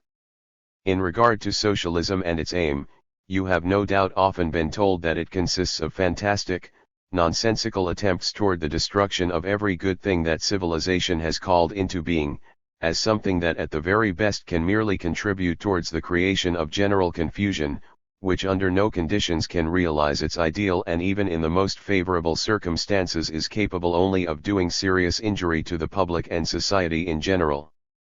Such statements prove either the insincerity of the individual by whom they are uttered, or his total ignorance of the subject.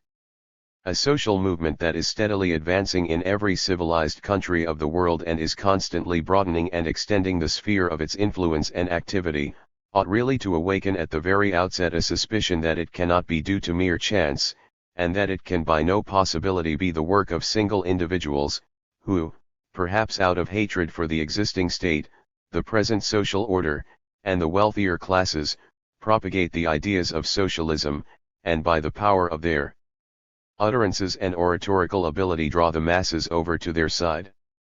For if that were true, nothing would be easier than to oppose this movement by the very same power of speech in pulpit and in press, and thus to put a final end to it and the ideas it represents. For what is there today in society and the state which is not under the control of the opponents of socialism? They have the schools with their tens of thousands of teachers, not one of whom dares betray even by one word socialist opinions. They have the church, the universities, 19/20ths of the daily press and the literature of the world are at their disposal. They have at their command the police force, from inspectors down to patrolmen, and they have the army. Thus, I say, how easy it would be to put an end to socialism if it were reality only a matter of fantastic, nonsensical theories. Certainly, no one will contend that our temporal pastors and masters have not made the most extensive use possible of the intellectual and other means of power which have been placed in their hands. And thus if it be true that these coercive forces can be used with any effect upon ideas which are inherently worthless, and which have no justification, some visible success at least must beyond doubt have already been achieved. The very least that one can expect is the certain evidence that the movement has been brought to a standstill, and that it is no longer able to draw new masses within the charmed circle of its ideas. But has this occurred? Has it been demonstrated to be the case? No. From one election to another the social democratic vote has increased. The elections to the Reichstag exhibit no retrograde movement, no halt, on the contrary, they exhibit the uninterrupted progress of social democracy. Thus the facts of the case are against the assumption that the socialist movement has arisen from nothing or from insignificant causes. By what then has it been called into life? If not by the power of words and of personality, by the diligent effort and work of propaganda for which social democracy is so justly celebrated, all of which have certainly contributed in a high degree to our successes. If not this, then something else must be present which has rendered it possible for the doctrines and ideas of socialism to meet with the approval that has actually been given to them. Even today the great majority of people imagine that in the last instance we can instill whatever ideas we may choose into a man's mind, that we can influence at our own discretion the development of ideas at any given time in any given people. But it is precisely this that is impossible. I can only emphasize again and again the fact that we cannot and do not think what we please to think, we think what we must think. And what obliges the individual to think in a certain way is the measure of his interests and opinions, which are in turn developed out of the social interests of a certain stratum or class in society. If our capitalist class stands opposed to socialism, we socialists are the very last people to be astonished at it. No one can require a class to decide and act against its vital interests, nor do we in the least expect this. What we have to do is to draw as dispassionately and as clearly as is possible the line of demarcation which not only does separate, but must separate the various groups and classes of society from one another on the basis of the diversity of their interests, and this is true in spite of the fact that even today it is not yet clearly recognized by them.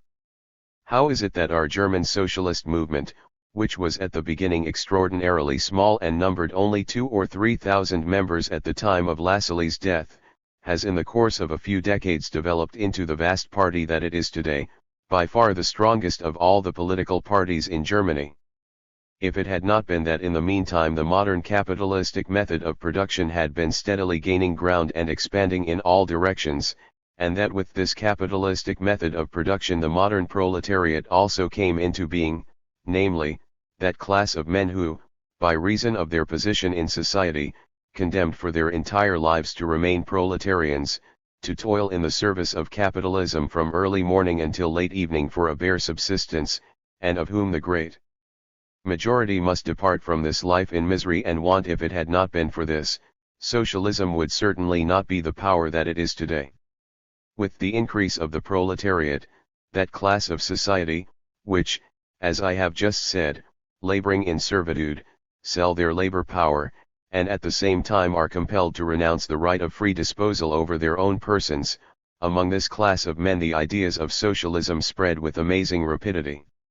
It is only natural that people whose calling in life and subsistence are determined in the way described, who know that they are condemned without respite to this position which is anything but a pleasant one, for all their days, it is only natural that the thought must awaken in their minds, is this right? Is it reasonable? Is it to remain so forever? Are we always to be the oppressed and expropriated, to the end that those who appropriate to themselves out of our labor all the wealth and enjoyment that this world can offer may live in opulence and ease? These, indeed, are very pertinent questions, and to the extent that they are brought home to the consciousness of the working class, that is, by virtue of its labor, its intelligence and position as human beings, also has a claim to the rights of men. To this extent must the socialist movement expand and develop. Toward what is this great mass of workers striving? It is to the end that a share in all the acquisitions which the civilization of modern times has created and given to man in such extraordinarily rich measure shall be open to every man without exception. Not only must socialism and its demands be accepted as an ideal, they can also be realized. Even now, considering the number of instruments of culture of every variety, and instruments of culture of every variety is but another name for means of labor of every variety, which are intellectual and bodily powers of labor with the help of the tremendous auxiliary aids of science and technical progress have placed at our disposal, and which today are actually in use in a relatively small circle of industrial, commercial, and agricultural enterprises, that these instruments of civilization can as a matter of fact be applied in an organized, consistent manner to the entire field of social labor. And this, in a few words, is the solution of our social difficulties, if you will, the solution of the social question. What does social democracy demand? The abolition of every form of expropriation and oppression of man by man in social, political, and economic life. Men shall be free and equal without exception, of whatever race, family, or religion, and they shall be permitted to fulfill their mission in life as civilized beings. And in order to attain this object, man ought not only to have the right but also the opportunity of harmoniously developing and educating, in accordance with his needs, the physical and intellectual capacities which nature has given to him. From this arises the need for society to increase both the quantity and the quality of the means of life and of culture, so it shall prove adequate to meet the very highest demands that can be made upon it, and it follows, therefore, that it is the duty of every man to cooperate in accordance with his powers and capacities in the production of these means of culture and life. The right to the enjoyment of life necessarily involves the duty to labor. But in order that this labor may be as productive and useful, and at the same time as pleasant and short, as possible, the association of the powers of labor and the organization of the process of labor on a higher technical plane is indispensable, and this presupposes that the total means of production, including land, shall be transformed from private into collective property. Consequently, the principle of all for one and one for all will be the life principle of the coming society. Every man has rights and duties, but no man has duties without rights. This is in a few words the goal of socialism. Man can do all that he wills, but in order to will to do anything, he must first realize that it is necessary, and insight is born of suffering and need. And it is not our object to destroy civilization. We do not desire to divide up, as people are in the habit of saying. We do not wish to throw humanity back into barbarism. On the contrary, we desire to lift the whole of humanity to the highest thinkable plane of civilization. We wish every individual without exception to have a share in the means of culture and education according to his capacities and his needs. This is the loftiest ideal that the human race can set before itself, and this ideal is possible today because it is only now that, in consequence of the thousands of years of progress towards civilization and of the tremendous acquisitions which man has gained in this age of culture, because only now are all the means and possibilities given through which we may realize this ideal condition in the way that the majority of men desire to realize it. At the end of his book, the same Professor Ziegler to whom I have already referred addresses his pupils in the following words: "Obtain for yourselves an ideal." That is it precisely, obtain for yourselves an ideal.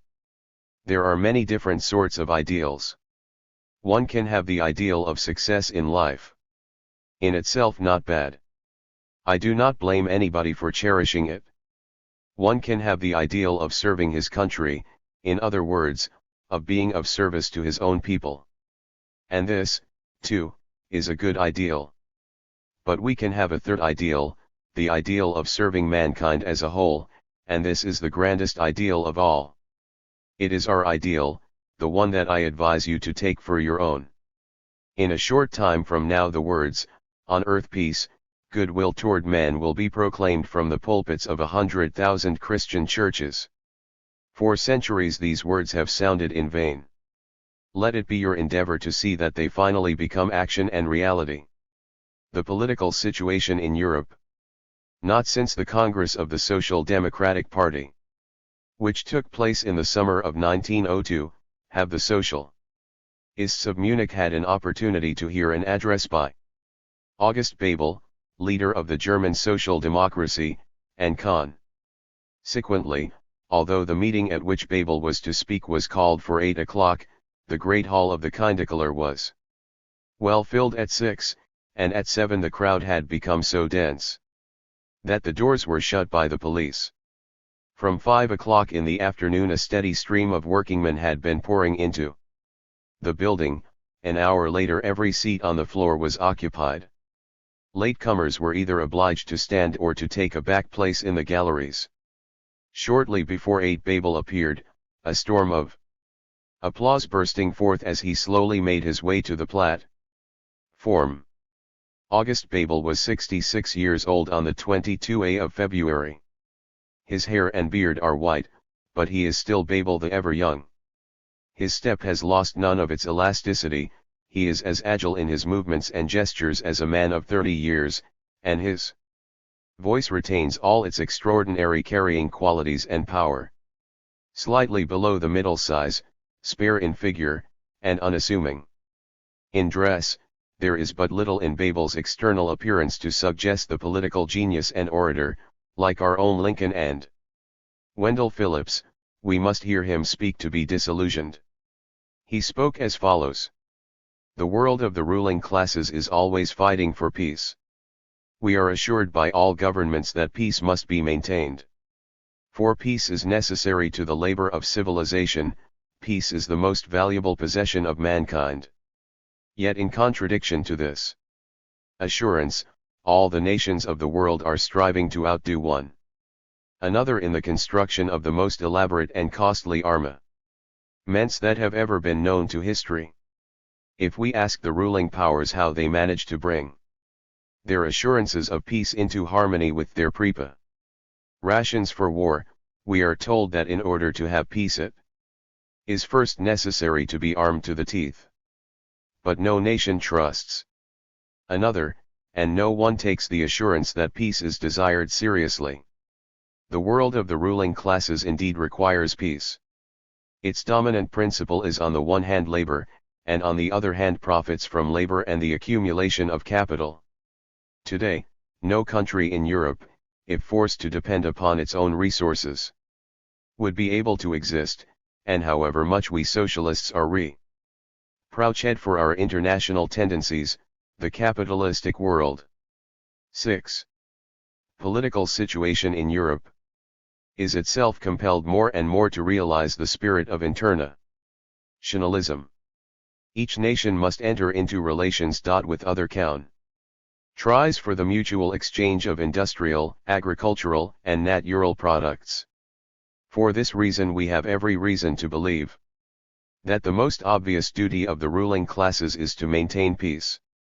And yet, every moment some question or another arises, and seems to threaten the entire civilized world with a sudden outburst of hostilities. Hand in hand with the work of exchanging the products of one nation with those of another goes the endeavor to conquer new markets in all quarters of the globe, an endeavor which has also made its appearance in Germany. But as a matter of fact, everything in the shape of colonial territory that is worth the trouble of annexing has long been annexed. Like the poet in the fable, when it came to dividing up Germany arrived too late. From my present standpoint, there was no harm in that. For we exchange our products with civilized nations, not with Hottentots and Zulus. In 1905, Germany's foreign trade mounted up to the fabulous totals of 13,000 million marks, and now I ask, what are the countries with which we have commercial relations? During the last few months there has been a great deal of discussion in regard to our relations with England, and not a few of our fellow countrymen suffer under the delusion that our first and foremost duty is to strain every effort to drag England down from the position which she holds today, and above all to make an attempt to seize for Germany one or more of the English colonies, for it is said in confidence that the colonies now owned by Germany are not fit to grow cabbage on.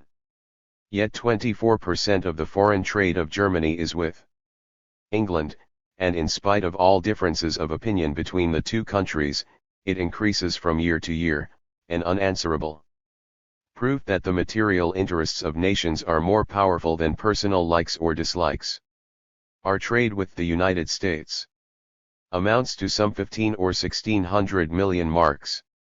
From America we obtain for the most part raw materials and foodstuffs that are absolutely indispensable to our welfare, for at home we are unable to raise and produce all that is necessary to supply our needs.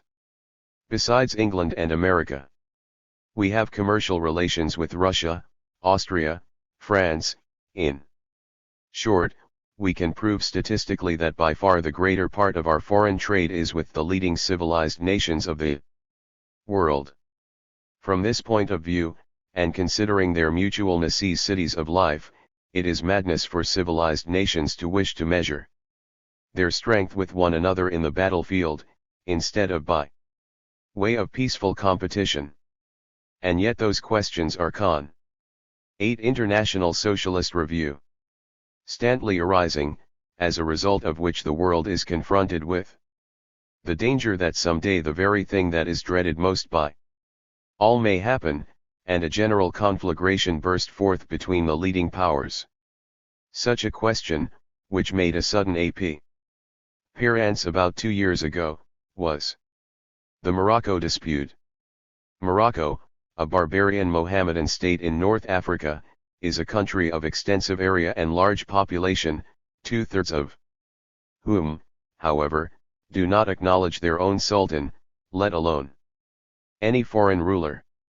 It is a backward country, backward in industry no less than in civilization, although beyond doubt it possesses many possibilities of development. Since it is situated so close to France and Spain, it is not to be wondered at that these countries were anxious to establish themselves there. England also was greatly interested in Morocco, and at one time it almost appeared as if there was going to be war between England and France for supremacy in that country. But to everybody's surprise an agreement was entered into by France and England, April 8, 1904, according to which, in spite of their strongly opposed interests, France agreed to recognize England's position in Egypt and the Sudan, and England agreed to give France free hand in Morocco. There was a clause in the treaty which to a certain extent injured German interests, but, strange to say, Prince von Bülow declared at that time in the Reichstag that Germany had no cause to be dissatisfied, for even if France did take charge of the affairs of Morocco, German industrialists were perfectly free to compete there if they chose. We may save in passing that German trade with Morocco amounts to about 4 million marks a year, a mere bagatelle compared to the 13,000 million marks of German international trade. But the situation soon changed. It now appeared that what Prince von Bülow had praised as an acquisition, was after all of doubtful advantage. And as a matter of fact, the treaty contained a clause, according to which Germany was given the right to trade in Morocco for a period of 30 years only. We too thought that there was something wrong in this, but were of the opinion that the danger to which the nation would be exposed by a hostile interference in the affairs of Morocco was wholly out of proportion to the value of the object to be gained. However, the Morocco affair soon became a question of this nature. In a French document, the suspicion is voiced that an attempt was made to convince the German emperor that in consequence of the unfortunate outcome of the war with Japan, Russia would no longer take the part of France. And it is quite possible that political situation in Europe 9. This suspicion was founded on fact, for a short time afterwards.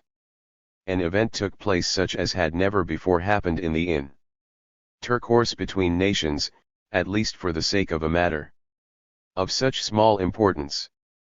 The German emperor sailed to Tangier and talked to the representatives of the Sultan of Morocco in such a manner as could only heighten their feeling of self-importance and at the same time arouse a most unpleasant impression in France and England.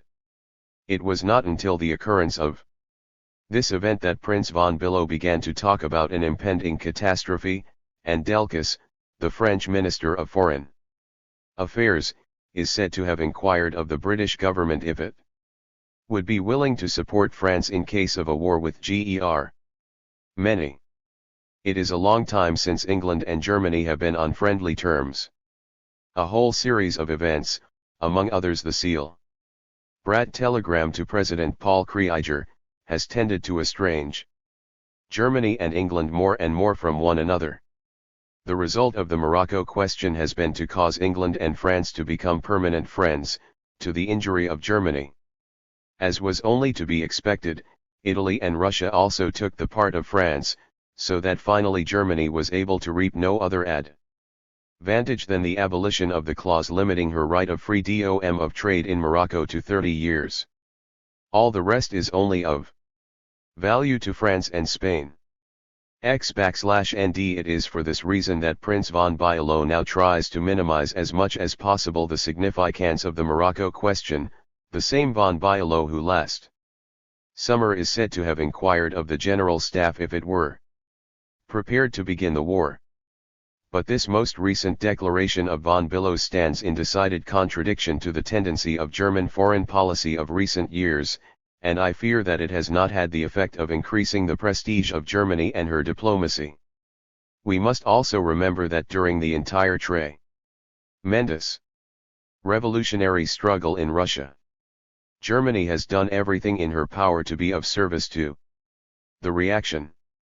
Germany has even gone so far as to anticipate every wish of the Russian government, besides agreeing to allow a Russian loan to be raised here, and as a reward Russia has just opposed the German claims in Algeciras in a most ostentatious and insolent manner. A more humiliating situation is scarcely to be imagined, but the Russian government knows only too well that Germany is at its beck and call. The heart of our ruling classes, especially the East Prussian agrarian nobility, is with the Russian government. The East Prussian nobility looks upon the Russian autocracy as its ideal, and expects 10 International Socialist Review. In case a serious struggle should burst forth in Germany between the government and the people, that if the former should prove too weak to withstand the will of the latter, that Russia would assist it with her Cossacks. The Prussian nobility is the incarnation of all reaction, the representative of whatever is opposed to the welfare of the PEO. PLE, the enemy of all economic progress.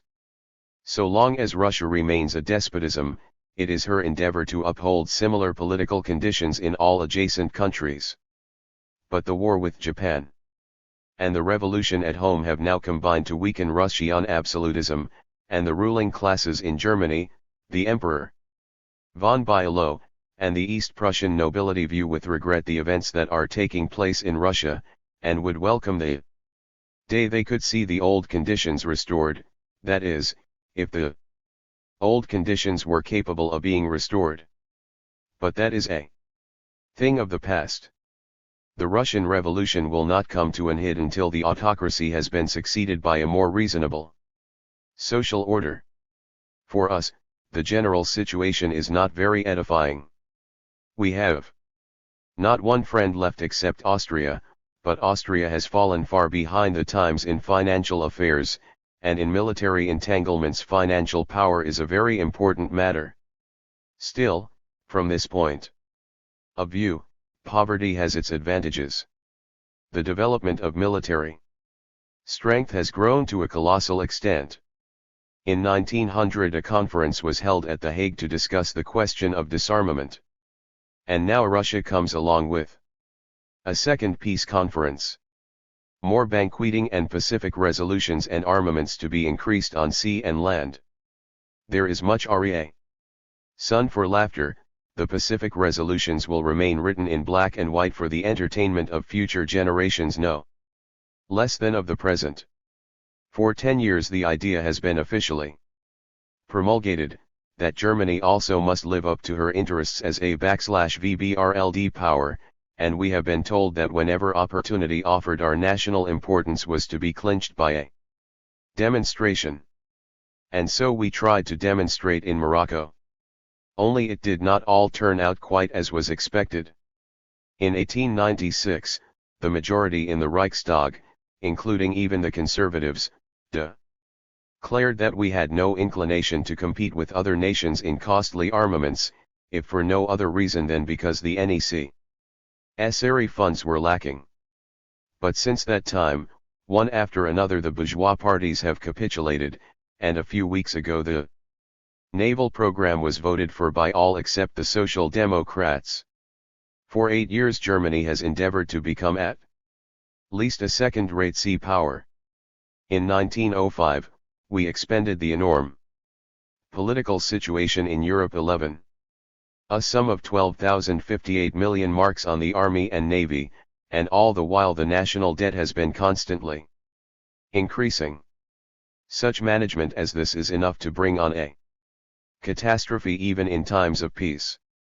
The Committee on Taxes is searching everywhere for new sources of revenue. And the clericals are now discussing the expediency of a so-called military tax, in case the present objects of taxation prove insufficient. This is the same clerical party that in 1900 introduced a paragraph into the naval bill, stipulating that if the naval budget should exceed 117 millions, the surplus should not be raised through indirect taxation. The new proposals for additional revenue are indirect taxs, which must be borne by the masses of the people. The taxes that ought to be levied, namely, on incomes, property and inheritances, are conspicuous by their absence. During the recent debate on the naval budget, the property tax suggested by the Freisinniger Volkspartei, which would have yielded 40 millions, was rejected, likewise the tax on all incomes of over 5,000 marks by the Social Democratic Group. We want those people to pay who claim that patriotism demands that Germany should require a huge army and navy. We want them to be patriotic not in word but in action. The state is at bottom a great mutual insurance company, and the premiums should be paid in proportion to the services rendered. Since the army is an organization for the defense of the interests of the propertied classes, it is also employed in the struggle against the enemy at home. And since the navy serves a similar purpose, justice demands that both should be paid for by the classes who seek their protection. But direct taxes on property and incomes are paid by no ruling class, with the exception of the English bourgeoisie. At the time of the struggle in South Africa with its tremendous drain on the finances of England, the English middle class increased the tax on incomes in order to meet the extraordinary expenses of the war, and in England incomes of less than 3,000 marks a year are free from taxation. In this way the English bourgeoisie were enabled to raise no less than 1,100 millions in direct taxes. It is true that at the same time a duty on grain was also adopted, but whereas we paid here at that time a duty of 3.5 marks per double hundredweight, the English duty was only 1/7 of that amount. Moreover, although the English duty on grain was abolished at the end of 2 years, our duty has been increased to 5.5 marks, or almost 60%. This is the work of the agrarian nobility. Thus while in a nation also 12 International Socialist Review ruled by the bourgeoisie, not only the principle of noblesse oblige prevails, but also the principle that the possession of property brings with it responsibility to the public. In our country, the Society for the Promotion of the Interests of the Navy, which recruits the majority of its members from the most fashionable circles, had the unparalleled impudence to demand that the entire surplus of the duty on grain, which had been set aside for a Zion fund for widows and orphans, should be devoted to the building of new warships. I cannot conceive of anything more infamous than that such a desire should be expressed by the wealthy classes of a nation. Thus armaments have everywhere taken a new lease of life. It is an interesting question how things would turn out if war were really declared. All the nations of Europe are in debt, and their indebtedness is increasing from year to year. What is yielded by taxation just suffices to make both ends meet in time of peace. But how would this be in case of a war? Germany would now place 5 million men in the field as compared to the 1.5 million of 1870. Mobilization alone would cost 700 million marks, of which only the 120 million deposited in the Julius term are available. The expenses of the first month have been estimated at 1,400 million marks, and if we were obliged to carry on the war for a year, the cost would be 22,000 million marks. Where is the money to come from? The wealthy classes will not furnish it. And the issue of paper money would immediately be followed by its depreciation. Even granted that we were victorious, does anyone believe that there is a nation to be found capable of paying an adequate indemnity, as was the case in 1870–71? We would have to enslave the inhabitants of entire France in order to clear off the debt. It is also possible that the pension funds would be used for the same purpose. We have been in the habit of granting pensions to the disabled, but considering the increased effectiveness of modern weapons, there would now be an appalling number of wounded, and where are the funds to be obtained? We must also remember that of the 5 million troops, 3% million individuals would at once cease all productive work. In a war of the future we would have both France and England against us. They would blockade the North Sea and the Baltic. Trade, both import and export, would stagnate. The millions of workers who remained in the factories would be thrown out of employment, and as a result of the interruption in the importation of the necessities of life, there would be a sudden rise in prices. How would the capitalistic world be able to face such a situation? It is probable that it would be at the end of its tether. Political situation in Europe. 2 years ago in the Reichstag, when I similarly described the probable effects of a European war, and in my reply to Prince von Bülow declared that such a situation would signify that the last hour of the capitalistic order had come, von Bülow answered, "This we know, and because we know it we will avoid war." But if that is the case, why these endless preparations for war? We also have a colonial policy, and our colonies are a heavy expense. If we had to pay for our foreign trade a tithe of what we pay for our colonial trade, we would go bankrupt in 1 year. We are told that the Navy is for the protection of our colonies, but in case of a war we could not even protect our commerce. Our sea coast requires no fleets for its defense, but our trading vessels could be captured and our commerce destroyed. With our navy shut up in the harbors, England could, if she chose, take possession of every one of our colonies. We Social Democrats are considered enemies of our native country. I have just shown how profound the love of the Jingo patriots is for their native country, so long as it does not cost them anything. When it comes to paying, their patriotism evaporates. They increase both navy and army, and thereby create New sinecures to be occupied by the sons of the nobility and bourgeoisie.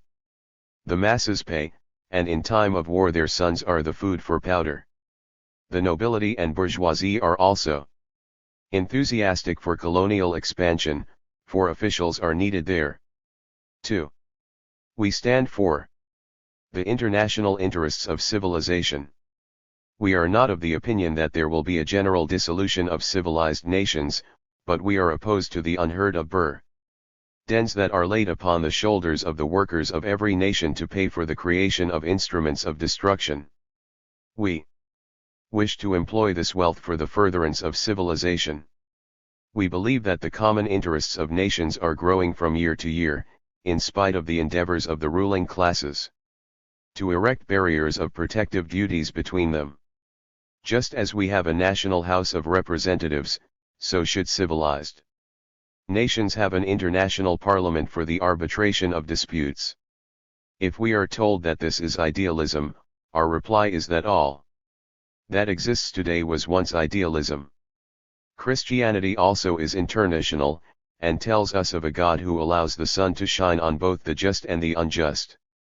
But these same Christians, when it comes to a conflict between nations, see nothing strange in appealing to an international God for the victory of their art.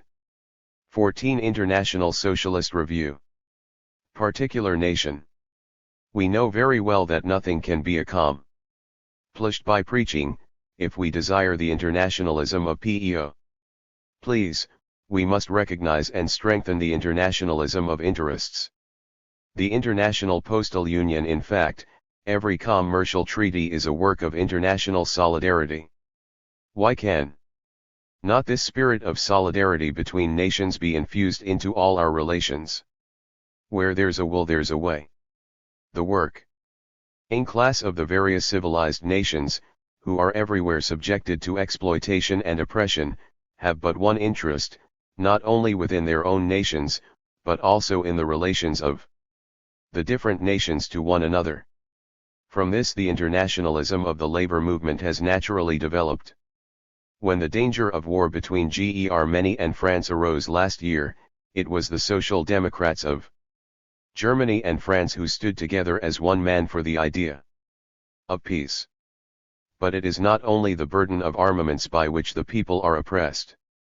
On the 1st of March of this year, the new tariff laws came into force, and the result of these tariff laws has been a general rise in the price of the necessities of life. What one could buy for 100 marks 3 years ago now costs 120 marks. But in the meantime the income of the workers has not increased, and in this manner must the working class pay the penalty of the military expenses of the nation with poor nutrition, sickness and death. A decade ago there were millions of people in Germany who were insufficiently nourished, and what must their condition be today?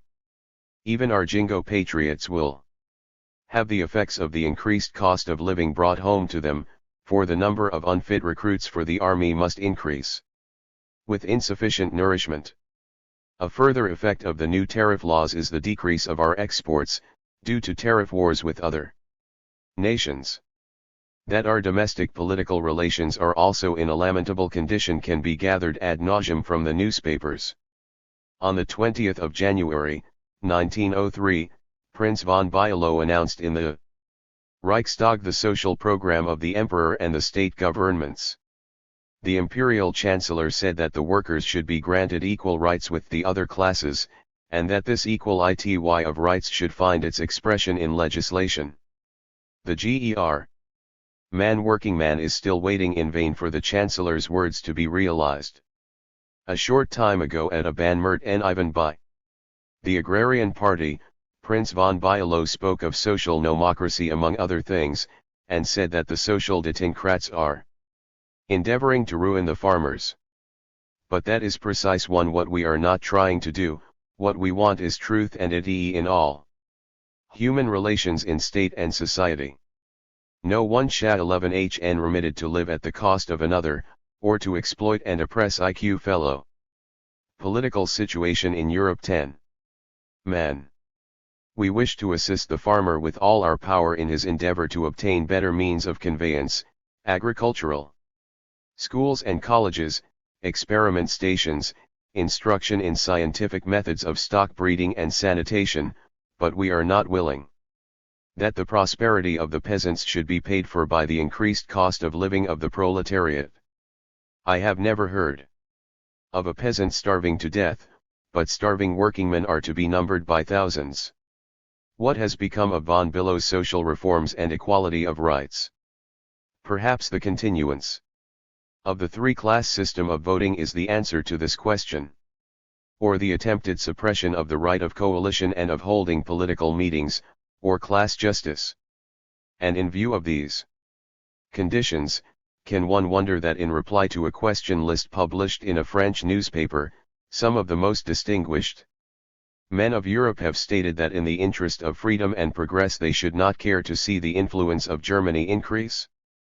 But we will take care that what is said of the Germany of today will not be true of the Germany of the future. We Social Democrats demand the freedom of all men, and in order that this demand may be realized, we require knowledge of national and social conditions, unity of action, and the enlightenment of all classes, above all the working class. The workers must learn to know their historical mission, they have no other future except socialism. And hence I say to you, your future depends upon your own unaided efforts. Join hands with the party of the proletariat, support our organization and our press. And then in closed ranks forward to victory. August Bebel. England and Germany. Source/published, England and Germany, Justice, May 4, 1907, p.5. Online version, August Bebel Internet Archive, August 2004. Transcription, Ted Crawford. HTML markup, Mike B. Proofread by, Nick MacDonald. Dear comrades, the May Day festival of the international class-conscious proletariat shows itself more and more with each succeeding year to be an intellectual necessity. The fact that on a certain day in each year the class-conscious warless of all lands come together in meetings and demonstrations in order to emphasize the demands and objects which they are unitedly pursuing, must necessarily have the effect of elevating and inspiring the masses of the people, and of strengthening the feelings of international solidarity. And in point of fact, when we see how the class struggles between the working class and the employing class continue to increase in violence, through the intensification of the antagonism of interests, when we see the employers organizing themselves, not only nationally, but internationally against the workers, it would be a crime against themselves for the latter not to recognize and put into practice the necessity of understanding each other and uniting internationally. But the national antagonisms also, which through the economic war in the world market are ever assuming a more serious character, and, in spite of all peace congresses, are becoming intensified rather than modified, force the workers of all civilized countries to unite action in order to stave off a military catastrophe, the cost of which, in blood and money, the workers would more than anyone else have to bear. Especially between the bourgeoisie of Germany and England, the present jealousy and rivalry has assumed a character which is charged with the danger of a conflict. But if the workers of England and Germany stand together as brothers against every attempt at an armed settlement of existing differences, they will do a great service to themselves, to their respective countries, and to humanity. May the 1st of May give the most effectual expression of this unity of feeling on the part of the workers in both countries, here Germany and there in England. With fraternal greeting, yours sincerely. A. Bebel. Schönberg, Berlin, Hauptstrasse 84. April 16, 1907. A justification of our position. Source, A. Bebel, Justification of our position, Justice, September 12, 1908, p.6. Transcribed, by Ted Crawford. Mr. J. Ramsay MacDonald, Secretary of the Labour Party, has received from our comrade August Bebel, the leader of the German Social Democratic Party, the following reply regarding the resolution passed by the Labour Party on Anglo-German relations. Dear friend MacDonald, your letter was sent on to me here. We are, of course, at one with the views expressed in your resolution. Our attitude in Parliament, in the papers representative of our party, and in the meetings in which the foreign policy of Germany was discussed, was based on friendliest spirit of goodwill towards England, the English people, and the working class. We have taken up the standpoint that there exists no grounds on which a war between the two highly civilized peoples, Englishmen and Germans, could be justified. We shall continue to act from this standpoint, and should our rulers exhibit any tendency to provoke a war, we shall leave nothing undone that may be in our power to prevent such a war. In spite of the war clamors of certain elements in Germany and England, I cannot admit that the opposition between the ruling classes of the two countries has reached so tense a point as to foreshadow an early outbreak of war. That such a war may break out in the course of time I hold to be quite possible. Preparations for war are carried on with such vehemence, and they claim such an immense part of the resources of the nations, that this state of things cannot last very long. It is provoking the catastrophe which it is meant to prevent. I think, therefore, that we should calmly and carefully follow the development of things, enlightening the people, and especially the working classes, upon the possible consequence. In proof of the spirit in which we desire to work, we shall on the occasion of the approaching meeting of our party in Nuremberg, fixed for about the middle of September, demonstrate publicly in what light we stand concerning war, and especially with regard to England and the English people. Moreover, there will be a session of the International Bureau in Brussels in October. This may likewise be productive of a similar view. The principal thing is that England should be also well represented there. Your faithful colleague. A. Bebel. An explanation. Source: A. Bebel, An Explanation, Justice, September 19, 1908, p.7. Transcribed, by Ted Crawford. The following is by Hindman followed by Bebel's explanation. It is finally followed by Hindman's view of the letter. The German socialist says Bebel consider that there are no grounds on which a war between Germany and England could be justified. Yet he significantly adds that such a war may break out in the course of time I hold to be quite possible. So heavy is the burden of armaments on the nations that Herr Bebel fears they may provoke the very catastrophe they are intended to prevent. No impartial man can deny that a large share of the responsibility for this burden, whose weight increases every year, rests upon Germany. A powerful army is in the existing state of the world as necessary to Germany as is a powerful navy to this country. It is the German desire for dominance on sea as well as on land that is forcing up the expenditure on what Mr. Lloyd George calls the bloody mechanism of human slaughter. Daily Chronicle. The Jingo Daily Mail, of Saturday, September suggests that Holland and the Dutch colonies should be handed over to Germany. An explanation. The following letter from our comrade Bebel to Voorwerts has been published by all the German socialist papers. Voorwerts has remarked in reference to the publication of the letter I sent to the editor of the Labour leader, Comrade Bruce Glacier, that probably I wrote this letter before I knew anything of the arrangements of the representatives of the English Labour Party. I purposely underline these two words, with the executives of the Berlin trades unions. I can only say in this connection, that, as a matter of fact, I had not the slightest knowledge of these arrangements when I wrote my letter, and that I only learnt of these arrangements through the information in Voorwerts, of August 23. I may add that my letter of August 20 to Bruce Glacier was a private one, in answer to a private letter from him, and that it was not intended for publication is clearly shown. By the fact that I distinctly declined to express any opinion in the Labour leader on the Hindman-Hardy controversy. Therefore, I most strongly deprecate the publication of my letter, and I decline any responsibility for any consequences which this publication may have upon the relations existing between the English comrades.